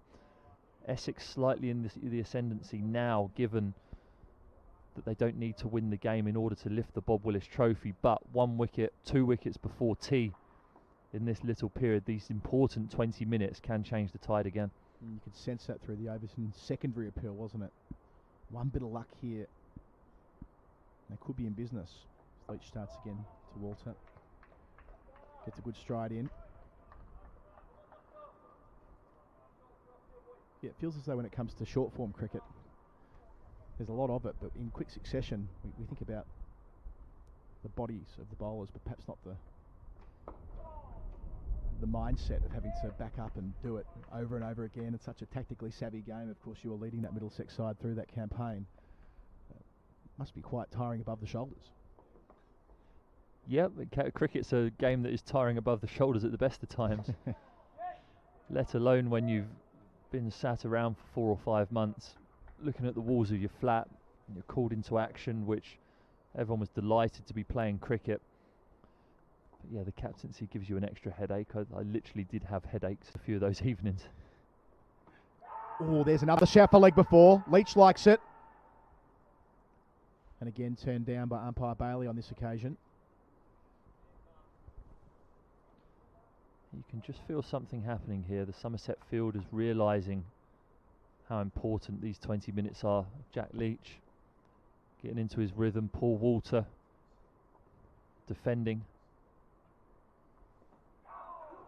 Walter again trying to smother the spin. Jack Leach aiming for those footmarks outside his off stump where the right-handed bowlers have been bowling up and down. Looked outside the line, that one to me. Yeah, Walter was playing across the line, but the shout needed plenty going for it. Chance for short leg. Again, it's turned down. There was the bobble. Hoping for a little tickle on the glove on the way through. Not to be, but that's Leach getting himself right in the game. 6 overs, 2 maidens, 1 for 15.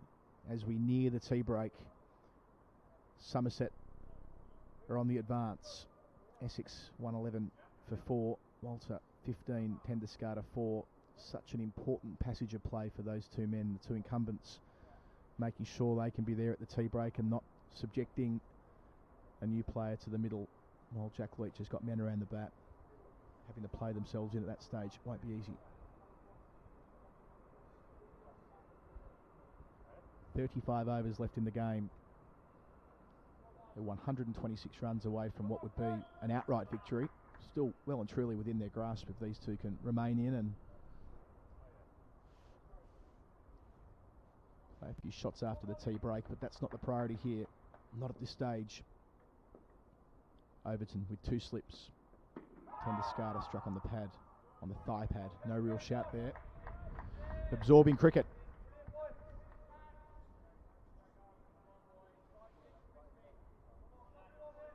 Wry smile from Ryan Tendo-Schaar there to Craig Overton. His follow-through's long, down in the batsman's face. May have a couple of words like good afternoon to say to the batsman, but big few overs here. Short leg now as well. In the previous over there was a third man out for Tendo-Schaar and Overton was bowling, but they've done away with that. Instead, 2 slips, point, cover, mid-on, mid-off, mid-wicket, long leg, and then the man under the lid in the game. The way we've seen these last 10 overs or so go since Ryan Tendo-Schaar came to the crease, seems more and more increasingly likely that runs aren't going to be an issue for Essex. Purely now thinking about survival, especially to this tea break. If they do, halfway through the evening session, get to a point where they're still 4 down and they feel like they have a platform to potentially go for the runs, they may go for that, but at the moment it's survival. That's why we've seen the third man come up and get put into short leg as an attacking option for Somerset. Shorter, fended, down towards third man where the fielder was, and he's no longer. 4 runs there in front of where the old Compton stand once stood, now a construction site. 115 for 4. That takes Tendo-Schaar onto 8 from 32 balls. But in the end, well played. Just rode the bounce. Well played, stayed on top of the bounce. We've mentioned that this wicket is slightly slower. I think that's why Ryan Tendo-Schaar is trying to negate the full delivery by getting out of his crease, getting forward to it, knowing that the shorter balls aren't going to be that effective. No shot offered. Off the pad, taken it slip. There's a shout. It's turned down. Overton staring back at umpire Warren. He thought after Tendo-Schaar threw his arms in the air that it might have kissed a glove on the way through, or indeed might have been asking whether that was closer to leg before wicket. Watching it back, it certainly isn't the latter. It's a big cherry on the pad. Big cherry on his thigh pad there. It's one of those ones sometimes batsmen walk off having been given LBW. And they show the cherry in their inside thigh. How could that have been hitting the stumps? Yeah, may not have been offering a shot, but it was well over the top. Better from Tendo-Schaar using his bat.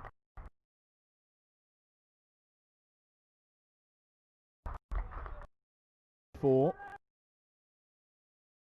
Just encouraging his teammates, urging them to try and find something to open up the lower half of this Essex side to him. The Essex dressing room applauded that last defensive shot from Ryan Tendo-Schaar. That's fired Craig Overton up. Now saying they're not going for the runs, they're only blocking out. That's going to give us a chance. He may be right. Sometimes you can be a sitting duck in these situations if you don't show intent, but Ryan Tendo-Schaar coming out of his crease has a plan. Paul Walter getting out of his crease to Jack Leach has a plan to get out there and negate the spin.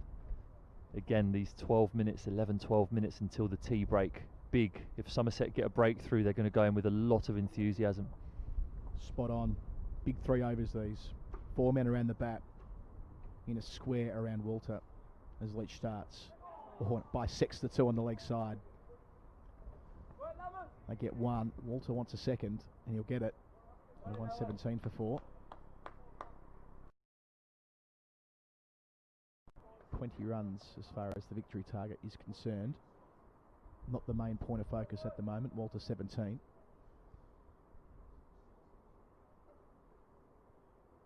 But that'll encourage Somerset as well. Getting forward, keeping the bat in play. In turn, that short leg and indeed maybe even leg slip. Certainly silly point. All could be in the action. Edge. Leach up for leg before. So off the pad, but outside the line. It's turned down. There was only one man appealing, and that was the bowler. I think that might even have been an outside edge. It certainly appeared that way, the way that it travelled to slip. Of course, we're behind the action here from pavilion end. Things are happening. Somerset are appealing. There's been 2 appeals and over so far for the last few overs. Realising how big this wicket is. Lupia, which encourages Walter just to flick his wrist at the last moment after getting to the pitch and getting a single. He's 18. Now a chance at Tendo-Schaar, which I'm sure Leach, bowling at a right-hander, who's been there for 34 balls but far from set. Good chance here to set up. Hasn't bowled to him for a while.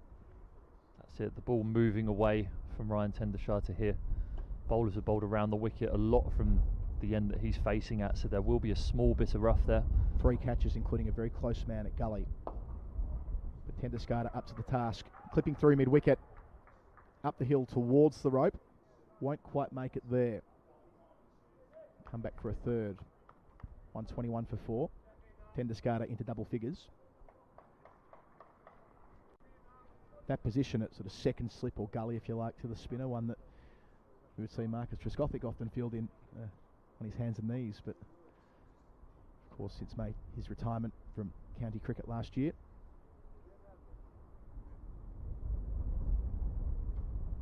Back to Walter.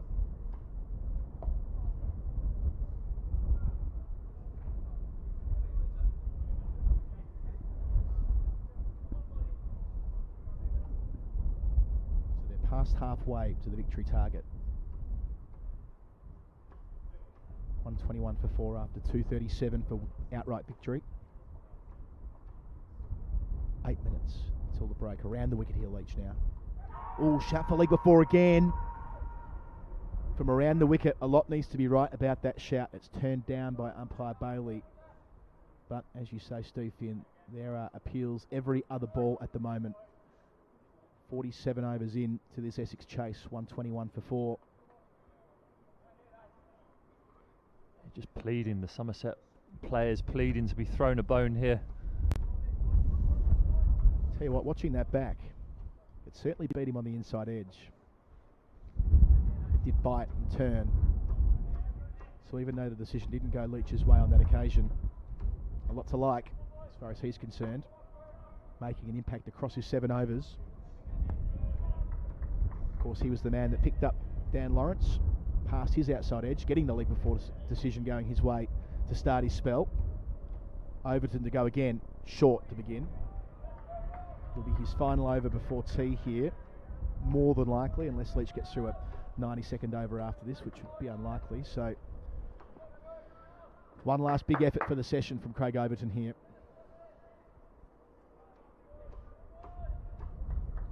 Early bouncer to soften Ryan Tendo-Schaar up. The plan always there with a bouncer like that is not necessarily to get the wicket with that ball. It's the follow-up balls that matter. Oh, Neil half a shout again for leg before. A suggestion even from Overton that it might have been inside edge onto pad when turning around. But that pressure continues to build on the 40-year-old veteran.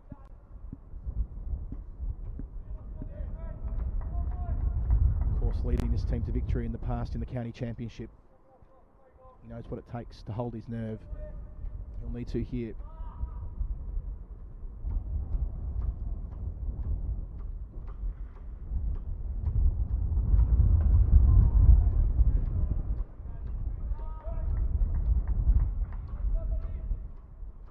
Let's set this up. 3 balls to go. Will he try short again? If you had the ball in your hand at the moment, Finney, how are you looking to place these 3? Yep, similar. It'd probably be, or maybe, short, full, try and get Ryan Tendo-Schaar tentative in coming forward, but he looks determined, he looks dogged. Can he bring short leg into play? It's full. It's down the leg side. He tried this, just going for those pads. Ryan Tendo-Schaar in, coming across his stumps, negating the threat of the ball coming back in from outside off stump. It seemed as though there Craig Overton trying to hit him straight on the shin, right in front of all three. Not a bad idea. Let's get into the stage where Somerset really do need a wicket.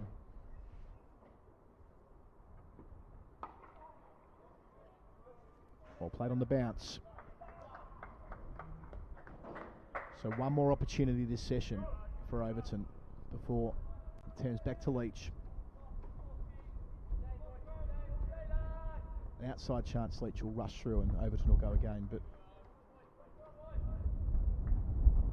most likely this will be it for him, for the attack leader.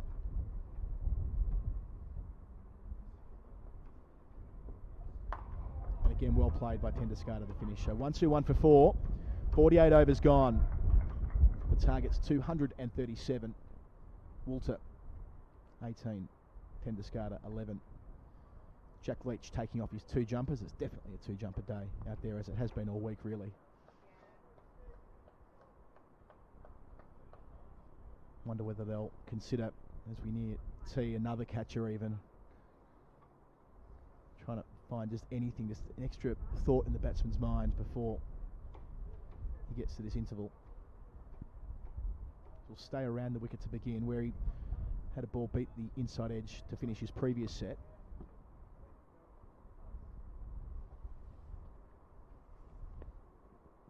So there will be 3 catches on the leg side. They're changing up to that extent. In a wall, 2 short legs and a leg slip in a straight line. Don't see that too often.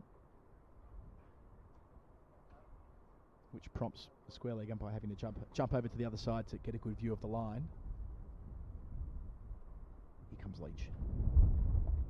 Or again through that gap between the short legs. I'm not sure how that's possible, given there are 3 of them there. But Walter, he'll be perfectly pleased with that, getting himself off strike from the first ball of the final over before tea. He's 19. Leach will be desperate for someone to just put a foot on that or something, have 6 balls at Paul Walter there with that plan. The field changes. Ryan Tendo-Schaar comes on strike. The ball spinning away from him though. If Jack Leach gets his line right here, this could be tricky. So staying around the wicket, 2 slips in the silly point. Too short. Cutting is Tendo-Schaar and cutting well. On top of the bounce. He moves to 15. 126 for 4. Handy runs to go to tee on.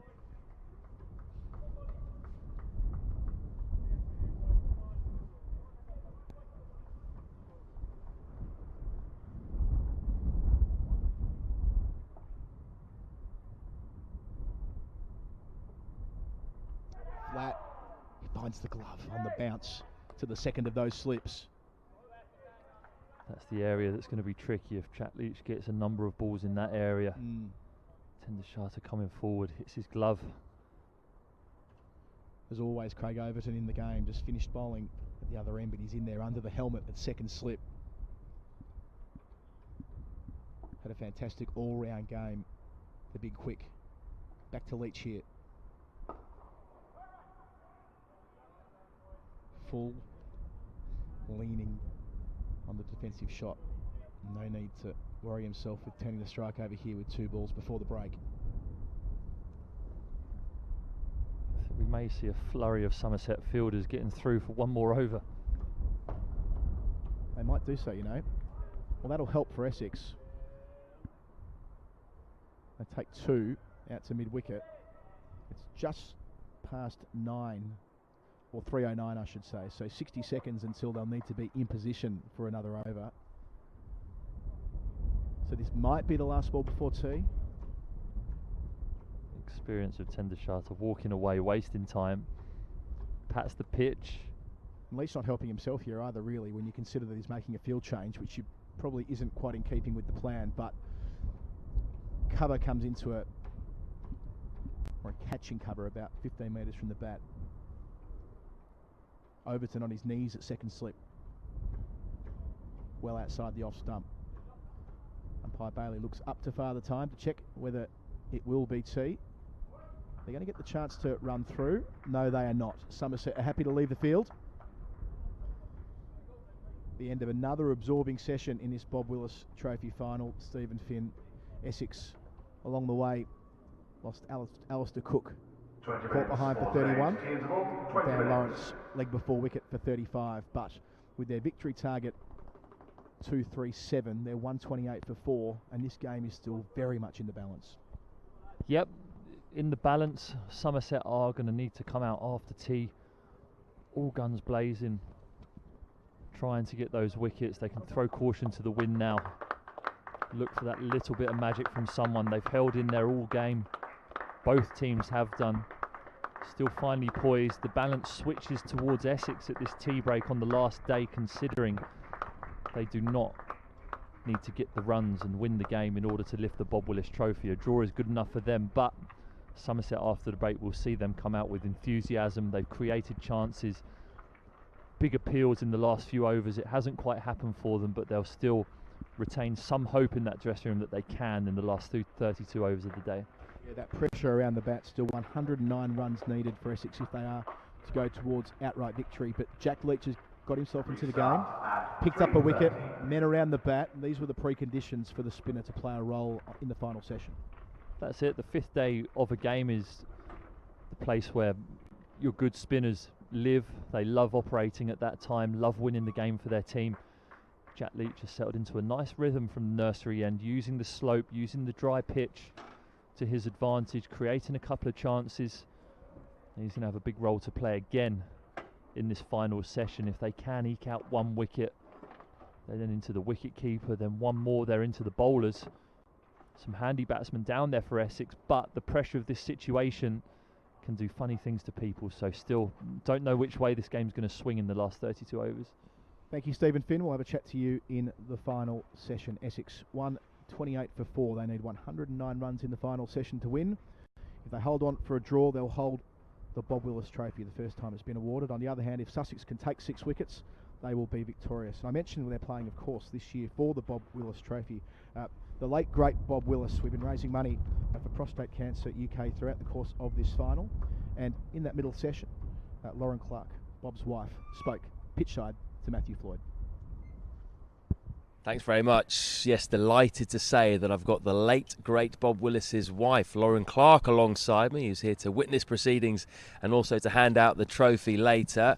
Enjoying what you've seen so far? Well, I mean, the final's absolutely amazing, and it's the 5th day now. It's really, really freezing, but all to play for, and at this point we have no idea who's going to win. Yeah, absolutely. It could well go all the way. You never know with this one. Just explain to us then how it came to be that Bob's name was associated with this trophy. Well, as far as I'm aware, it was to do with Ian Botham and the people at Durham, Tim Bostock, who put the idea to the ECB, and everybody thought it was a really great idea to get some cricket played, county cricket played during the summer, and new format, and yeah, Bob would be stunned. Would he? I think so. Yes, I think so. And he spent a lot of time trying to sex up the county championship, and I think it's it's happened this season, yeah. And he'd be really pleased with it. I'm sure he would. He'd be very pleased as well with all the opportunities given to young players as well, because it's such a shortened season. We've seen a couple of them perform well in this final as well. This game is associated with Prostate Cancer UK, so just explain to us why that's a charity that's very close to your heart. Well, it's a charity very close to my heart because sadly Bob's died of prostate cancer, and it's very deadly disease that needs to be taken seriously. It's the #1 diagnosed cancer in the UK now of all cancers, men and women. Breast cancer has overtaken that, and lots of people don't even know what a prostate is or what it does, and it's deadly. It can be deadly, and even if it's not deadly, it can have serious side effects. Yeah, it affects 1 in 8 men, doesn't it, in Every this country? 45 minutes someone dies. Which is absolutely astonishing, that number. So in order to change that number, a lot more medical research has to be done, and they need money. And there's a way that you can donate as well, isn't there, with Bob's name? Yes, during the final, I think you can text Bob to 70004 to donate £10 to the cause. Yeah, that's right. It's, Bob to 70004. You can donate £10. Whatever you want to donate at all, really. Anything will help. You've also had a hand in designing the trophy. Tell us about that. Well, yes, during lockdown I was obviously struggling on my own without Bob, and I'd done A-level art in 1986, and I thought, well, I'm going to get some supplies and see if I can paint anything, and then I thought, I think I'll, I looked up some pictures of Bob's iconic action, and I thought I'll try a cubist version of that, and Right. And I did it, and people said that's good, and so I've done about 14 pictures since lockdown started, and then they needed to design a trophy, and Edward Asprey, who's made the trophy, saw my picture and thought that would be a really good design for it, and I think it is. I think it looks really beautiful. And you're going to present it later on. Looking forward to that. To see it again, so I'm excited about that. Yeah. Yeah, we all are. It's great to see you down here as well. We'll see you much. later for the presentation. Thanks very much.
Scorers Don Shelley and Neil Smith. For the final session, Somerset led back to the field by Tom Abel.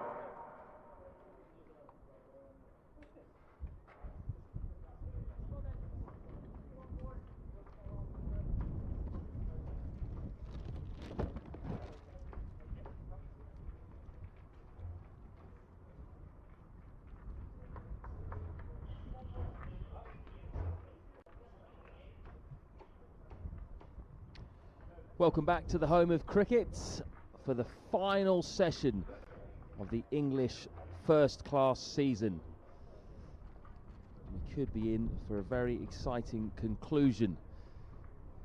Certainly if Somerset can pick up 1 or 2 early wickets in this evening session, you'd have to say Essex will be favourites from here because they only need to draw this game to get their hands on the trophy.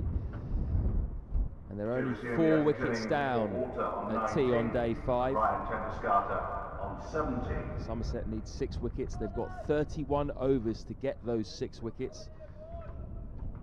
Alternatively, Essex, of course, can go on and try and win the game. Their target is 237. So they need 109 more off 31 overs, which equates to just a bit over 3 and over. Ryan Tendo-Schaar and Paul Walter, the 2 not-out batsmen, a handy partnership of 30 so far. Tendo-Schaar 17 off 46 balls, Walter 19 off 68. They've blunted the Somerset attack so far. And it's going to be Craig Overton to continue from the pavilion end. Good start, it's the seam. Wraps Walter on the thigh pad. Michael Atherton's alongside me. 67 runs in 30 overs, Athers, in the previous session. 2 wickets have fallen. Are Essex now looking more at the draw than the win? I think so, yeah. And the question is really whether Overton and Leach, maybe that combination or a different combination, can spark a bit of a collapse.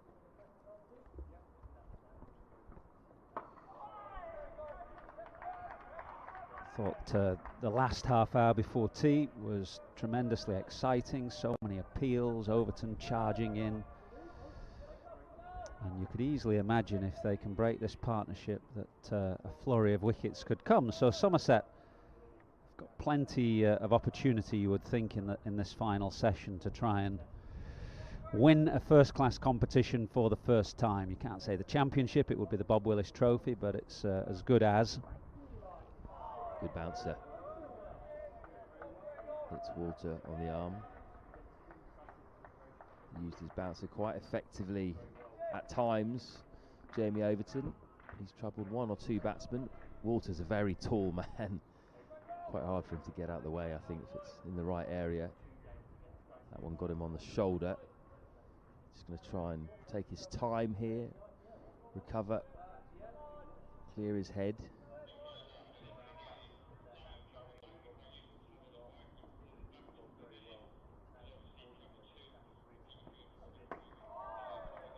Short legs in, just gives Overton another option. Somerset probably now realise that they need to attack as much as possible. Doesn't really matter if they lose the game, because either way, draw or lose, they won't be winning the trophy. They've just got to find a way of getting these 6 wickets. And relying on Overton, who's been the leader of their attack this season, to do something for them. And I feel he hasn't quite had the rewards that he's deserved in this game. He picked up 1 wicket in the second innings, 1 wicket in the first innings, but he's bowled better than that. You could easily see a clutch of wickets falling to him quickly.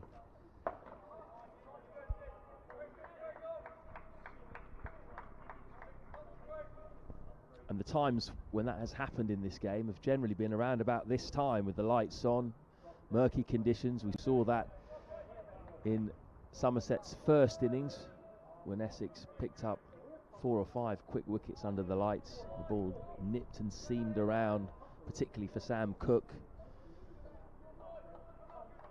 That's what Somerset need.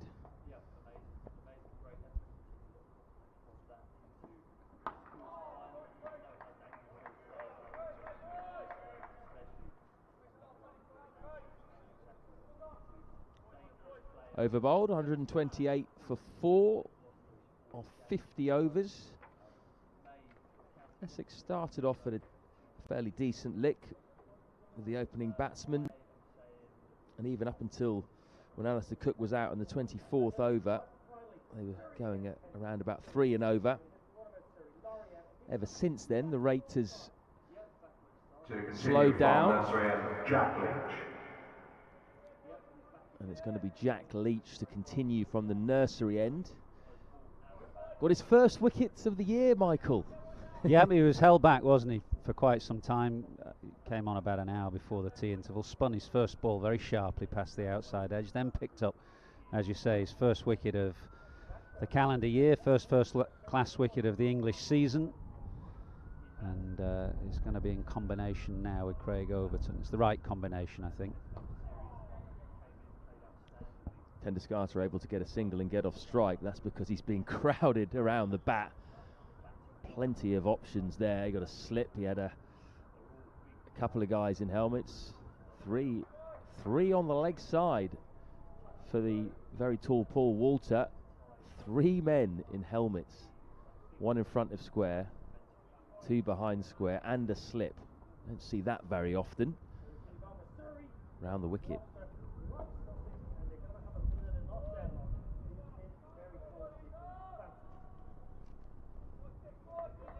Pretty clear what Leach is going to try and do here then. He wants to get one of those 3 guys in business.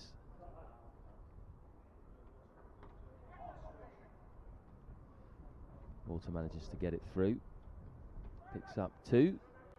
So Essex will still have the win in the back of their mind. They'll try and pick up runs where they can. They'll have opportunities with all these men around the bat.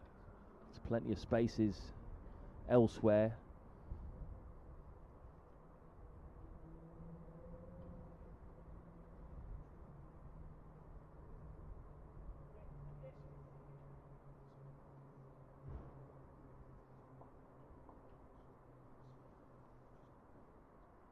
Lobbed that one up. That was a nice juicy full toss, which Walter couldn't take advantage of. Oh, that's the kind of one that you can just hit straight up in the air, isn't it, in this situation?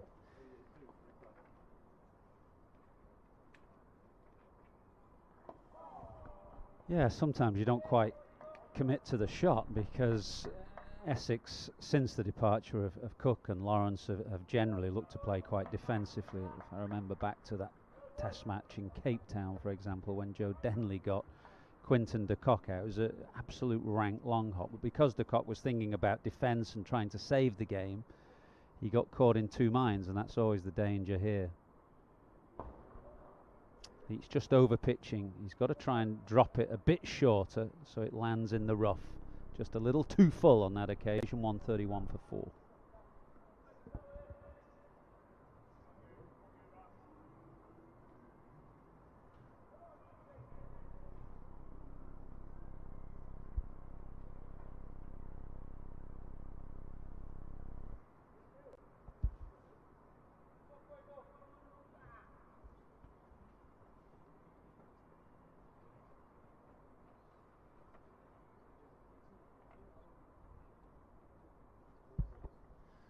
Two umpires, Russell Warren and Rob Bailey, just having a bit of a chat there.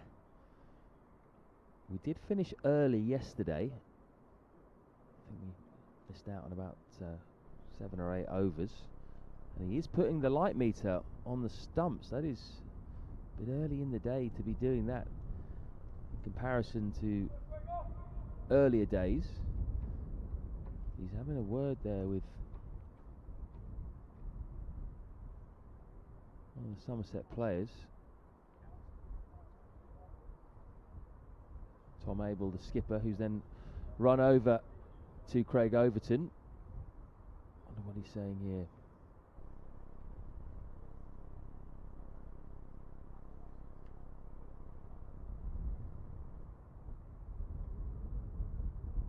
Might be something to do with having to bowl spin or something like that. Well, there's 2 options really. He could have said to Tom Abel, look, it's getting a little dark. It's not, we don't think the light is fit enough for Craig Overton to bowl, but that can't be the case because he would have just taken Overton out of the attack.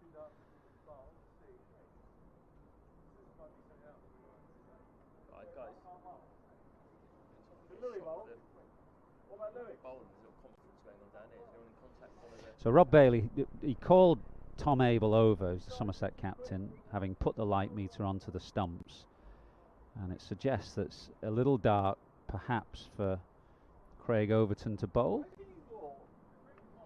But Overton still has the ball in his hand and he's walking back to his mark, unless he's told him that he can't bowl bouncers, perhaps, that he can't bowl short.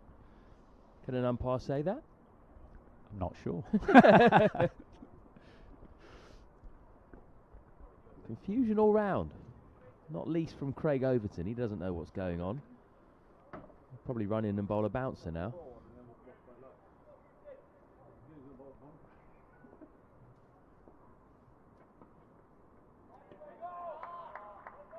We'll just keep our eyes on Rob Bailey, just see if anything else comes of that chat. It's not good news for Somerset though, because the light isn't going to improve, you wouldn't think, from here on in. So if it's already borderline with 29 overs remaining, that is not good news for Somerset. And the other issue is they only have one spinner. Could have played Roelof van der Merwe or Don Bess as a second spinner, but they've gone with just Leach. So if it ever got to the situation where only spin was allowed, they'd have to have a part-timer on at the other end, or one of the seamers bowling spin.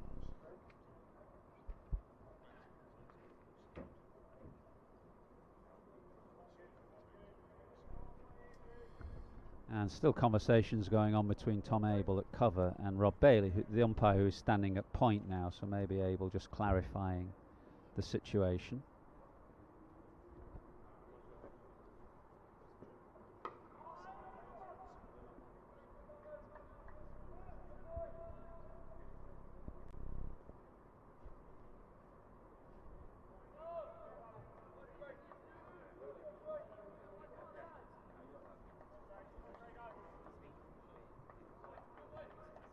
It is fairly dark at the moment, with the floodlights on. Not as dark as it was yesterday when we came off though. Full, attacking the stumps. Tendo-Schaar equal to it, gets his bat down in time. Well, Overton got Tendo-Schaar out LBW in the first innings. He trapped him on the crease, and from the moment that he came in the second innings, Tendo-Schaar has been eager to get as far forward as he can.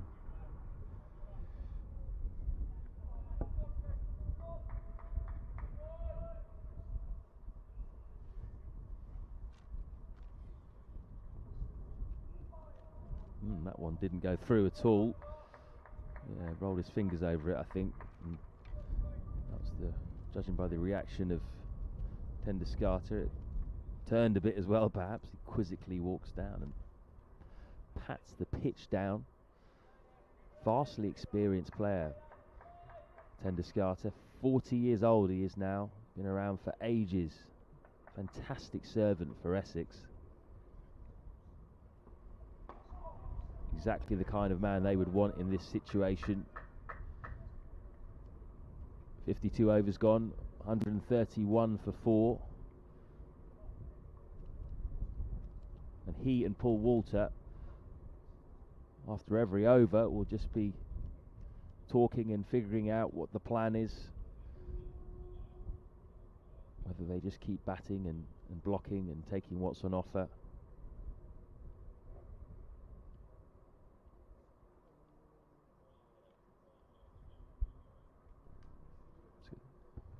Over rate is ponderous, because at the end of each set of 6, the 12th man has to come on, take Jack Leach's sweater off, sometimes takes the helmets on and off as well.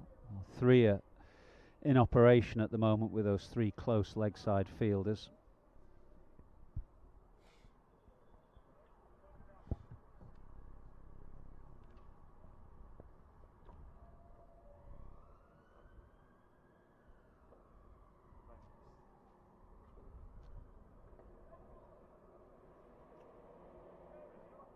Looks like the kind of field you might find at Eden Gardens in Kolkata in a test match or something like that at the moment. Ball's not turning that much for Jack Leach.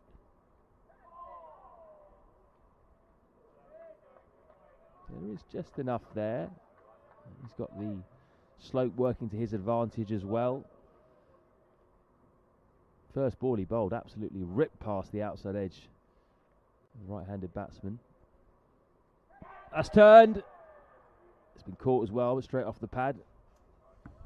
Yeah, well, coming round the wicket as Leach is, he's more of a chance of an LBW if he's finding a bit of spin off the pitch. Can pitch in line with the stumps and straighten one to Walter. Can't just play with the pad, he's got to play with his bat then, which will bring those close fielders on the leg side into play.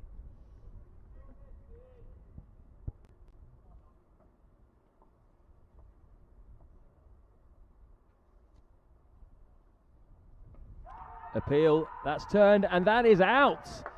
Didn't turn too much, according to Rob Bailey. That is a big wicket. They finally have the breakthrough, and it is Paul Walter, LBW for 21. Yep, coming round the wicket, it brings that LBW into play. If you bowl over the wicket and the ball spins, it's very difficult to get an LBW because the batsman's either likely to be outside the line playing forward, or the ball will spin if it hits him in line too much. So coming round the wicket as Leach does increases your chances of getting an LBW. That was a good piece of bowling, pitched in line, straightened, and ends Paul Walter's resistance. So big wicket for Somerset. 5 more to go now to win the Bob Willis Trophy.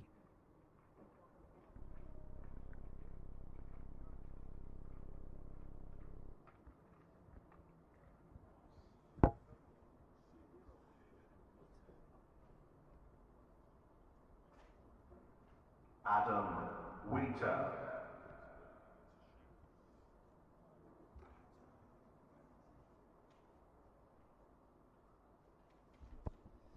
Adam Wheater in at number 7, the diminutive wicketkeeper batsman of Essex.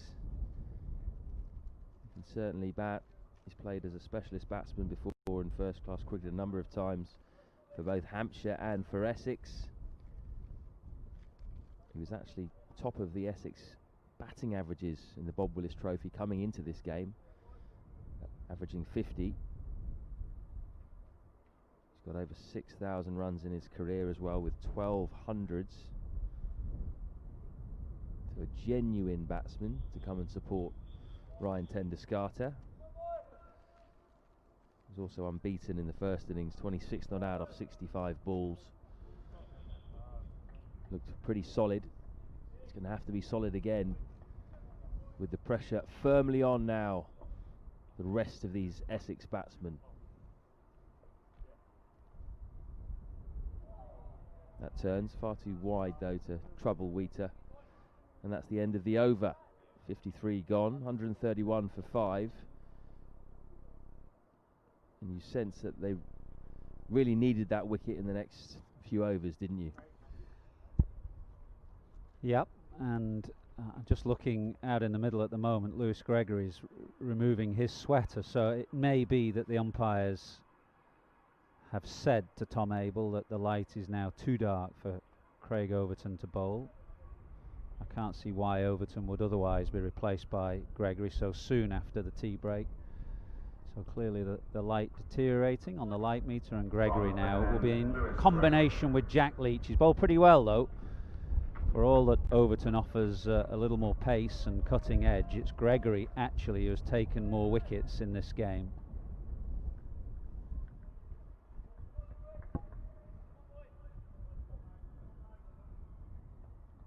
Not sure I understand this, to be honest with you. Lewis Gregory obviously a bit slower than Craig Overton, but he's still operating around about 80 miles an hour. I think that the size of that stride forward from Tendo-Schaar suggests the difference in pace between Gregory and Overton. That was a massive stride forward.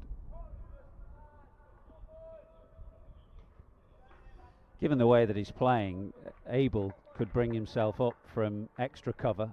Clearly Tendo-Schaar looking to block. He's looking to try and get forward as much as he can, just bring himself in from extra cover to silly mid off.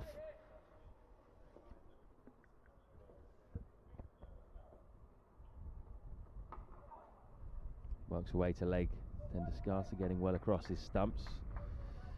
Moves on to 19, and the score up to 132 for 5. So 105 needed for the win. 27 overs to bat out if they want to just try to draw the game, which is the way it's looking at the moment, given the run rate over the past, well, 30 overs or so, really.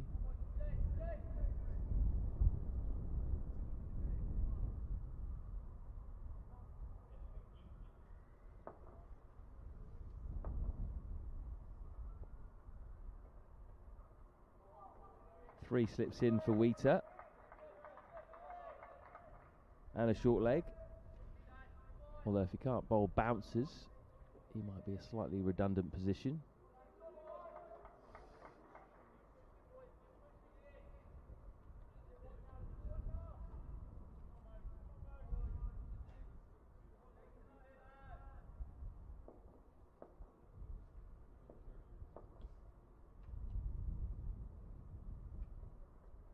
Good ball that.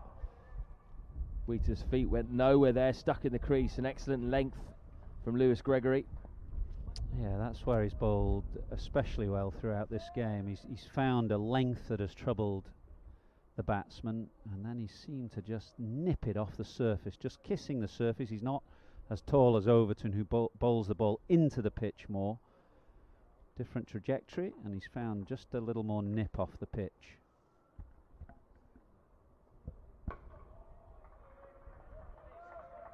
Again, Wheater just stuck in his crease a bit there. This time he finds the middle of the bat, or close to it. But Gregory certainly doing his reputation no harm in this game, particularly with the ball. He does have an excellent first-class career record overall with the ball, despite claiming he's a batting all-rounder. He's edged that one again, just not getting forward, is he, Adam Wheater? Soft hands though, and the ball went straight down to third slip. Got to be careful though. Gregory will be encouraged by that start. Again, the 12th man comes on to take jumpers, hand out helmets and that sort of thing. Probably quite happy, the 12th man, just to keep warm, run up run up and down every over. I can think of things I've been rather doing than running on sweaters and helmets at the end of each over. Yeah, do you think Don Bess is enjoying his last game for Somerset? Final swan song appearance, and what have you been doing? Running on sweaters and helmets at the end of every over. Here's Jack Leach now to Tendo-Schaar. Plenty of men round the bat. Tossed up. Ooh, he was tempted, wasn't he, Ryan? In the end, just pulled out of the full-blooded drive.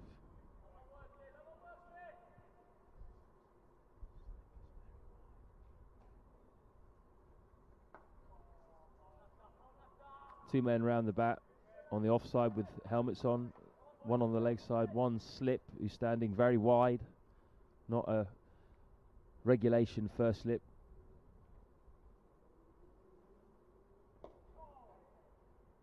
Tendo-Schaar finds the gap on the offside. Takes one. Standard of fielding has been excellent in this game, given the conditions, the cold weather. Players have flung themselves around, been fantastic to watch.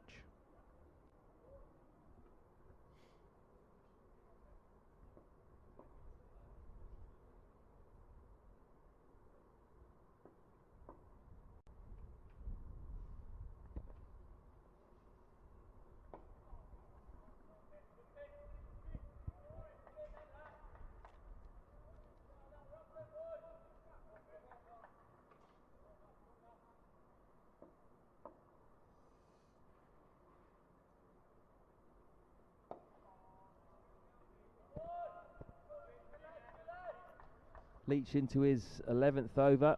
One ball to go. He's picked up 2 for 32 so far. Quite a good effort considering how little cricket he's played. Probably really enjoying the heat of the battle. He hasn't tasted much of it at all summer, or all year in fact. Now suddenly he's right in the mixer in a big final, asked to do it for his side. Yeah, it's going to be an interesting winter, assuming the cricket goes ahead. Leach can look forward to probably a couple of tests in Sri Lanka, where England will need at least 2 spinners. They played 3 last time they won there. And then a tour of India, if that takes place afterwards, where again 2 or 3 spinners will be needed. So likely to see Bess and Leach in operation in tandem for England. Maybe Adil Rashid as well, if he's recovered in time, or if his shoulder allows him to play first-class cricket again.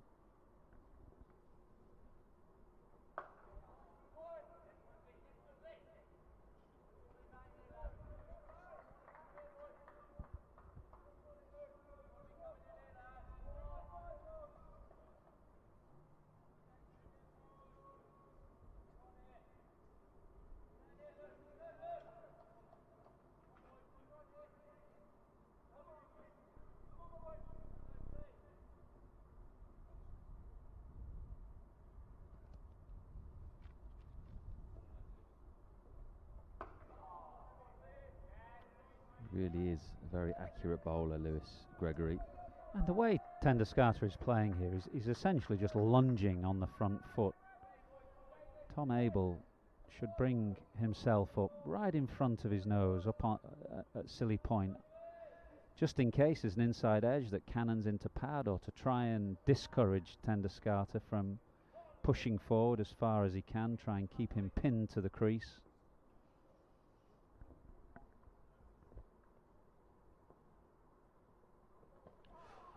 Just drifting down leg side, that's going to be valuable 4 leg byes for Essex. Just going for the money ball there, trying to go very full. Trapped Tendo-Schaar right in front, didn't quite get his line right.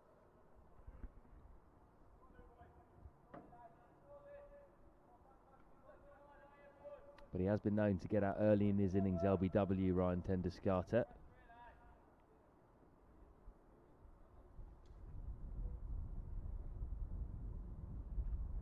Oh, there again, he's lunging forward, isn't he? Looks a bit ungainly. Plenty of appeals flying in, weren't there, just before the tea break? LBWs. The odd catch as well. It was really tense. Tendo-Schaar's not had any since then. He's managed to take the sting out of the situation a little bit, but he's still under pressure here. Straight again. And the other thing is we're not quite sure whether the bowlers can bowl a short ball. That's the other response that Gregory could try, to Tendo-Schaar lunging down the pitch just to give him the odd bouncer. But given the conversation between Abel and the umpire a couple of overs ago, we're not sure whether the light allows for that.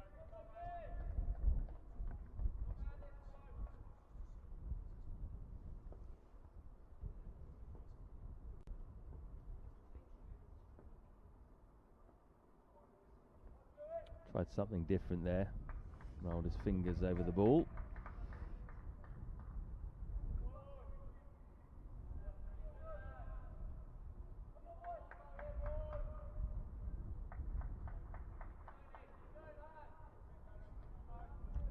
.1 overs left for Somerset to take these final 5 wickets. It's all come down to this in the Bob Willis Trophy. Should go right down to the wire, this game. Really does plant his front foot down in front of the stumps, Tendo-Schaar. That's the end of the over. 56 gone. Of course, we might not get the 24 overs left. If things continue as they are. It's a bit dark out there.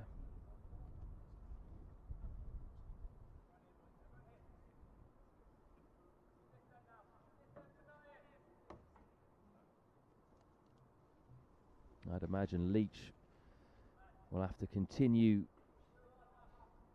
from that end probably for the rest of the game if he can.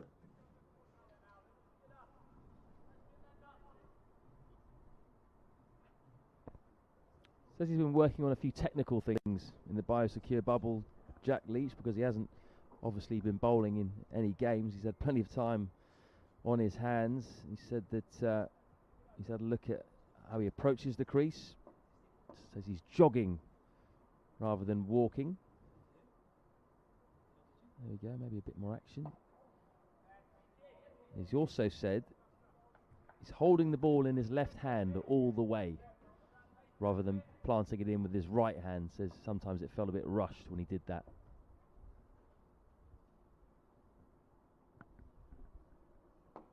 Well, it's not often as a professional cricketer that you get those opportunities. As you say, he was in that biosecure bubble for such a long period of time, and probably realising that he wasn't going to get in the team. And so when you've got a stretch like that ahead of you, you may as well utilise it to make the changes that you would normally think about making in the closed season.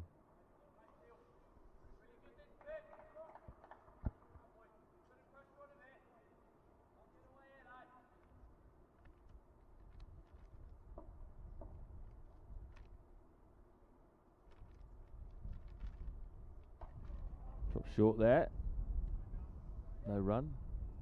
Did you work on a few technical things in the biosecure bubble then? It was a long time, although not as long as for the players. Of course, we could go home in between test matches, and even at the end, the one-day games, we could escape for a day as long as you stayed within your social bubble. But what was it? Jofra Archer spent 87 days, which I think was the most of any England player, because he was crossing over between the test match bubble and the one-day bubble. Almost like a winter tour.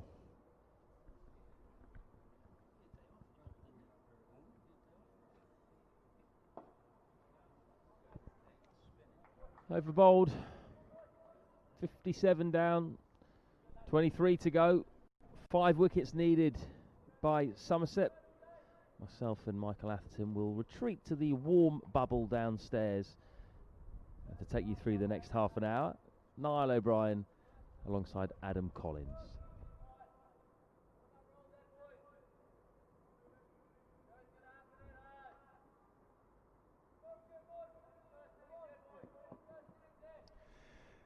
Thanks, Matt Floyd, and thanks, Mike Atherton. We'll hear from both of them later. Assuming there is a later, of course. The light has been taken, the meter reading has been taken, I should say. I think it might have just improved a fraction since then over the last 15 minutes or so. Gregory to continue. Clip to mid-wicket from Tendo-Schaar, who got through that tough period before tea. He's lost Paul Walter since then.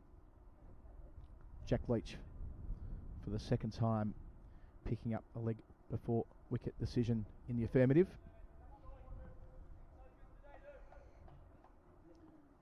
So in addition to 2 slips, a short leg, a catching mid-wicket and another mid-wicket. So pretty clear what the plan is here. Keep it straight. Target those stumps.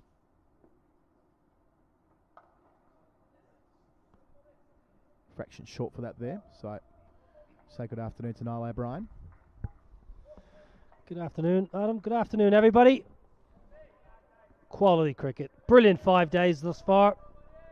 Neither side have given an inch. You just think Alistair Cook's massive 100, probably the difference between both sides. Somerset batsman scoring 2 centuries to Essex 1.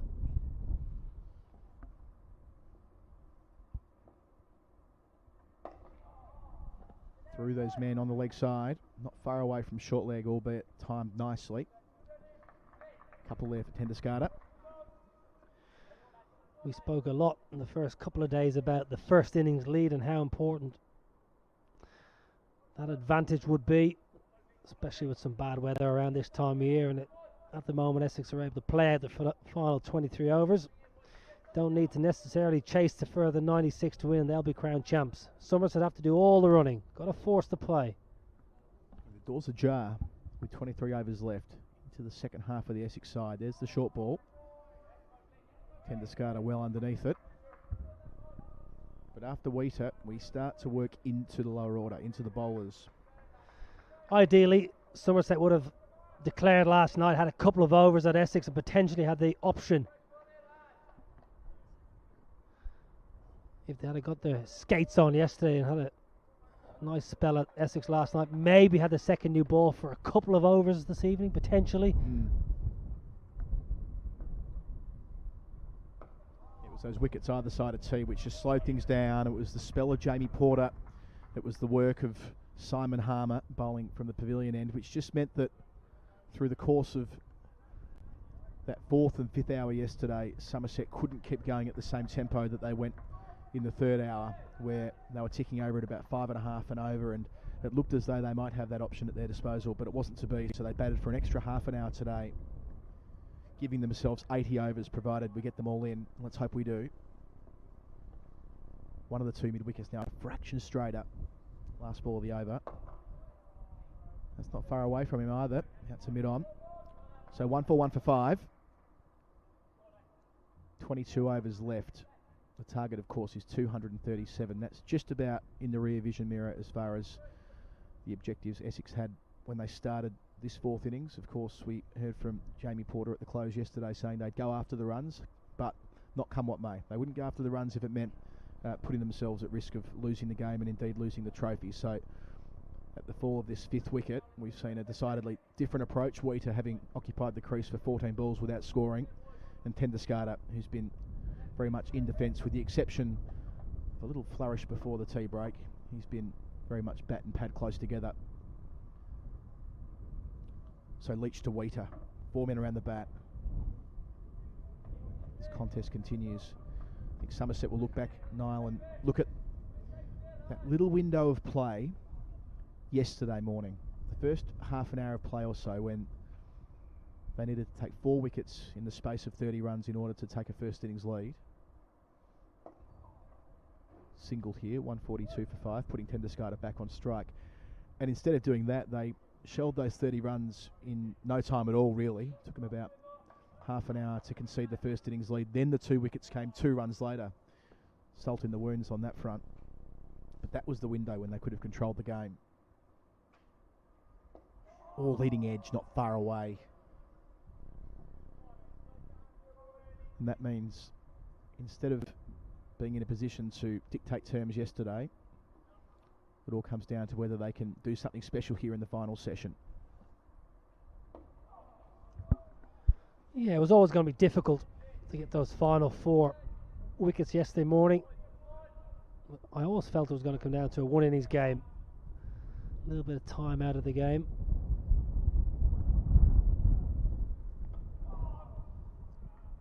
That lunging forward method's working for Tendo-Schaar more often than not. Essex haven't got the force, the issue. That's the comfort they have. They know they can sit tight and dead bat everything that's thrown at them. Ended the Leach over, 142 for 5, so 22 left. It does mean that it shouldn't be long before we see all the men around the bat. There'll be no need to worry about having sweepers here and there. They can go all out attack, which is perhaps incongruous given they're chasing the game, and that Essex are the side in complete control to see men all around the bat. But such are the vagaries of first-class cricket. It often is the case that the side chasing the game can really go all out attack at the very death, and we're 21 overs away from this being over. Yeah, still plenty of cricket to be played. Essex firm favourites to lift the trophy, lift the Bob Willis Trophy. You can't fault either side. I think both sides have played some superb cricket. Really wholehearted performance, showed plenty of good skill. Think back to Ed Byram's century. Lammonby was a fantastic 100. Cook himself, majestic, and some of the bowling's been excellent. Gregory's been really good with ball. Overton's been excellent. Porter, go back to the first day. Sam Cook, he bowled fantastically well. So I think both sides have really scrapped and fought and played some superb cricket. Yeah, good contest, twists and turns. Another catcher in on the leg side, 3 of them, 3 slips as well. Oh, that comes off the glove of Wheater. Around the corner, that stung. You can see him shaking his hand as he makes his ground at the non-striker's end. That bit. 143 for 5. Yeah, I just think he bowled a cross-seamer there, Lewis Gregory. He seemed at the top of his mark, maybe just to hold the ball cross-seam. So maybe just trying something. Day 5 pitch. Pitch is held together very nicely, but if there's ever going to be uneven bounce, It's going to be late on day 5. Rob Bailey just staying at the offside. A lot of players on the leg side, so Rob Bailey, the umpire, going across the point. And so the short leg moving just a fraction behind square with Tendo-Schaar on strike. Down late on it. So after Gregory got one to bite and hit the top glove of Wheater, the next ball, it didn't shoot through, but it also didn't take off, which meant that Tendo-Schaar had to wait for it, having not quite moved forward and felt forward a little bit, bat on ball rather than bat crashing into pad. It would have been all over had that been the case.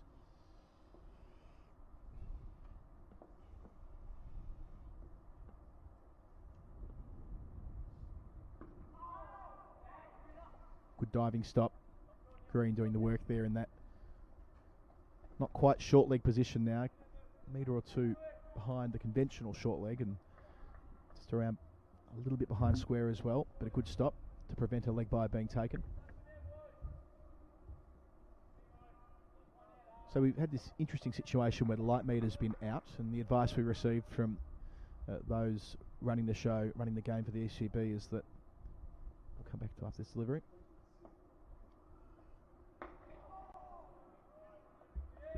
The expectation is that fast bowling, define that as you will, won't be on. We haven't seen Overton since then. Not quite sure how they make those adjudications, the umpires, but perhaps Gregory fits into the category they're willing to have on, but Overton not quite. Probably a badge of honour for Overton to an extent. It's probably not a great deal in the pace, probably 3 or 4 miles an hour. Cutting, nicely stopped. Great diving effort from Lammonby. Been involved in the game, made a real influence, the 20-year-old, yesterday with the bat. Took an important wicket with the ball as well during Essex's first innings. And saving 4 there. Stays at 143 for 5.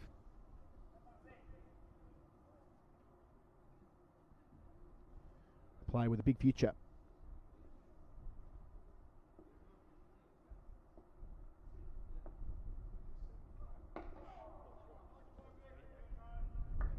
To end the over, another straight delivery from Gregory to Tendo-Schaar, who's happy just to push it with soft hands into the onside to those 3 men who are patrolling the mid-wicket region. So 20 overs remaining in the Bob Willis Trophy Final. 60 have been bowled. 5 wickets taken for 143 runs. They need an additional 5 wickets in the last 20. After Wheater copped that whack on the finger in the previous over, it has required attention. Whacked him on the left hand, and Niall O'Brien, as soon as he was coming down the track, he threw his hand off the bat and ran all the way past the stumps, suggesting that he might be in some strife here, although in saying that, he's putting his gloves back on. He'll continue. Tough breed, the keepers. Takes a lot to keep wicket keepers out of the game, but he copped a nasty one there. Cross-seam delivery, I think, from Lewis Gregory, just spat off a length. Adam Wheater knows he's about an hour away. An hour's hard work away from another trophy for the Chelmsford side. So Leach again. He'll be bowling to that man Wheater. 3 men around the bat on the offside. And Wheater happy, just lunging forward. Might be a case for another catcher on the leg side as well. Runs are not really a factor at this stage.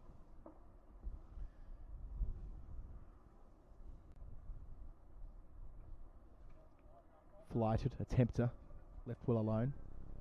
So in addition to the 4 catches you can see on screen, backward square leg, mid on, mid off, cover, backward point. So no sweepers as such, but I wonder whether we might have reached that stage now where they need to shift gears a little bit. We saw Jack Leach bowling with 9 men around the bat during the Ashes Test match last year from that nursery end, in not too dissimilar circumstances, where Australia on that occasion were trying to bat out a draw and did so successfully, having lost 6 wickets in that sort of skittish final day.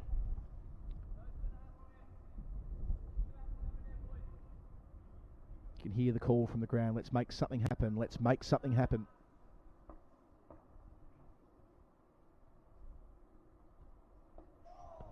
Not far away again. Spinning off an inside edge down to short fine, but no run on offer. Well, that's the danger ball, really. The ball hasn't turned much for Jack Leach, even though he's got the slope and turned the first ball he bowled massively. But apart from that, it's hardly turned off the straight. We just got to be careful of the ball that drives straight on. Oh. So the one that's gone straight, then the one that's turned, leaving it on line and backing the spin, and Leach ever so close to picking up Wheater there, watching. 1, 4, 3 for 5.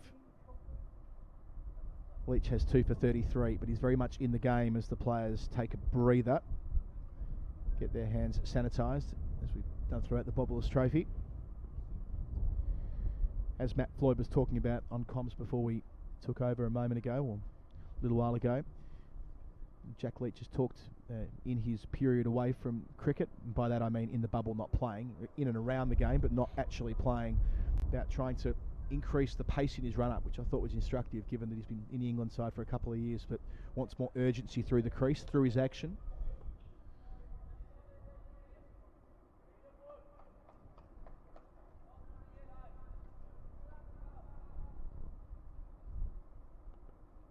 Certainly saw that there.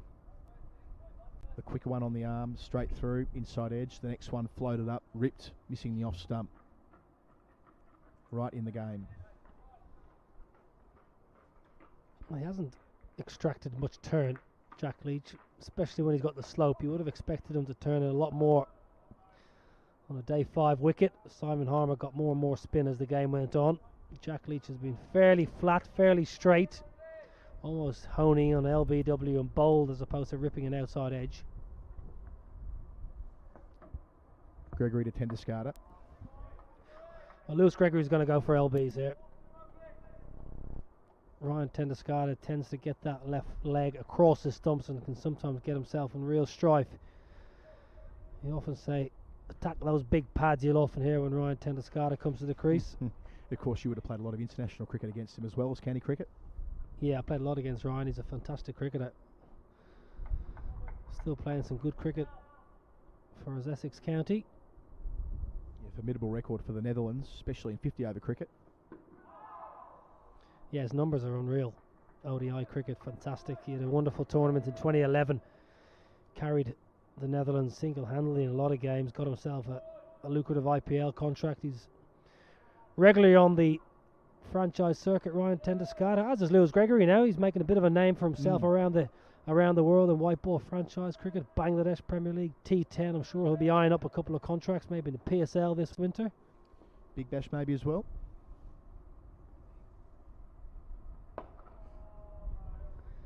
Yeah, potentially, but for now, it's the Bob Willis Trophy. That's all that matters to these 22 men out in the middle, and I'm sure 22 men back home watching on in Essex and Somerset, and all the fans, the thousands of fans. 2 counties that are very well supported. Excellent fan base, Chelmsford and Taunton.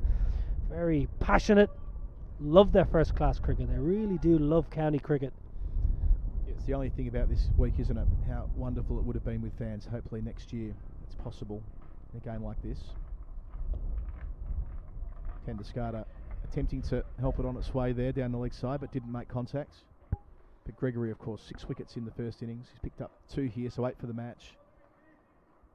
A good game to have a big performance in to cap the red ball season. Yeah, he's bowled very well. Good cricketer, Lewis Gregory. Good, honest pro, hard-working pro. Missed out with the bat both times. He's been very effective with the ball.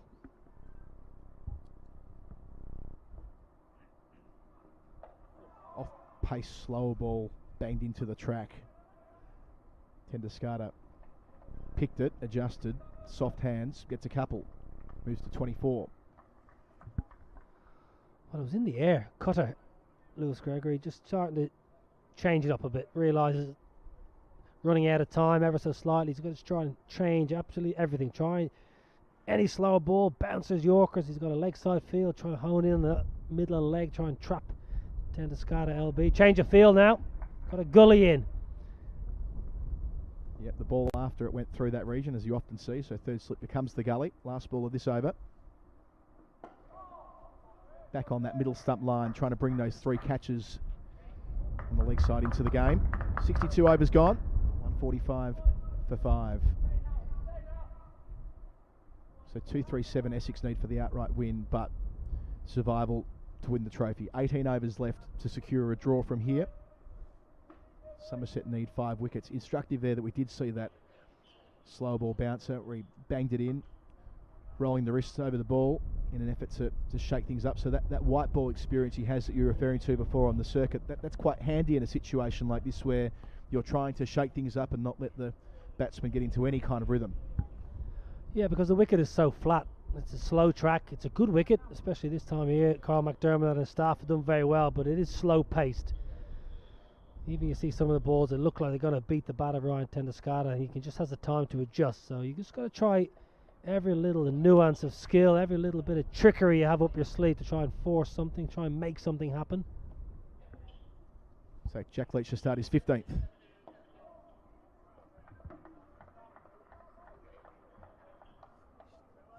On that angle on screen, coming from long off to the right hander, you can see over the top of Leach's shoulder as he lets the ball go from around the wicket. Oh, off the shoulder of the bat, not far away from Silly Point. We haven't seen Silly Point in for much of this game, but that's why it's useful to have a fielder under the lid there. Just makes it a fraction harder for Wheater to lunge forward if he knows that bounce is available to Leach. As it is again here, albeit played with softer hands on this occasion, bisecting the 2 men on the offside. No run.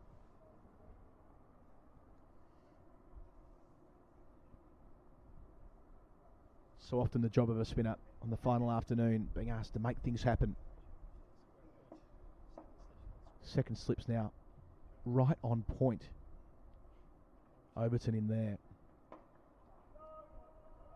Don't see that position too often. It's not so much a silly point as an extremely short point. No more than 1.5 meters away from the cut strip. The conventional silly point, the slip, short leg as well.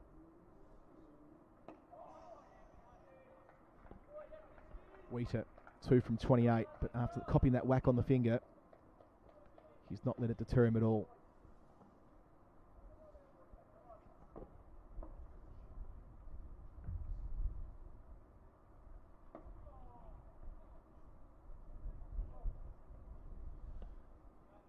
The end of the 63rd over, Leach has bowled 15 of those, 2 for 33. On 2 occasions he's gone through the gate and hit the pad. Picking up Walter in this session. Not long after tea to really breathe some life into this game, but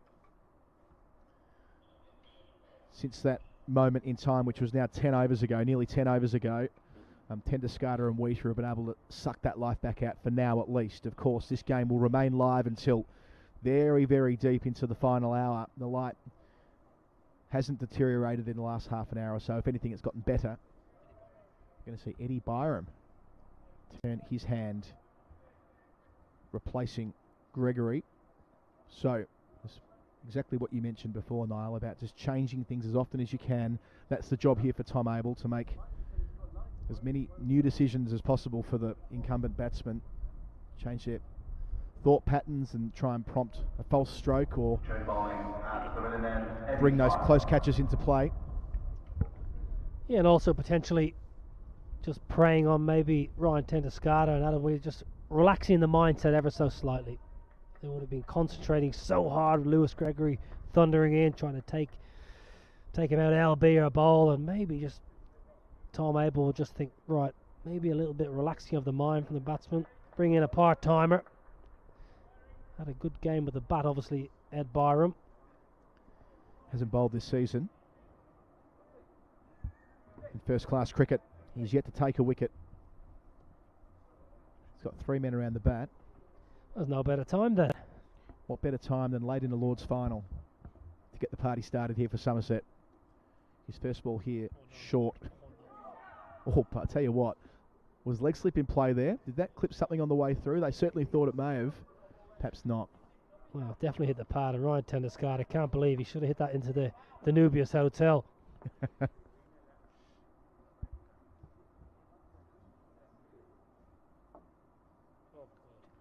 Again, that isn't much to speak of. A half-tracker leg break, which a player of Tendo-Schaar has experienced. Just a case of shuffling over and putting it where he pleases. In that case, it was down to fine leg for 4. He's 28, 149 for 5.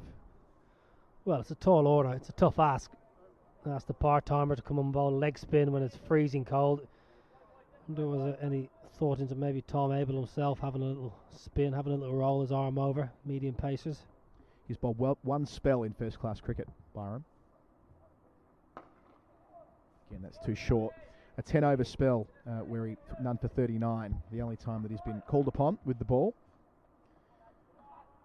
And the fact that he's identified as an off-spinner, but he's clearly bowling leg breaks here, might give a bit of a hint as well. Short once more, albeit that's a fraction straighter. Tendo-Schaar knocking it on the head. It's always a lovely time to bat though, when you're batting out for a draw and you've worked so hard against the main bowlers. They bring on a part-timer, you can help yourself to a couple of freebies.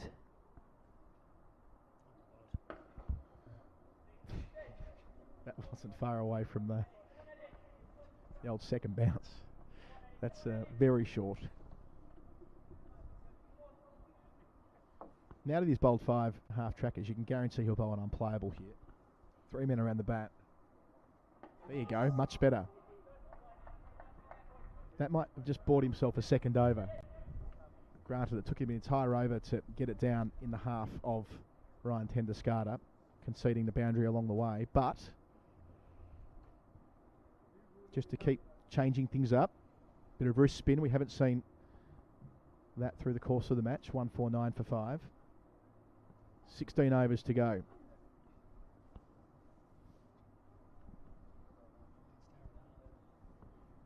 Nearing that final hour. Of course, there'll be no concern as far as getting the overs in the permitted time. Of course, not an issue on the last day in any case, but bad light doesn't appear to be a problem. I mean, it's been darker than it is right now for the majority of day 5. Granted, all the lights are on and the shadows are over the top, but as they were at 10:30 this morning when we started.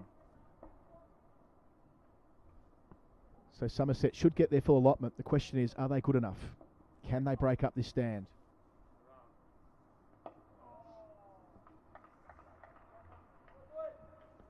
Can Leach do something special?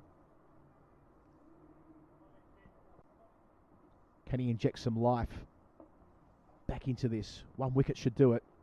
Get a look at the bowlers. Full to Wheater. Of course, we saw Jamie Porter do a job in the first innings. We'll see him next, but Porter made 13, but it was the hour he batted for, which was more important in the context of that innings. Helping steer Essex towards first innings points before getting out. Of course, Simon Harmer, his vast experience. Aaron Beard, who slapped 14, not out towards the end.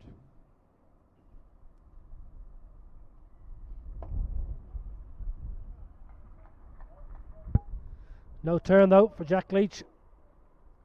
Not getting any purchase out of the surface. Everything just sliding on. Wheater's got it covered so far. That chat we were talking about when we first came on to commentary nearly half an hour ago, Niall, has really stopped as well.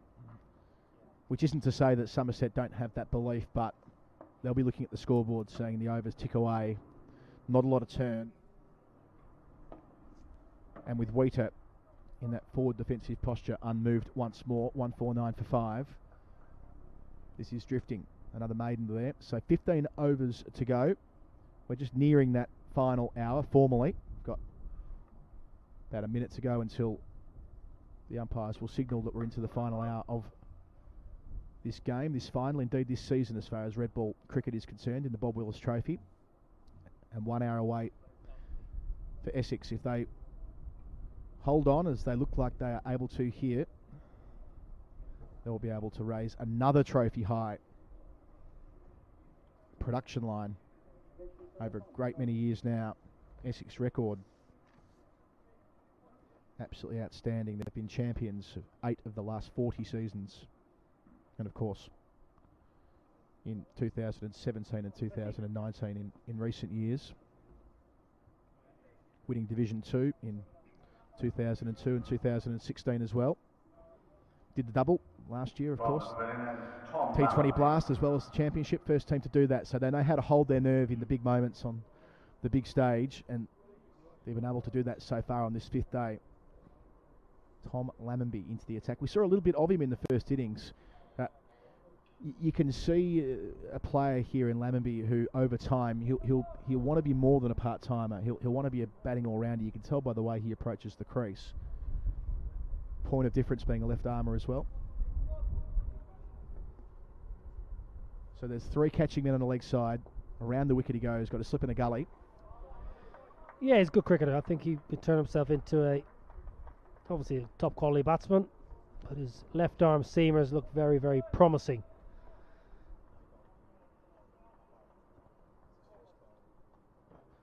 Tom Lammonby just trying to make something happen. One last roll of the dice here for the Cider men.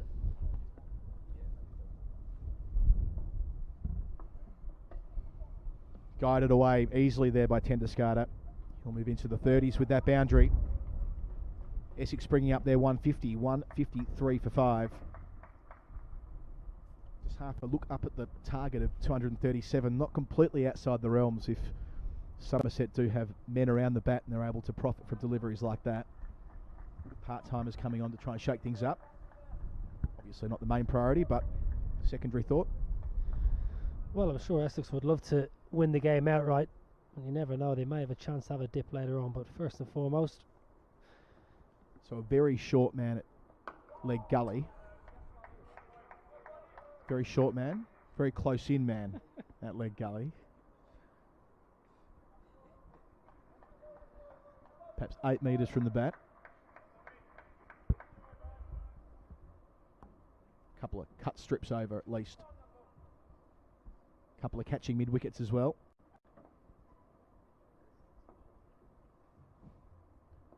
What can Lammonby do around the wicket? Goes short, over the top edge, runs away for 4 more. A couple of boundaries for Tendo-Schaar in the over, but you can see here Lammonby just trying to change things up a bit. Wouldn't have necessarily been expecting a bouncer from a part-timer. Gets it away, 157 for 5. Yeah, it's worth a look by Tom Lammonby. Good short ball, plenty behind it. Left arm around the wicket, so angle in on Ryan Tendo-Schaar. Tendo-Schaar knew there was no fine leg, no deep square, so fairly safe shot. Going to drop that man back now to long leg. The leg gully's just going to drop back, so it might be a little bit more chin music. Leg gully drops down to long leg wearing a helmet, which you don't see too often, but hard to dispense of that with nobody here.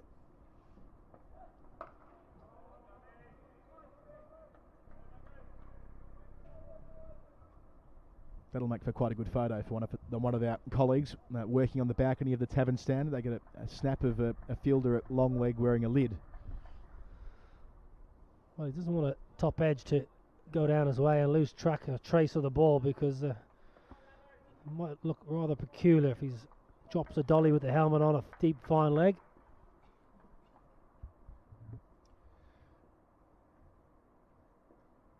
Lammonby to complete his over around the wicket, and Tendo-Schaar again right in behind it. So 14 overs to go.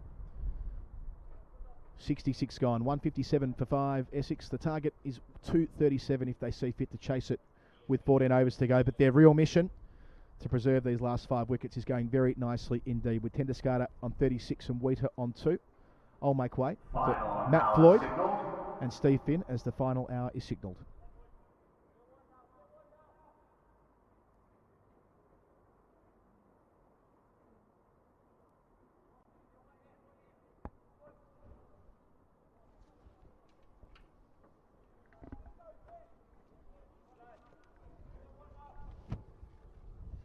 Thanks, Adam. So final hour, during which they can bowl a minimum of 14 overs. Just a bit too short from Leach. Wheater able to sit on his back foot and clip that away. He's 2 not out of 36 balls, Wheater. He's just come in and set out his stall to defend, which is all that Essex need to do in this situation. Fuller at that time just wants to somehow bring the men around the bat into play 4 of them now, including the slip, who's very wide still.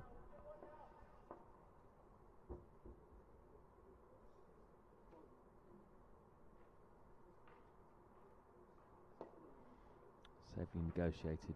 Running out of time, Steve, aren't they? Somerset. Yep, trying everything, trying different bowlers, Eddie Byram, Tom Lammonby. The light has improved, so seam can be bowled. Throwing everything they've got at Essex here, trying to prove or make Essex make a false shot, a false move, but up to the task so far. Ryan Tendo-Schaar to 98 balls, Adam Wee to 39. The only things that matter now. 15 overs to go. Well, almost did Wee to there with the one that went straight on. Trapped Dan Lawrence in front on the front foot with his arm ball. One of 2 wickets for Leach so far.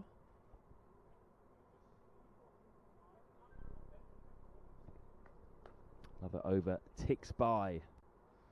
So minimum of 13 left now. These two have put on 26. More importantly, they've eaten up a lot of balls. They've been together now, getting up towards 15 overs, just under 15 overs. Came together with the score at 131 for 5 when Paul Walter was out after 52.5 overs.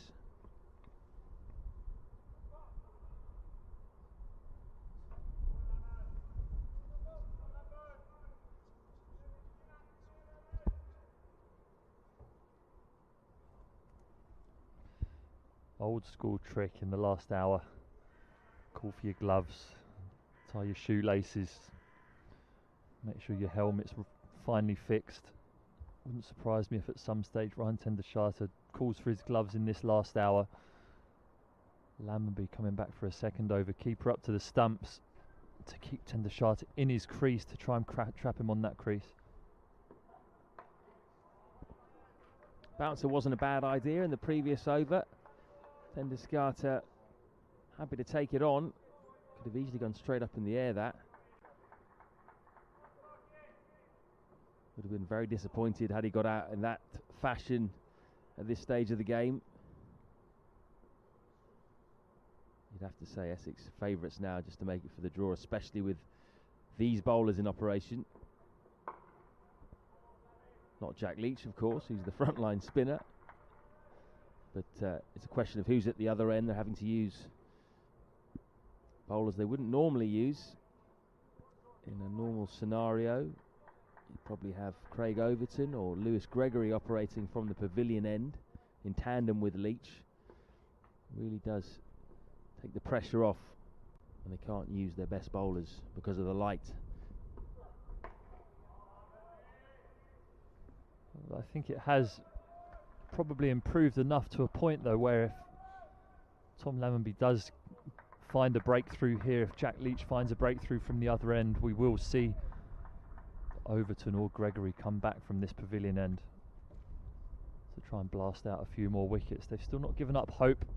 They've still got minimum 13 overs after this one's completed to take these final 5 wickets.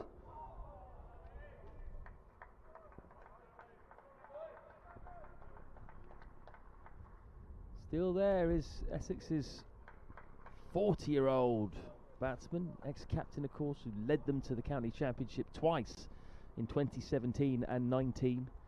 He's been there 102 balls now for his 36, doing a fantastic job for his side. And he's had a good year on the whole. Top run scorer in the Vitality Blast for Essex. In his 18th season for Essex. Not too much wind at the moment, as you can see there from the flag. Certainly not like it was a couple of days ago. It was really windy at times, especially up here on the pavilion roof.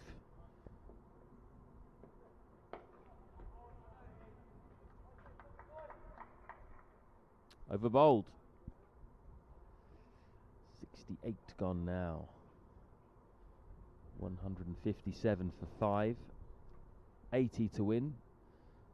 But just a reminder, Essex do not have to win this game because they scored the most runs in the first innings. They went past Somerset's 301.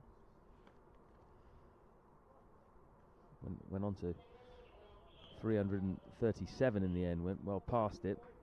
And that was a key moment in this game because it meant Essex could then almost dictate terms and be in this situation where they could choose whether to block out or go for a win. Tossed up, Wheater takes on a half drive. He's going to pick up a couple here. Rare runs for Wheater, just his third and fourth runs on his 42nd ball.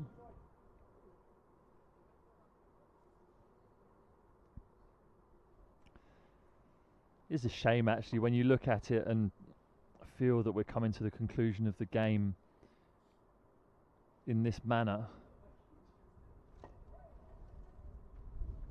That first innings rule was there. You can completely see why it was there, in case bad weather meant that the game was drawn and there was no conclusion in sight. But here, had Essex had to go for the runs a little bit more, would have meant that Somerset's wickets in that middle session would have counted for a lot more and meant that Essex weren't able to shut up shop if they did want to win the Bob Willis Trophy. Obviously we can say that in hindsight, but it could have been a super entertaining afternoon's cricket.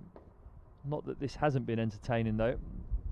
Jack Leach wheeling away from that end all session. The seam is rotating from the pavilion end, creating chances, creating theatre, but not quite enough going on for Somerset at the moment to try and take these last 5 wickets. Not a whole load of spin there for Leach, in truth. It may be day 5, but this is effectively a day 4 wicket really, because we've lost so much time to rain on days 1 and 2. It's the first class game at Lord's all season as well, the first and only. Bizarre scenario to be in the end of September. Yep, that it is, and Lord's isn't really synonymous with spinning wickets.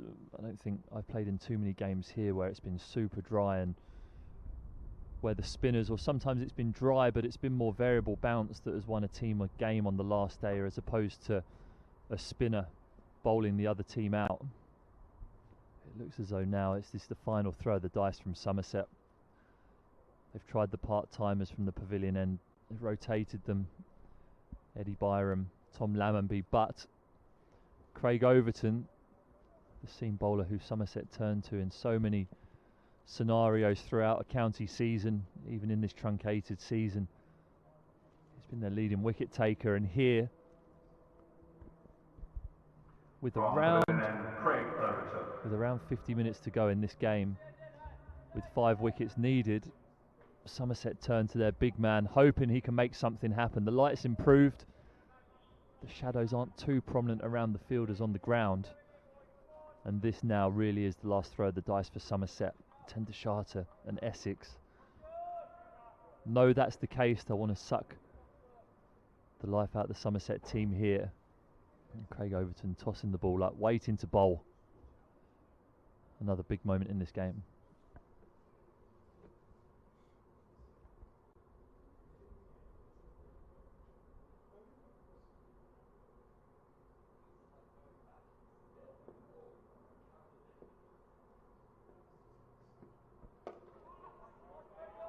Straight away he's hunting the off stump of Tendo-Schaar.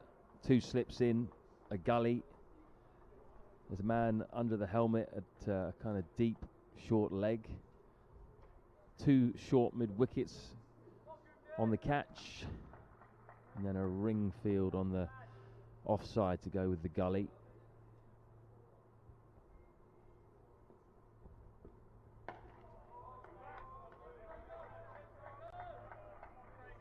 Craig Overton's picked up the 1 wicket so far in this innings. 1 for 33 off 15.2 overs. He trapped the Essex captain Tom Wesley in front of his stumps for a duck. Bowled well in the first innings as well, perhaps without the rewards he should have got. Picked up just 1 for 66 in the end.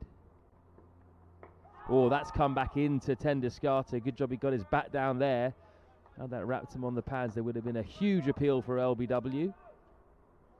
He's holding the ball when he's running up in his left hand, which does one of two things. It either means he's trying to hold the shiny side and hide it as much as he can from Ryan Tendo-Schaar because he feels that the ball is reverse swinging. We've seen him do it a couple of times throughout this game. Or it's to provide the illusion that something's happening and try and make the batsman second guess himself.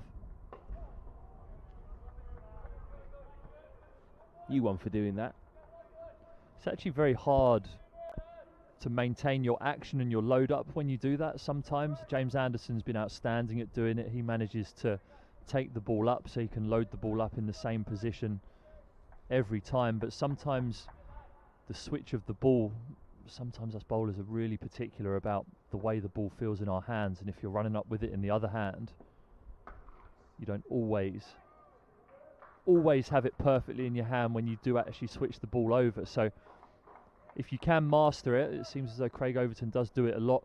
James Anderson for England does it a lot as well. If you can master it, it is an effective way of hiding which side the shiny side is, because some batsmen, the top class batsmen, especially when they faced a lot of balls and spent some time at the crease, they're very good at honing in on that ball very early in your run up and seeing which side the shiny side is. So it can be an effective method of hiding it.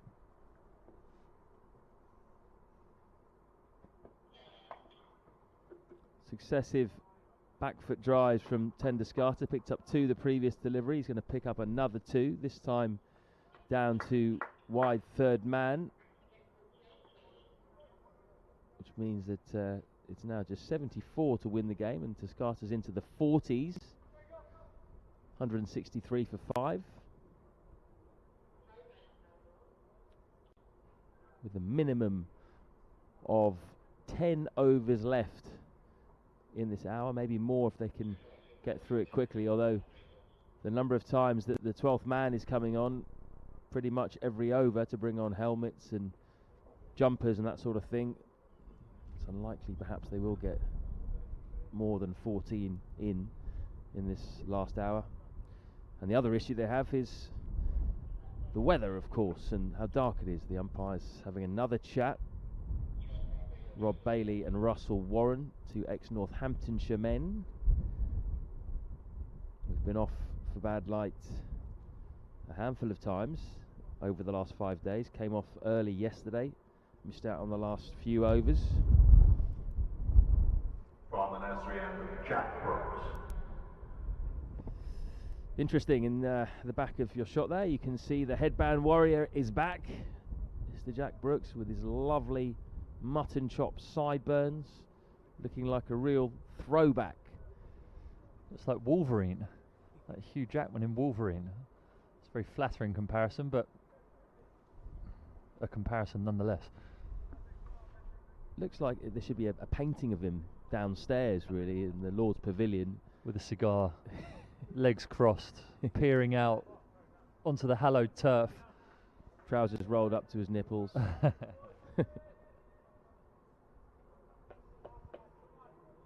Oh well, actually, so far, without getting a wicket in this innings.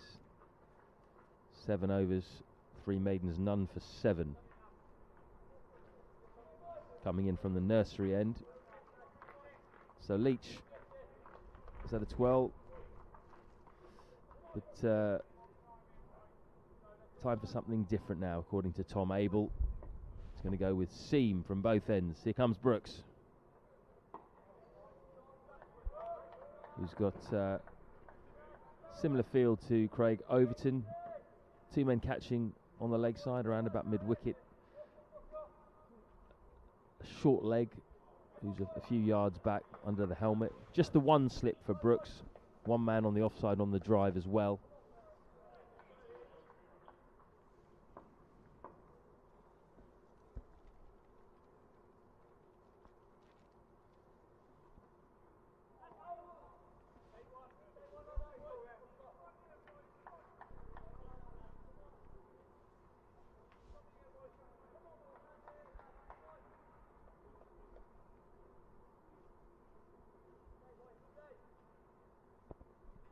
Adam Wheaters played a quiet but important role in this game for Essex.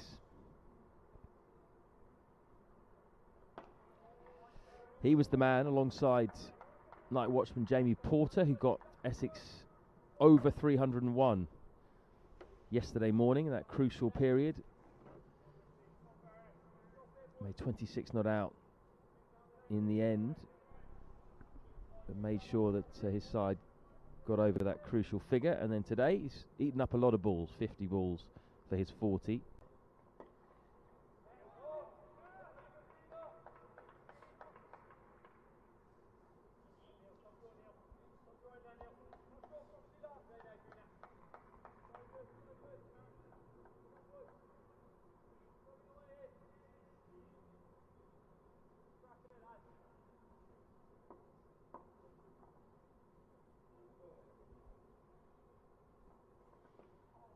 Slower ball, rolled his fingers across it, but Wheater equal to the task, tickles it down the leg side, might be his first boundary, it is. So Wheater moves on to 8. Slower ball, but still managed to run away pretty quickly down towards the pavilion. There's a quick outfield here at Lord's.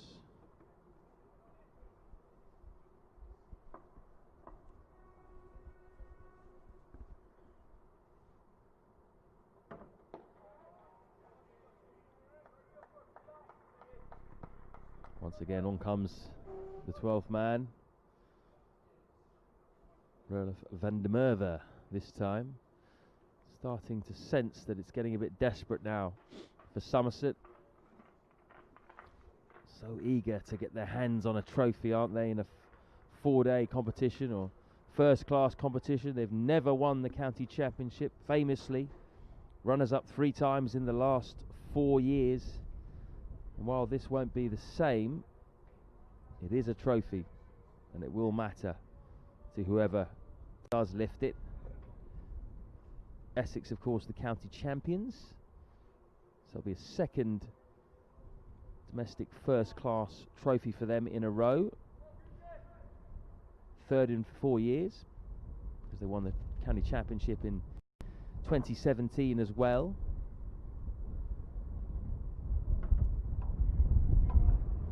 Absolutely no doubt these two sides have been the 2 most consistent first-class cricket sides in the country over the last 4 years.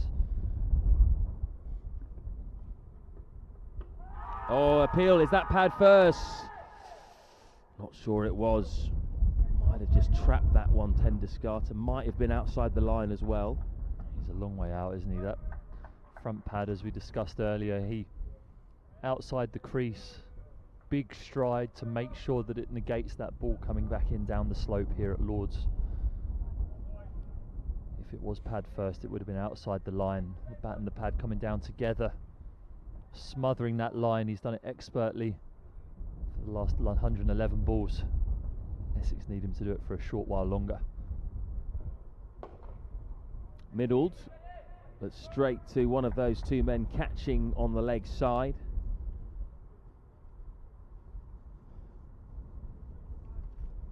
Tendo-Schaar hasn't yet committed to another season at Essex, although Essex told are hopeful that at some point he will, but no news as yet.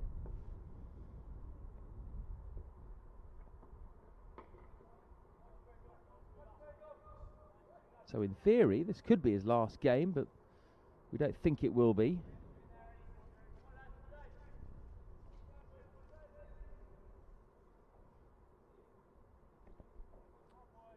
Been around so long. 18th season for Essex.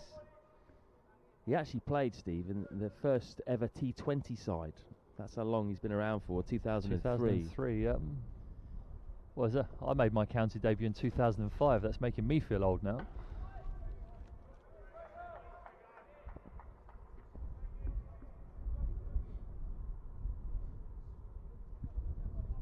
He's been a mainstay of their team for a number of years. Outstanding averages around 45 in first class cricket, which is phenomenal over an 18-year career. His white ball statistics And the way he's marshalled the troops along the way in both white and red ball cricket has been outstanding. Great servant. Oh, that looked painful. Taken a few blows for the team along the way as well, and that one's no different. Just missed the magic spot by the looks of it. Gives it a quick rub. Just off to the side from the bullseye. Gritting his teeth, bearing it. If he was desperate to waste time, he might have crumpled in a heap there. Asked the physio to come out. Quick magic sponge, the spray that we saw on Aaron Beard's back yesterday. Could have come out again.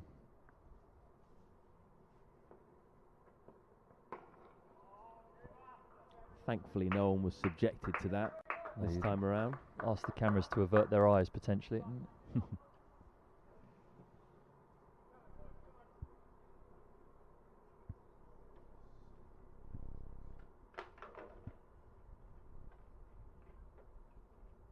So the scheduled end of the day is 5:30. Got about another 35 minutes. Got a minimum of 9 overs to bowl. Now that the spinner Leach has been taken off, means we're bowling these overs slower, so I don't think we're going to bowl, well, we're certainly not going to bowl more than 9 overs now. Going to end up going past that time.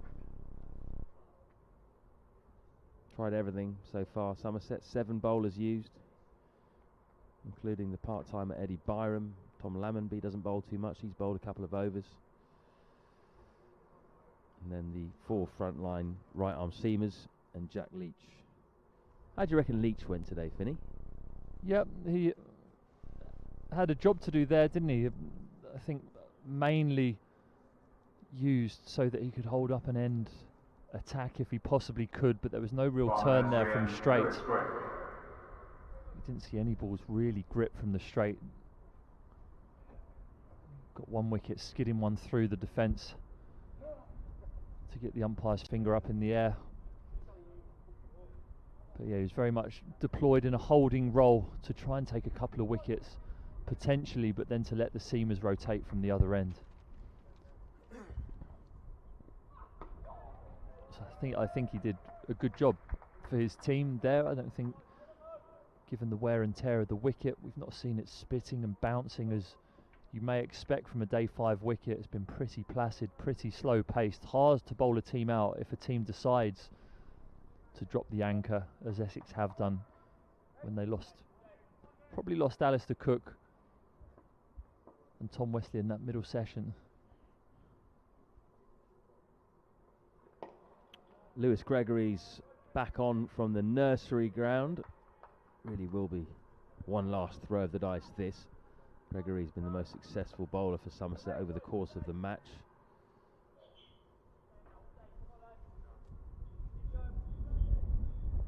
Fields at first slip for Somerset, Jack Leach. Nowhere near the slips for England. Oh, he's having a bit of a warm-up, so maybe he's coming back on to bowl.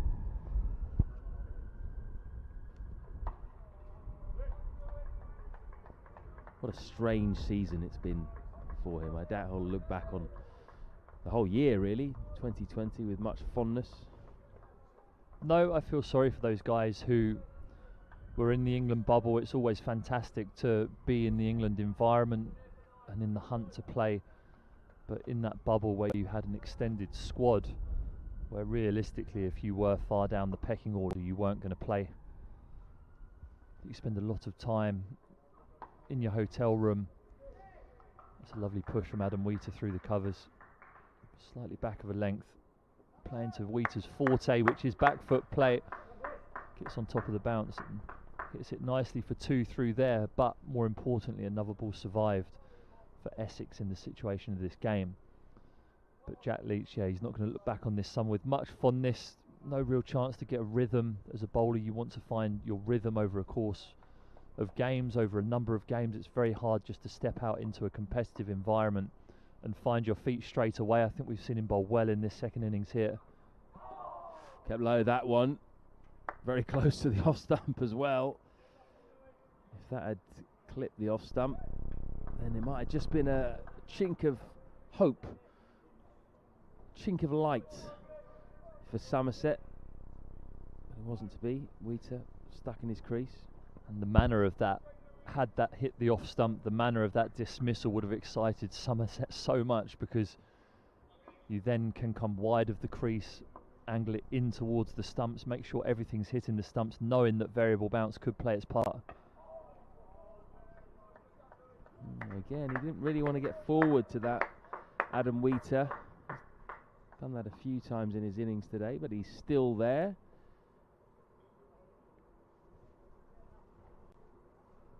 Kept running in both innings. Lewis Gregory, he's really put in a Herculean effort. He's bowled very well, particularly in the first innings. 6 for 2 for 45 from 18 overs in this innings. And it is going to be Jack Leach to bowl from the pavilion end. So it's got to happen now or never for Somerset. To talk you through the end of this game, it's going to be Niall O'Brien and Adam Collins.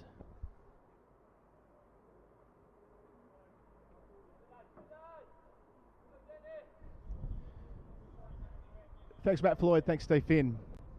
We're into the final half an hour, which does prompt this change. Jack Leach having a dart from the pavilion end.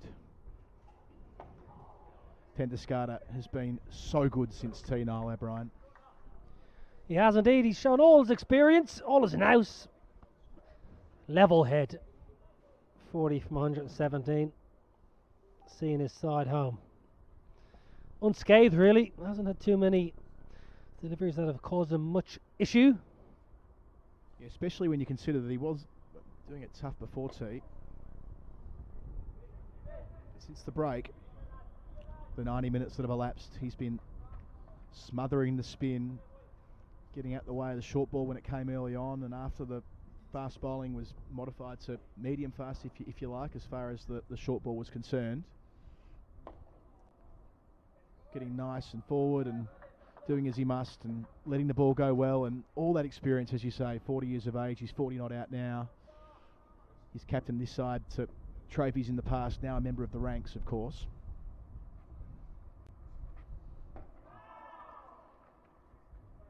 Has just under half an hour to bat from here. And it will be job done. Mission accomplished. Another trophy for Essex.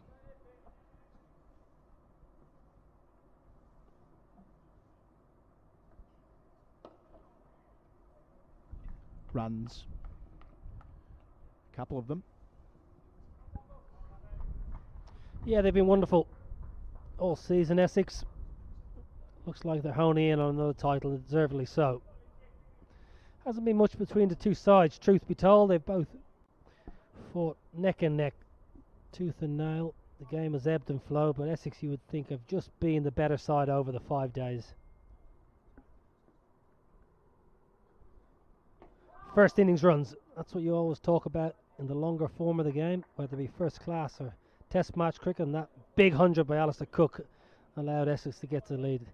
74 overs bowled, 7 overs remaining, 5 wickets in need, 171 for 5. Yeah, that's right. First innings runs and first innings points and that element of this game, which meant that when we returned on Saturday morning, there was a lot on the line and Essex adapted best. And indeed, it was the half an hour before stumps on evening 3 as well, where they're in a situation where Alistair Cook got out and it was Adam Wheater and Jamie Porter, and another wicket goes there, and they're in a lot of strife in the lead up to the close of play. But when it's mattered most, the Essex batsmen have been able to keep their cool and just suck time out of the game, just to stunt the momentum of the Somerset Seamers, who have been magnificent across the season, but look like they're going to fall short of taking 20 wickets for the first time unless something special happens from here.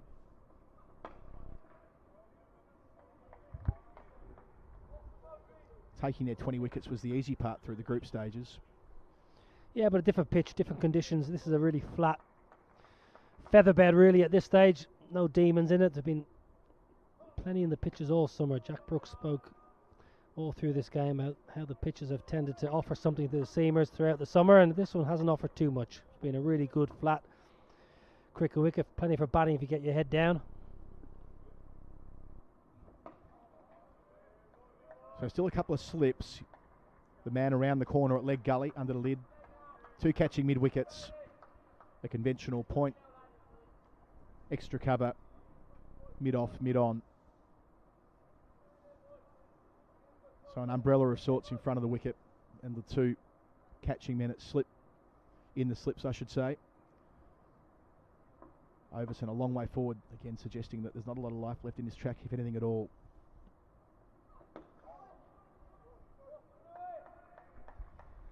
Well, that's the final rights here for Somerset. Lewis Gregory, wholehearted, still charging in, but you just get the feeling there's an air out there in the middle that Somerset have just accepted their fate. They've fought so hard today. They put bat to ball this morning to try and get some quick runs. They had Essex on the ropes. Alistair Cook, when that wicket went down, you thought, right, this is the moment. This is the moment this game has turned on its head.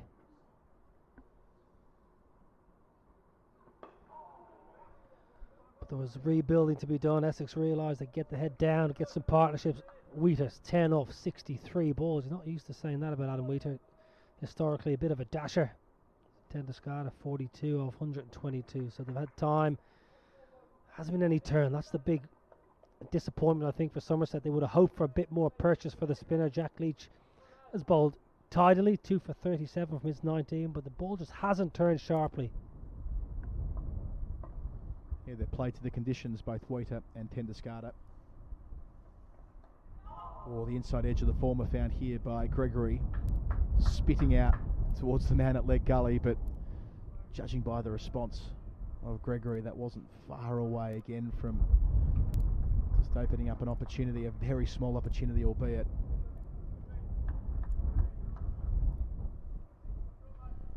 You go back to that first day and the second day, rain affected, granted, but Somerset did bat through both of them, posting 301. They thought that was above par, and look, maybe it was, but Essex were also exceptional. Cook especially. Short ball. Wanted to play at it until the last minute, then just a shimmy to make sure that his head got out of the way. Gregory's bowled 19 overs, 2 for 45, 171 for 5. 6 overs left for Essex to hold up another trophy. Well, sterling effort from Lewis Gregory. 6 in the first, 2 in the second, 8 for the match. Fantastic to be able to muster up the energy to get a good bouncer at this stage of the day. 75 overs in. You heard a loud applause from the balcony below us, the Somerset changing rooms. They're cheering their side on, but those 2 men there have done a good job. A very good, very experienced campaigner seeing their side home. You know what this is, Niall O'Brien? It is the final sanitisation break. They've been a real feature of this tournament throughout, a quirky part of the tournament, it should be said. But every 6 overs we've had sub-fielders running out in vests and masks, sanitising the hands of all the fielders. It's been a big job. It hasn't done much to the over-rates, it must be said, to the credit of fielding teams, making sure they've been rushing through their overs, even though play has stopped every 20 minutes or so. But yes, for the final time in this competition, the hand sanitizer comes off the ground. Hopefully, that's not something we need to ever see again in any season of county cricket. Yeah, strange old times. Still plenty of cricket to be played this summer, of course. Vitality Blast quarter-finals this week. The finals day not far away, so plenty of white ball cricket. Yeah, Rachel Hayhoe Flint, trophy final today as well.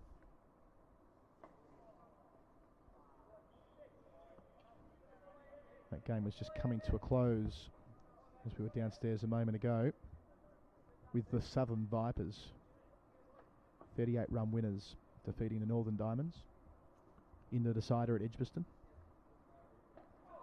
That was the women's 50-over competition.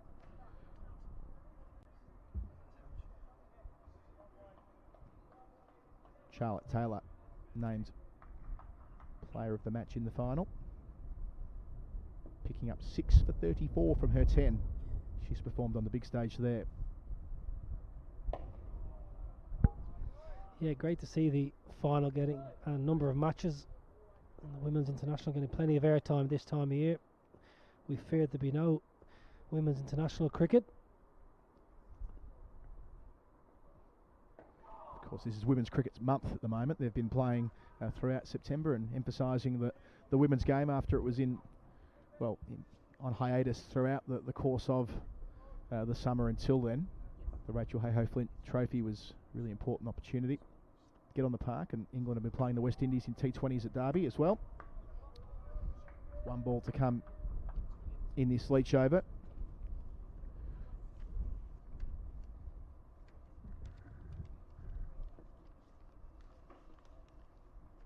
Four men around the bat. Can he find something? Not here, he won't. It's the end of the over. 1-7-1 for 5. 6 overs to go.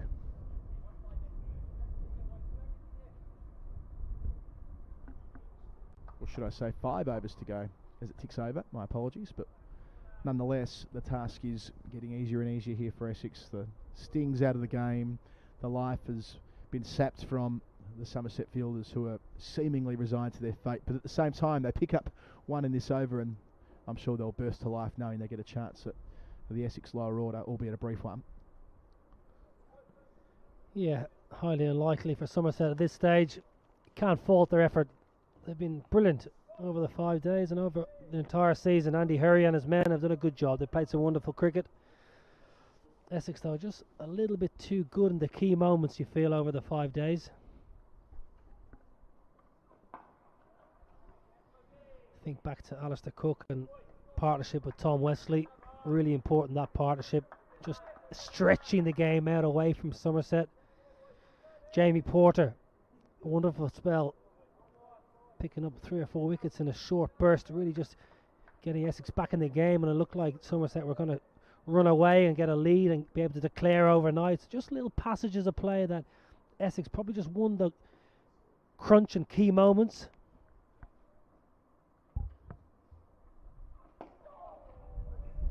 Yeah, and until that stage, it was Somerset that seemed to win the key moments on days 1 and 2, where they were able to avoid losing wickets in clumps. Certainly after the first morning, lost 3 wickets in the first session after being inserted by Essex. And after that first morning, of course, there was rain in both the second and third session of this match, and then again on day 2. But coming back from each delay, especially Eddie Byram, they were able to provide a degree of stability. And at that point, we're thinking, well, they're up to this. And indeed, posting 301, it looked a good score, especially when we considered how important first innings points were going to be, and that Somerset with the ball had been so efficient, their quicks not conceding more than 200 runs in any innings through the group stage. But Essex applied themselves just as well, indeed better, and they were able to get over the hump of 301. And after that, as you said before, Niall, they were able to control the flow and control the momentum and make sure that they took time out of the game at the right moments, and Tendo-Schaar has done that expertly through the course of this afternoon.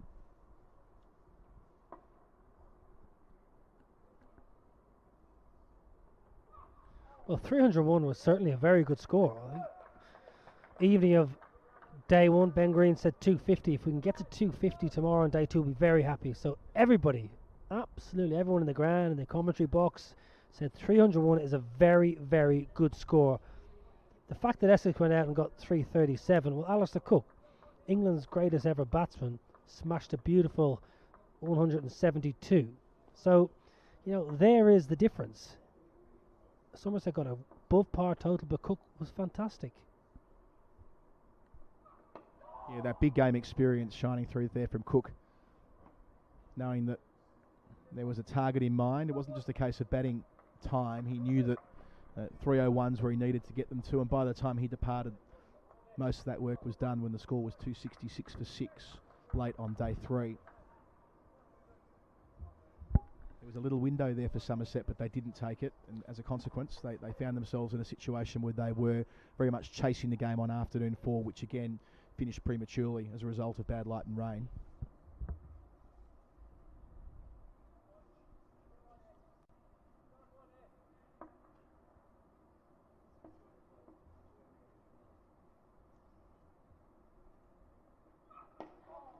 Defending again into the onside Wheater. End of Gregory's 20th over, 2 for 45 for him. 1-7, 1 for 5. Loud applause from the balcony on the opposite side of the pavilion to us from the Essex support staff and sub-fielders and all the rest, knowing that they are 1 over closer to finishing the job. 4 overs left in this final. And Niall, for Somerset, of course, never having won the county championship, and this is not that, but it is the major trophy, it is a Lord's final, it is the pointy end of the 4-day season, of course 5 days for this final, but the traditional county season, if you like, in 2020. This will sting, knowing they made 301, they had the chance to let their bowlers rip, and the fact that they couldn't do it when it mattered most, they'll come up, they'll finish second again, as they've done 6 times since 2001. Yeah, they'll be disappointed, but I don't think you can lay any blame. I think they've played some really good cricket, Somerset. They've been excellent with the bat, excellent with the ball.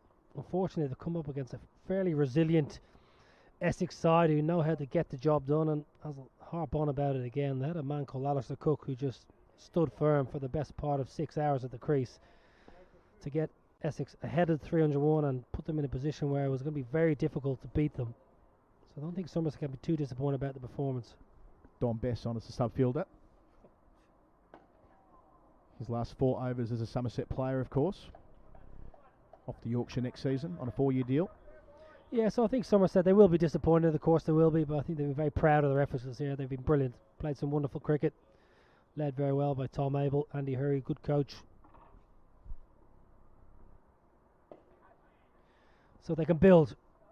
It will be a case of trying to build on it for next year. I've no doubt next season, in the first class season, Essex and Somerset will be going head to head again. They are the 2 strongest sides in the country. Yorkshire had a good season this year, played some good first class cricket, but these 2 are going to be there and thereabouts for a number of years. Yeah, consistently excellent Somerset over a long stretch of time now. Yet to quite get over that hump. But as you say, they've played some fine cricket this season. Just disappointing they didn't have James Hildreth with them this week, of course, who injured his hamstring, the veteran mainstay of this side. All those runs in professional cricket, all those centuries, how handy he would have been. Yes, but Eddie Byram got his chance, got a wonderful century. Of course, it's a huge positive, isn't it? Eddie Byram, his first major senior century for Somerset, and Tom Lammonby, who we've talked about a great deal over the last 2 days in the second half of the game. Lovely 116 yesterday. 3 centuries and 11 first-class innings. Innings that he may not have got an opportunity to play if not for the Bob Willis Trophy, taking the chance, the 20-year-old. Yeah, they're producing a lot of quality cricketers, Somerset, and they will continue to do that. They've got a wide network of talent to choose from, good school system, some good coaches in the academy. I mentioned Steve Snell before, good coach, well respected.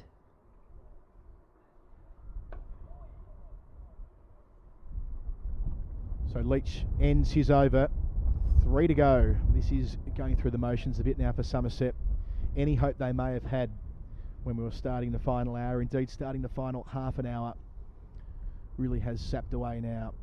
18 balls for Essex to survive, and the fact that Tendo-Schaar has faced 130 of them, he's back on strike now. He's been faultless, and Wheater, since coming to the middle, copped that whack on the left hand not long after arriving, and for a moment there he did seek assistance from the medical staff. It may have caused him to, he might have been vulnerable at an important moment when building his innings, but instead he got stuck in, made sure that he didn't give any opportunities when he was recovering from that knock, and here he is a couple of hours later, and he's very much done the job for his county. Yeah, he's done well. Adam Wheater kept well behind the sticks. 10 off 75. He was very subdued first time round too for his not out. He's got the job done so far. 3 overs remaining. Final call here, the final curtain. Normally in first class cricket, the county championship cricket, you shake hands by now.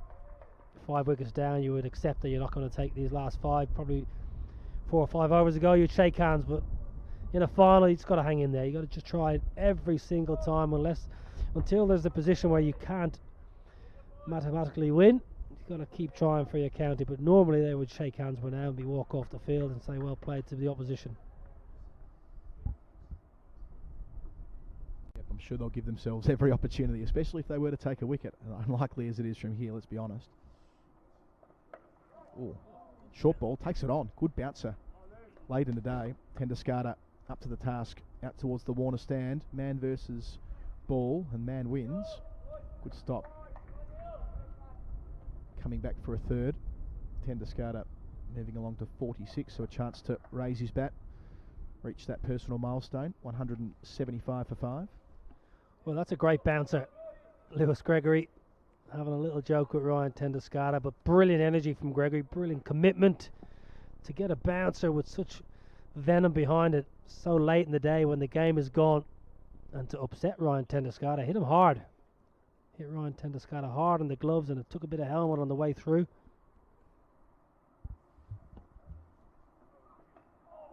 Steering through the slip sweeter, gets himself a boundary. Might have been more an edge than a steer through about 4th slip. In any case, it was along the ground. Adding 4 to his total. 179 for 5. Wheater now 14. The far more important number in that part of the scoreboard is the 76 balls that Wheater faced. When he walked in, when Walter was dismissed, Somerset were cock-a-hoop. They thought they were on the cusp of being able to roll through Essex in the final session, but all that experience from Tendo-Schaar coming to the fore at the important time. Well, the pitch hasn't been conducive to rolling aside.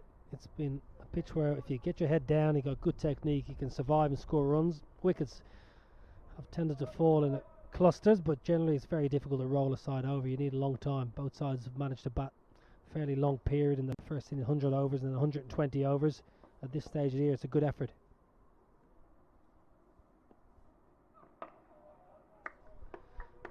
So I'm sure Somerset, deep down this morning, when they had 81 overs to bowl, I think they will accept that it was always going to be a monumental effort to try and get 10 wickets in such a short period of time, more likely needing 100, 110 overs, and unfortunately due to bad light and a bit of rain and also some wonderful bowling from Essex to curtail the run rate when Tom Lamley was on the charge, they just haven't had that luxury. Yeah, there was a window, wasn't there? There were wickets in the 8th and 9th overs this morning of this 4th innings. That's the end of the 79th, so 2 to go. 179 for 5. Back to Tendo-Schaar, who's on 46. Yeah, when Brown fell when the score was 25, and then Wesley the following over when the score was 26 for 2, there was still plenty of time in this game. Some 71 overs left, as it was expected at the time. The captain was trapped leg before wicket by Craig Overton, who was certainly building up a head of steam at that stage just before lunch, but Alistair Cook got them to that benchmark initially alongside Dan Lawrence. Cook was out not long after lunch, caught behind a controversial decision. He didn't like it, but he was out for 31. And then Lawrence and Walter were able to put in a shift themselves, making 35 and 21 respectively. But that 5th wicket, the last of all, Walter, Jack Leach trapping him leg before not long after tea, that was the final piece of success that Somerset were able to enjoy today. That wicket fell at 131 for 5 in the 53rd over. Well, we're 26 overs on from that now. Good couple of hours of hard yakka from this pair. Jack Leach, his final over of the season. He's got 4 men around the bat. The penultimate over of this final.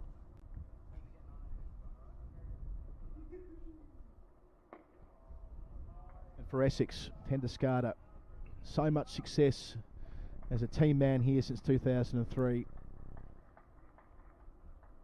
Enjoying a long and illustrious career, both for his country, his adopted country, I suppose you'd call it, in Holland, and also, of course, for his county, year after year delivering as an all-rounder, and at age 40, minutes away from getting his hands on another piece of silverware.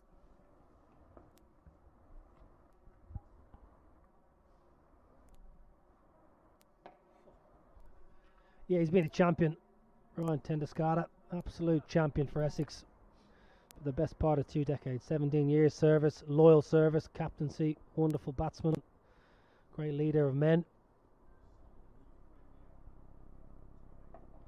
Tendo-Schaar takes it on, the penultimate ball. It goes straight in the air and he's gone. You can see what he was thinking. With a couple of balls to face, he thought, well, onto a half century before this is all over, but not to be.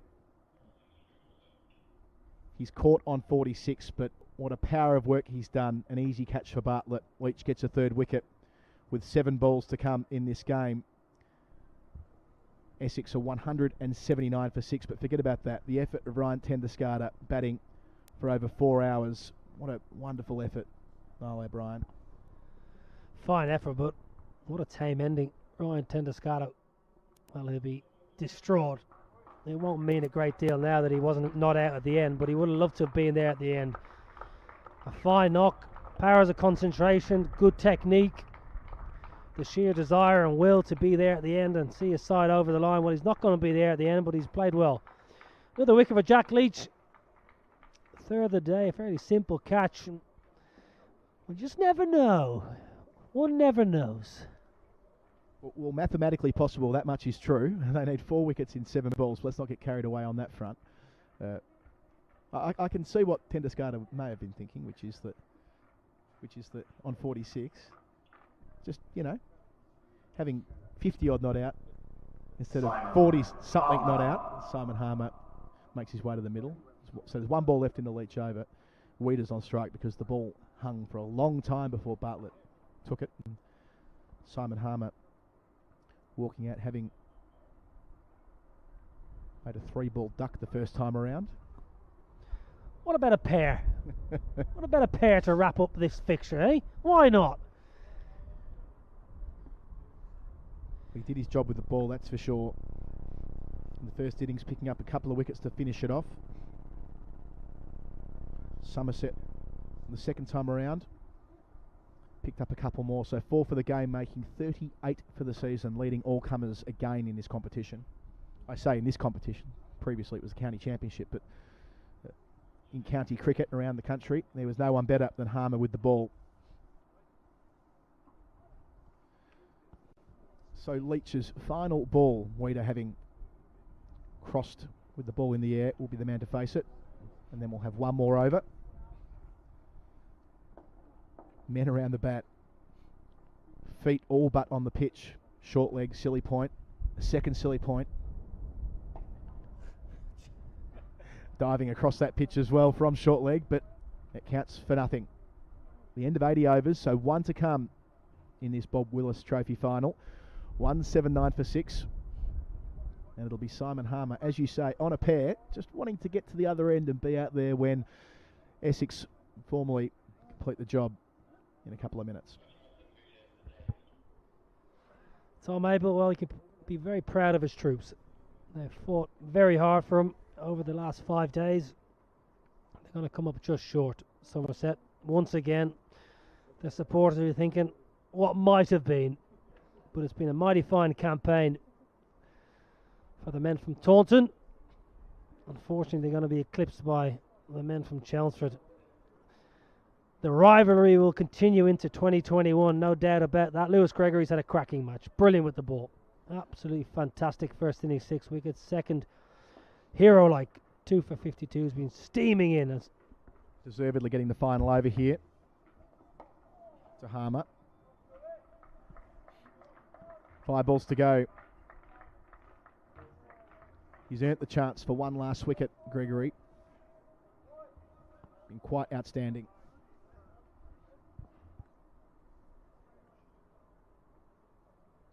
All the lights on at Lord's, as they have been throughout the 5th day. Strange circumstances for Essex to win a title with none of their loyal fans here to watch, but thousands and thousands, I'm sure, tuning in. Harmer with soft hands.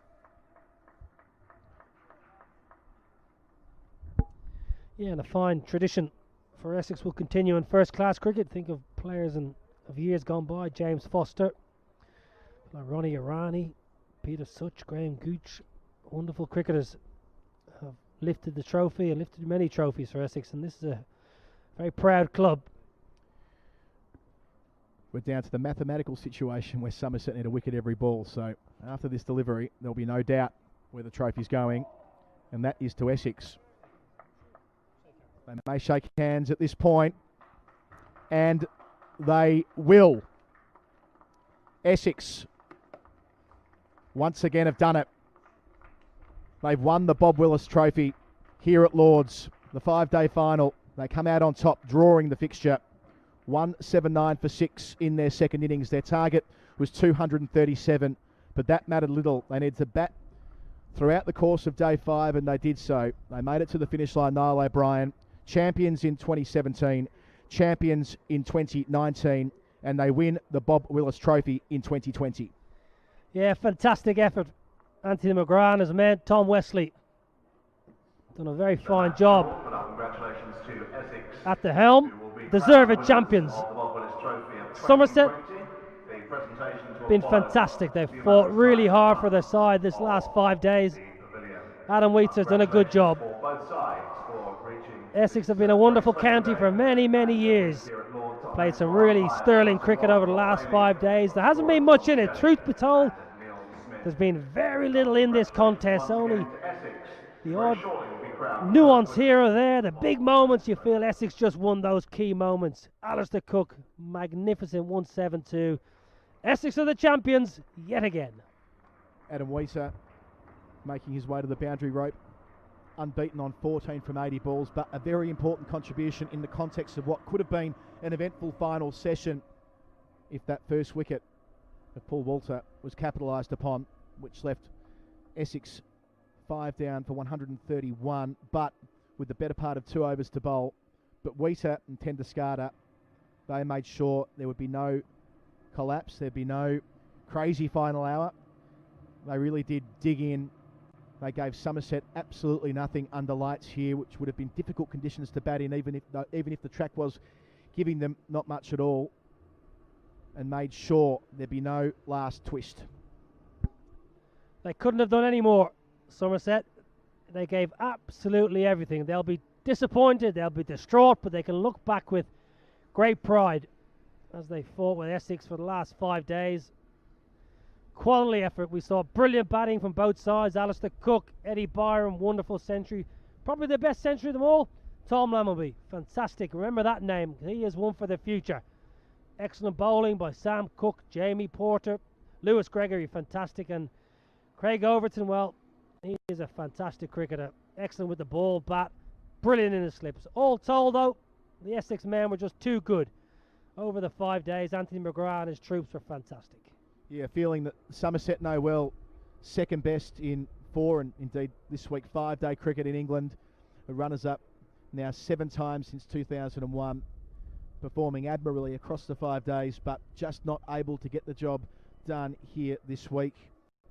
First innings points ended up being what defined this game. We knew that whoever took a lead into the second innings would be able to control this game. That's exactly what Essex were able to do and continue their proud tradition. This is the 9th time in the last 40 years they've come out on top in county cricket in England, whether that be in the first division of the county championship or this year in this truncated Bob Willis Trophy comp, and they've done what they've needed to do, and we knew they would. We knew they would be formidable at the start of the season. You look at the fixture list in the Southern Group and you see that the team that Essex can turn out, even allowing for the fact that international players wouldn't be here, but across that group stage they were so consistent. They won from behind in the first game. They won a nail-biter in the 3rd round. They won convincingly in their 5th game against Middlesex to make sure they got here to Lord's. And once they arrived at this grand old ground with that famous tradition of winning on big days, they were always going to be favourites. Yeah, well, they don't lose too many players to international cricket. They didn't have the overseas Peter Siddle this year, but they generally have the same selection of players. They lost Dan Lawrence, of course, to the bubble for a period, but generally they can call upon the same personnel, especially with the ball. It's so important. Sam Cook, Jamie Porter, Aaron Beard, Simon Harmer, 4 bowlers that played most of their games, and you can get used to those playing 11. Very experienced side. Somerset, well, their youngsters will learn a lot from this experience. They'll be disappointed, of course they will, they should be. But they fought really hard and they'll learn a lot. The young players, it's all about Bob Willis Trophy, unearthing new talent, and I think Somerset have done that as well, if not as better than anybody. Of course, throughout the course of this final, we've been raising money for Prostate Cancer UK. This has been the Bob Willis Trophy, and we've been raising money in Bob Willis's name, texting 70004, which enables you to donate £10 to Prostate Cancer UK. Lauren Clark, Bob's wife, who we heard from at the tea break, is down pitch side. She'll be involved in the trophy presentation in a couple of moments. Of course, that trophy has been designed in part with her, based on a painting of Bob in full flight in his action. A trophy that I'm sure, after being presented today, will be played off for in seasons to come.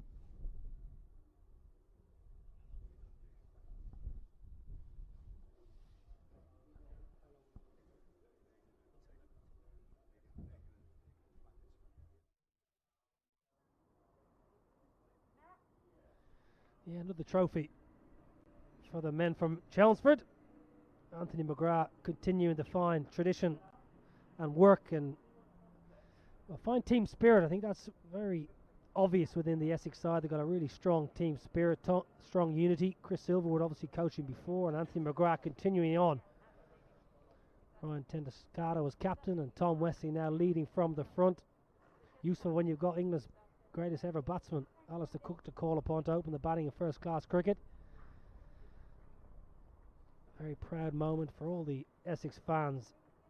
Chelmsford is a wonderful place to play first class cricket. You get a very warm sense of loyal support. Very difficult place to play when you're an away player, but very patriotic towards their home side, and they'll be cheering on from the homes in Billericay and Romford and all around Chelmsford. And plenty of young players have had the chance to play this year in first class cricket that may have otherwise not. Seen some of them on show playing so well this week. Eddie Byram, Somerset, Tom Lammonby, both making centuries here at Lord's, albeit not in a winning effort, drawing this game, but certainly something to build on as they work towards their future in professional cricket. The Essex team now making their way towards the formalities stage or presentation platform in the usual way.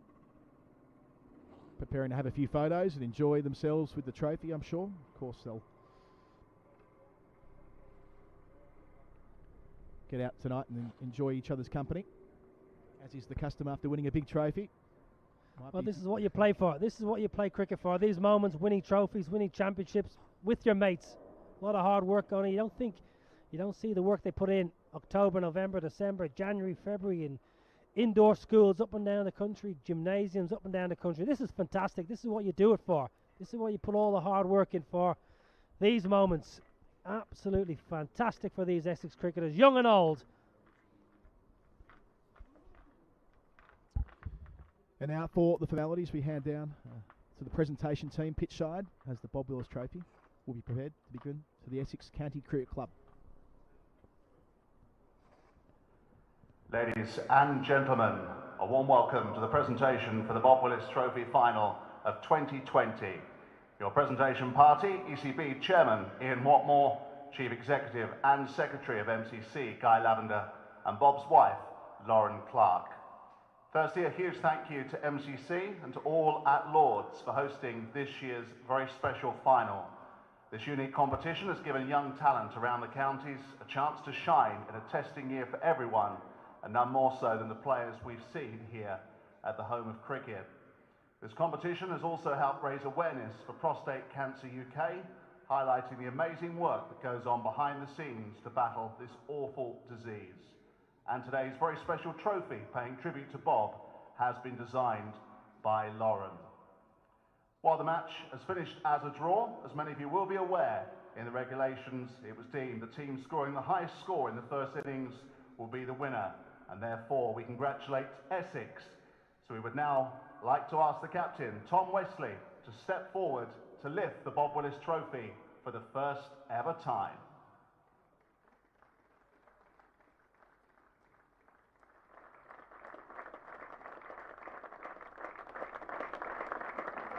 Congratulations, Essex, winners of the 2020 Bob Willis Trophy.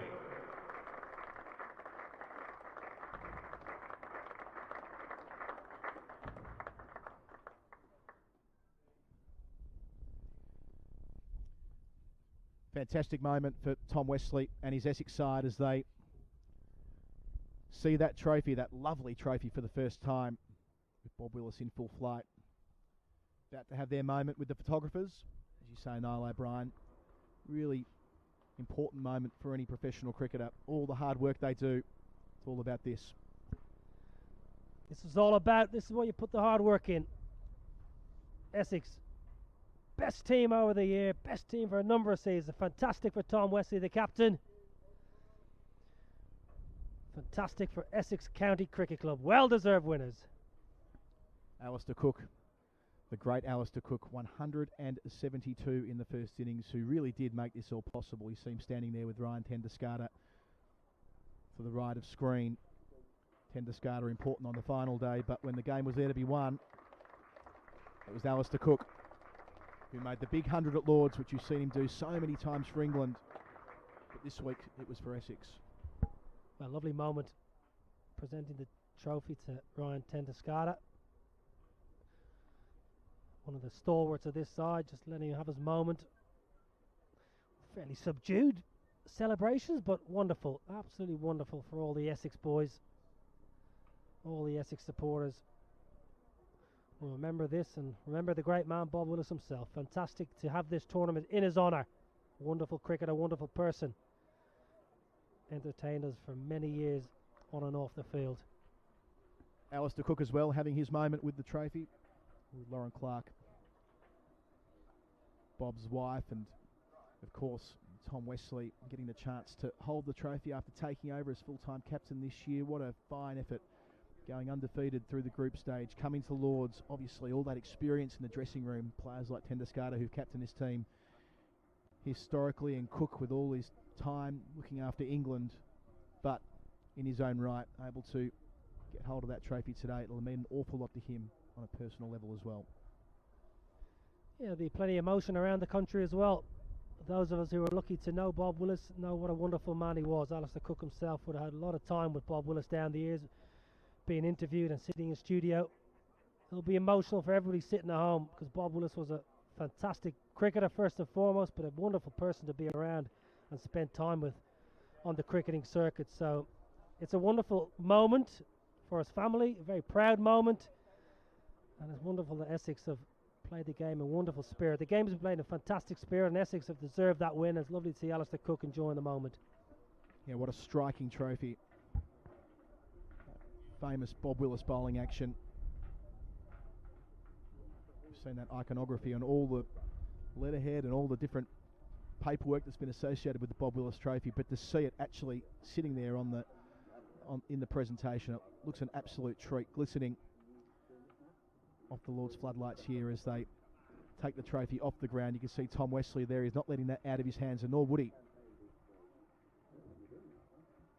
Second last man to walk through the gate, up the stairs, through the long room. This will be a great moment for them as they go into that dressing room, belt out the song.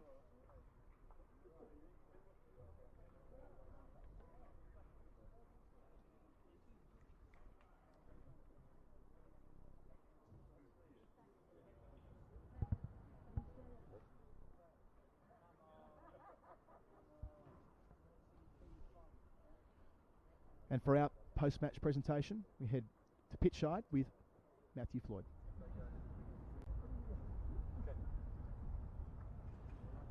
Thanks very much, guys. I've got Essex legend Ryan Tendo-Schaar with me. Almost saw it home for his side today, but played a really strong hand, and that's another first-class trophy in the bank for you guys. How does that feel? Yeah, great. The season's been very different this year, and I think more than winning a trophy, just the effort put in by everyone to put this competition on, obviously in memory of Bob Willis, has been great. There's been a lot of young stars come out of the year, which is a good thing as well. And to be the team to win it is just a bonus at the end of the year, really. How about the game then? What was the crucial moment? Was it getting past their first innings total yesterday morning? I think so. With the weather around, that was the defining moment. We had an extra day, and it would have been a far better game if we could have got another 80 or 90 overs in the game. The game swung, throughout the game. A fantastic first innings century from Ed Byron, and then obviously the way Cookie played in the second innings. And then unfortunately Somerset were forced to set us a score. And it's played in our favour. I think it was a very even game, and unfortunately they had to be the winner, and Somerset had to set a pretty low target. How good an innings was that from Sir Alistair then in the first innings? Yeah, he's fantastic. He hasn't lost the desire. He's so methodical in the way he goes about things, and it was a fairly good wicket all the way through, but certainly from a scoring point of view, he made it look different to everyone else, and he's still got the class that makes him one of England's best players ever.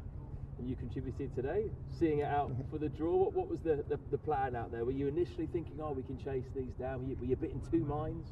I think so. Initially, 230 was probably a very fair declaration. We thought they might go to 250 and put it out of our reach. But scoring was tough again, and Somerset are a very accomplished bowling unit. They don't give much away. So once we lost those 4 wickets, certainly when I got to the crease, I felt like we just needed to absorb a lot of pressure either side of tee and then have a look afterwards. But it was never really on the cards from tee time. 40 years old now, I don't need to remind you. You're even older than me, Ryan. But still going, you're looking very fit. Are you coming back next year for Essex? Yeah, I want to. I need to have that chat with the club still. I've expressed an interest that I want to keep playing. I feel really good. But it's really up to the club at the end of the day. But as far as I'm concerned, I want to keep playing. It's good news, I'm sure, for all Essex fans listening to that. In general, what do you put the long-term success down to for Essex over the last few years? That's now 3 first-class trophies in 4. I think we're really good on scrappy wickets. The bowling lineup we have suits itself to wickets that do a bit, and obviously Simon's a key member of the team. The sheer number of wickets he takes week in, week out, we've always got a foothold in the game. And we've had batters mature at the right time. Dan Lawrence is a fantastic player. Tom Wesley's, post England and still a very good player. We've had Cookie run most of the time, and then we've got a few young guys to go with it. It's just been a crazy 4 years, and not only winning the games, but sort of the rapidity with which things happen. You always feel like the game's moving forward and that you're on the front foot, and it's an incredible feeling and something we must take advantage of while it's going our way. Well, it's great to see you still going. Congratulations today, and we'd love to see you back next year. Cheers, Freddie. Go on. Stephen Finn, if you'd like to come in, switch it in. Slightly different heights for the cameraman to have to deal with there. Bit of a problem for him.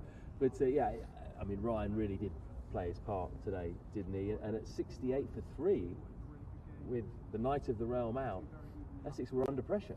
They were. They needed someone to come in, put their hand up and play that gritty innings at that stage, because Somerset were sniffing blood, knowing that Somerset needed to win the game in that circumstance meant that they needed someone, or they could have the luxury of having someone come in and really grit it out, and he did that. It was a great innings. He showed determination. He had a plan against every bowler. Somerset literally threw everything they had at him. Their bowlers bowled big, long spells. They rotated. Jack Leach bowled a big spell, probing spell. And Ryan Tendo-Schaar had an answer to all of it until, with 7 balls to go, put a big sweep up there and the catch, and then gave Somerset a sniff again. So it's been an enthralling 5 days cricket. I think both teams have really played their part in that, but most definitely today, Ryan Tendo-Schaar put his hand up, and an experienced player knew exactly what he needed to do. Yeah, I just want to touch really on the overall quality of the game before we move on, really. Do you feel like it's been a final that's really befitted a showpiece occasion? Yep, definitely. I think you look over the course of the 5 days and the pendulum swung to and from consistently through the game, and not even just day by day, but session by session. It swung. We saw wickets in clusters, we saw partnerships, we saw 300s in the game, some outstanding batting, and then in amongst that, outstanding bowling as well. So the fact that the 2 best teams in the country, the most consistent teams over the last few years in the country, were here at Lord's competing in the final right until the last hour of the game was a very good thing. Steve, we're going to have to ask you to nip out again. That's briefly. fine. We've got Tom Abel, Somerset captain, coming in. Hi. Hi, How Tom. are you? Yeah, I'm very good, thank you very much. Yeah, enjoyed watching that final very much. What was it like to play? And it felt like a really tight contest all the way through. Yeah, I think it was a very tight contest. Firstly, it was great to be involved. in the sort of showpiece final at Lords. You know, it's disappointing to come out on the wrong side of the result, but as you say, you know, that's how it felt right throughout the 5 days. We had to fight really hard sort of to keep ourselves in the game, and obviously the first innings they got a slight lead, but you know, going into day 4 I still felt like the game was really on, and then we put ourselves in I felt a relatively dominant position, and obviously couldn't quite force a result today. It's a shame really. I guess if we hadn't had the rain, then it could well have been a different story. That would have been interesting. Yeah, I mean, hindsight is obviously a wonderful thing, especially when you come out second. You know, you often think about the what ifs, but I felt it was a very, very tight game. You know, 2 very evenly matched sides. It's obviously disappointing to come out second. I felt, as I say, we had a real good shot at it today. I felt like we had what it takes to take 10 wickets, even on a pretty good wicket. But ultimately, yeah, we've come up just short, so it's pretty disappointing. But I think hats off to Essex. They're a quality side, and obviously full credit to them. You know, in particular, obviously, Sir Alistair Cook. I mean, that was a phenomenal innings in the first innings. It really was to watch. It's unbelievable to have someone of that quality in your side, isn't it? That was the key moment, wasn't it? The fact that they were able to get past your 301, and then you had to really chase the game. It was, as you know, as it turned out, that was the crucial sort of part of the game, and you know, I guess they all sort of played around him. He played beautifully well, and you know, he didn't really give us a sniff. But I thought the boys sort of ran him really hard. You know, kept asking questions, and yeah, it was always going to be tough, given the nature of the surface when we were sort of behind on first innings. But as I've said earlier, I think, you know, we had a great shot at it today, but it wasn't quite meant to be. Just came up short, but you were fantastic in the group stage. I think your coach, Jason Kerr, said you played some of the most exciting cricket he's ever seen a Somerset side play. Is there a lot to look forward to, especially given the fact that you've had a few youngsters come through and perform this season?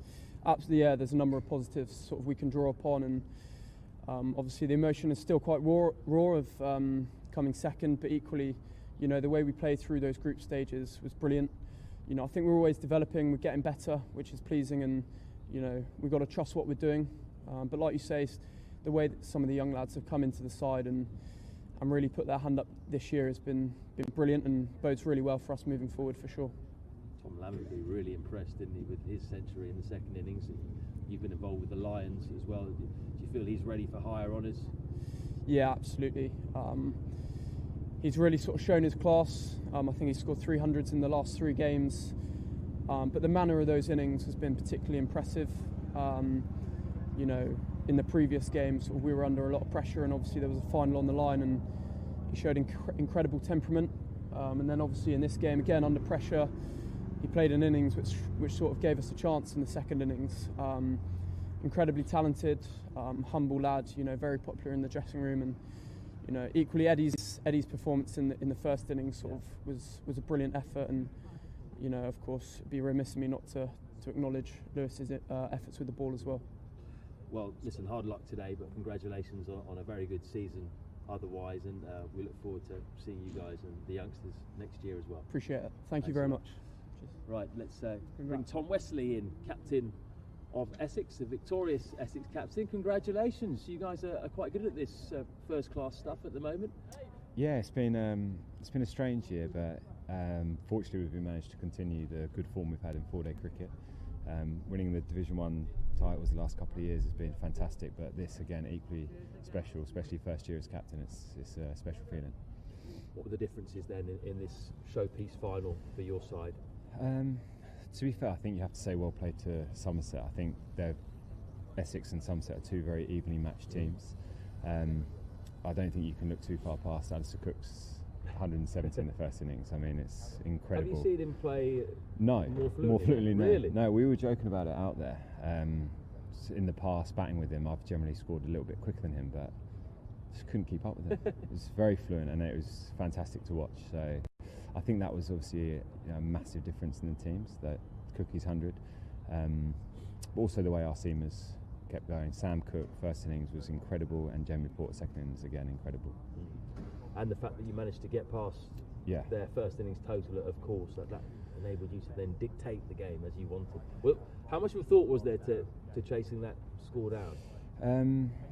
I think our mantra is batting in partnerships. I think if we maybe hadn't lost as many wickets through the day, you know, we would have had a crack at chasing it. But I think that was key. I think the first innings lead was massive for us, because it was strange, obviously, playing the 4-day final with a limited 120 overs in the first innings. But one thing that the team have done very well the last few years is we've managed to outscore the opposition in the first innings, and it was brilliant that we managed to achieve it this game.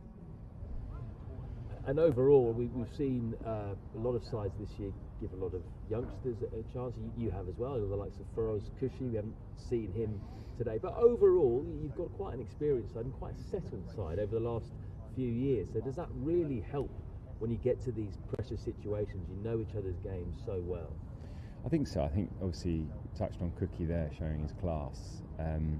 But to go back to what you said there, like, it's been a great opportunity to see some of the youngsters come in and show what they can do.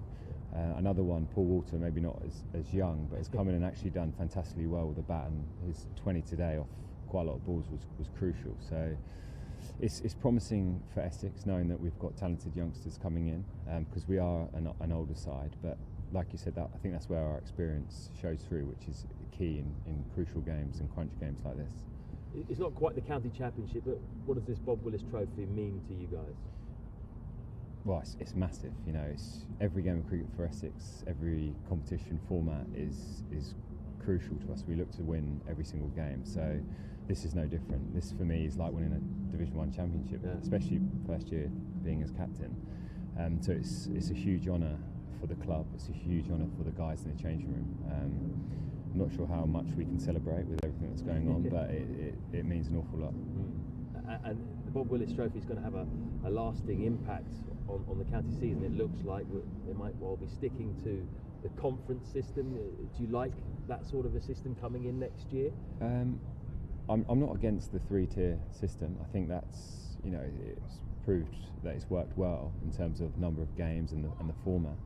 I think, you know, there should be an element of it being meritocratic. You know, the top side should be in the top division, because that's, you know, why we play the game. You know, I can remember the start of my career at Essex, we played a lot of our cricket in Division 2, and we had aspirations to get to Division 1, and we've had success the last few years. So I think that should be the aspiration, to play in the top division, whatever that looks like, whether it's Division 1, 2, 3, who knows. But I think it should be structured in that way, yeah.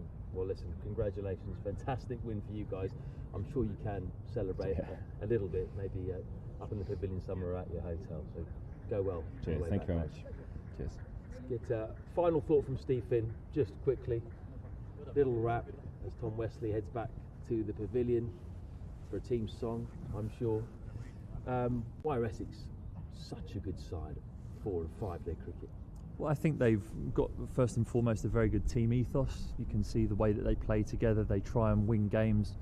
We spoke to Jamie Porter on one of the evenings of the game, and he retained or expressed their desire to always play in tight games and to come out on the right side of those. And I think that if you breed that attitude as a club, that serves you very well. And I think they've got every base covered. They've got fantastic batsmen. You look at the people who've scored their runs over the course of the season, it's been spread out. They've got England's greatest ever run scorer, which helps. And they've got a very strong seam attack. Sam Cook, we saw, took 5 for in the first innings. Jamie Porter, been consistent for a number of years, took 4 for in the second innings. And they've got Simon Harmer, who's been the tournament's MVP for the last couple of years in a row. So in that regard, they've got every base covered with a good team ethos. I think that's a good place to go. Do you think now we're getting to the level towards the sort of Gooch Fletcher era of the 80s for Essex, when they dominated the county championship? They've now won 3 first-class championships in the last 4 years. Yep, and you look at the teams that have managed to do that consistently that much, and there's not that many people. Middlesex, my team, won it, and then we were relegated the next season. It's hard to get that level of consistency as a team and as a club, because people do evolve around you. Once you win it, you then have a target on your back and people want to try and beat you. So the fact that they've been there 3 out of the last 4 years right at the top of the pile means they've got a great thing going, and hopefully for them it continues. I think the other counties out there would be happy to have a sniff. You look at the way Somerset have played over the last few years as well. They've been consistently at the top, so I don't think that it can be denied that these are the 2 best teams in the country fighting out this 5-day final here at Lord's. And just a final word, on the Bob Willis Trophy, then this new competition that we've had this year in strange times. We're just so lucky to have had a competition in the first place, I suppose. Has it basically been the best that we could have done in a bad situation? Yeah, almost certainly. I think as we were coming off of furlough and out of lockdown and stuff, you didn't really understand how a competitive tournament could be put together in such a short space of time. So credit to the people who thought up this format, and having it culminating in a high pressure 5-day final here at Lord's can only be a good thing. So I think it's been an outstanding effort, and the quality of the cricket, as we've seen over these 5 days, has not been compromised at all. Absolutely. Steve, really enjoyed your company over the last few days, and enjoyed all of you watching there as well. Thanks very much for joining us on the Sky Sports Cricket YouTube channel. Essex are the inaugural Bob Willis Trophy champions.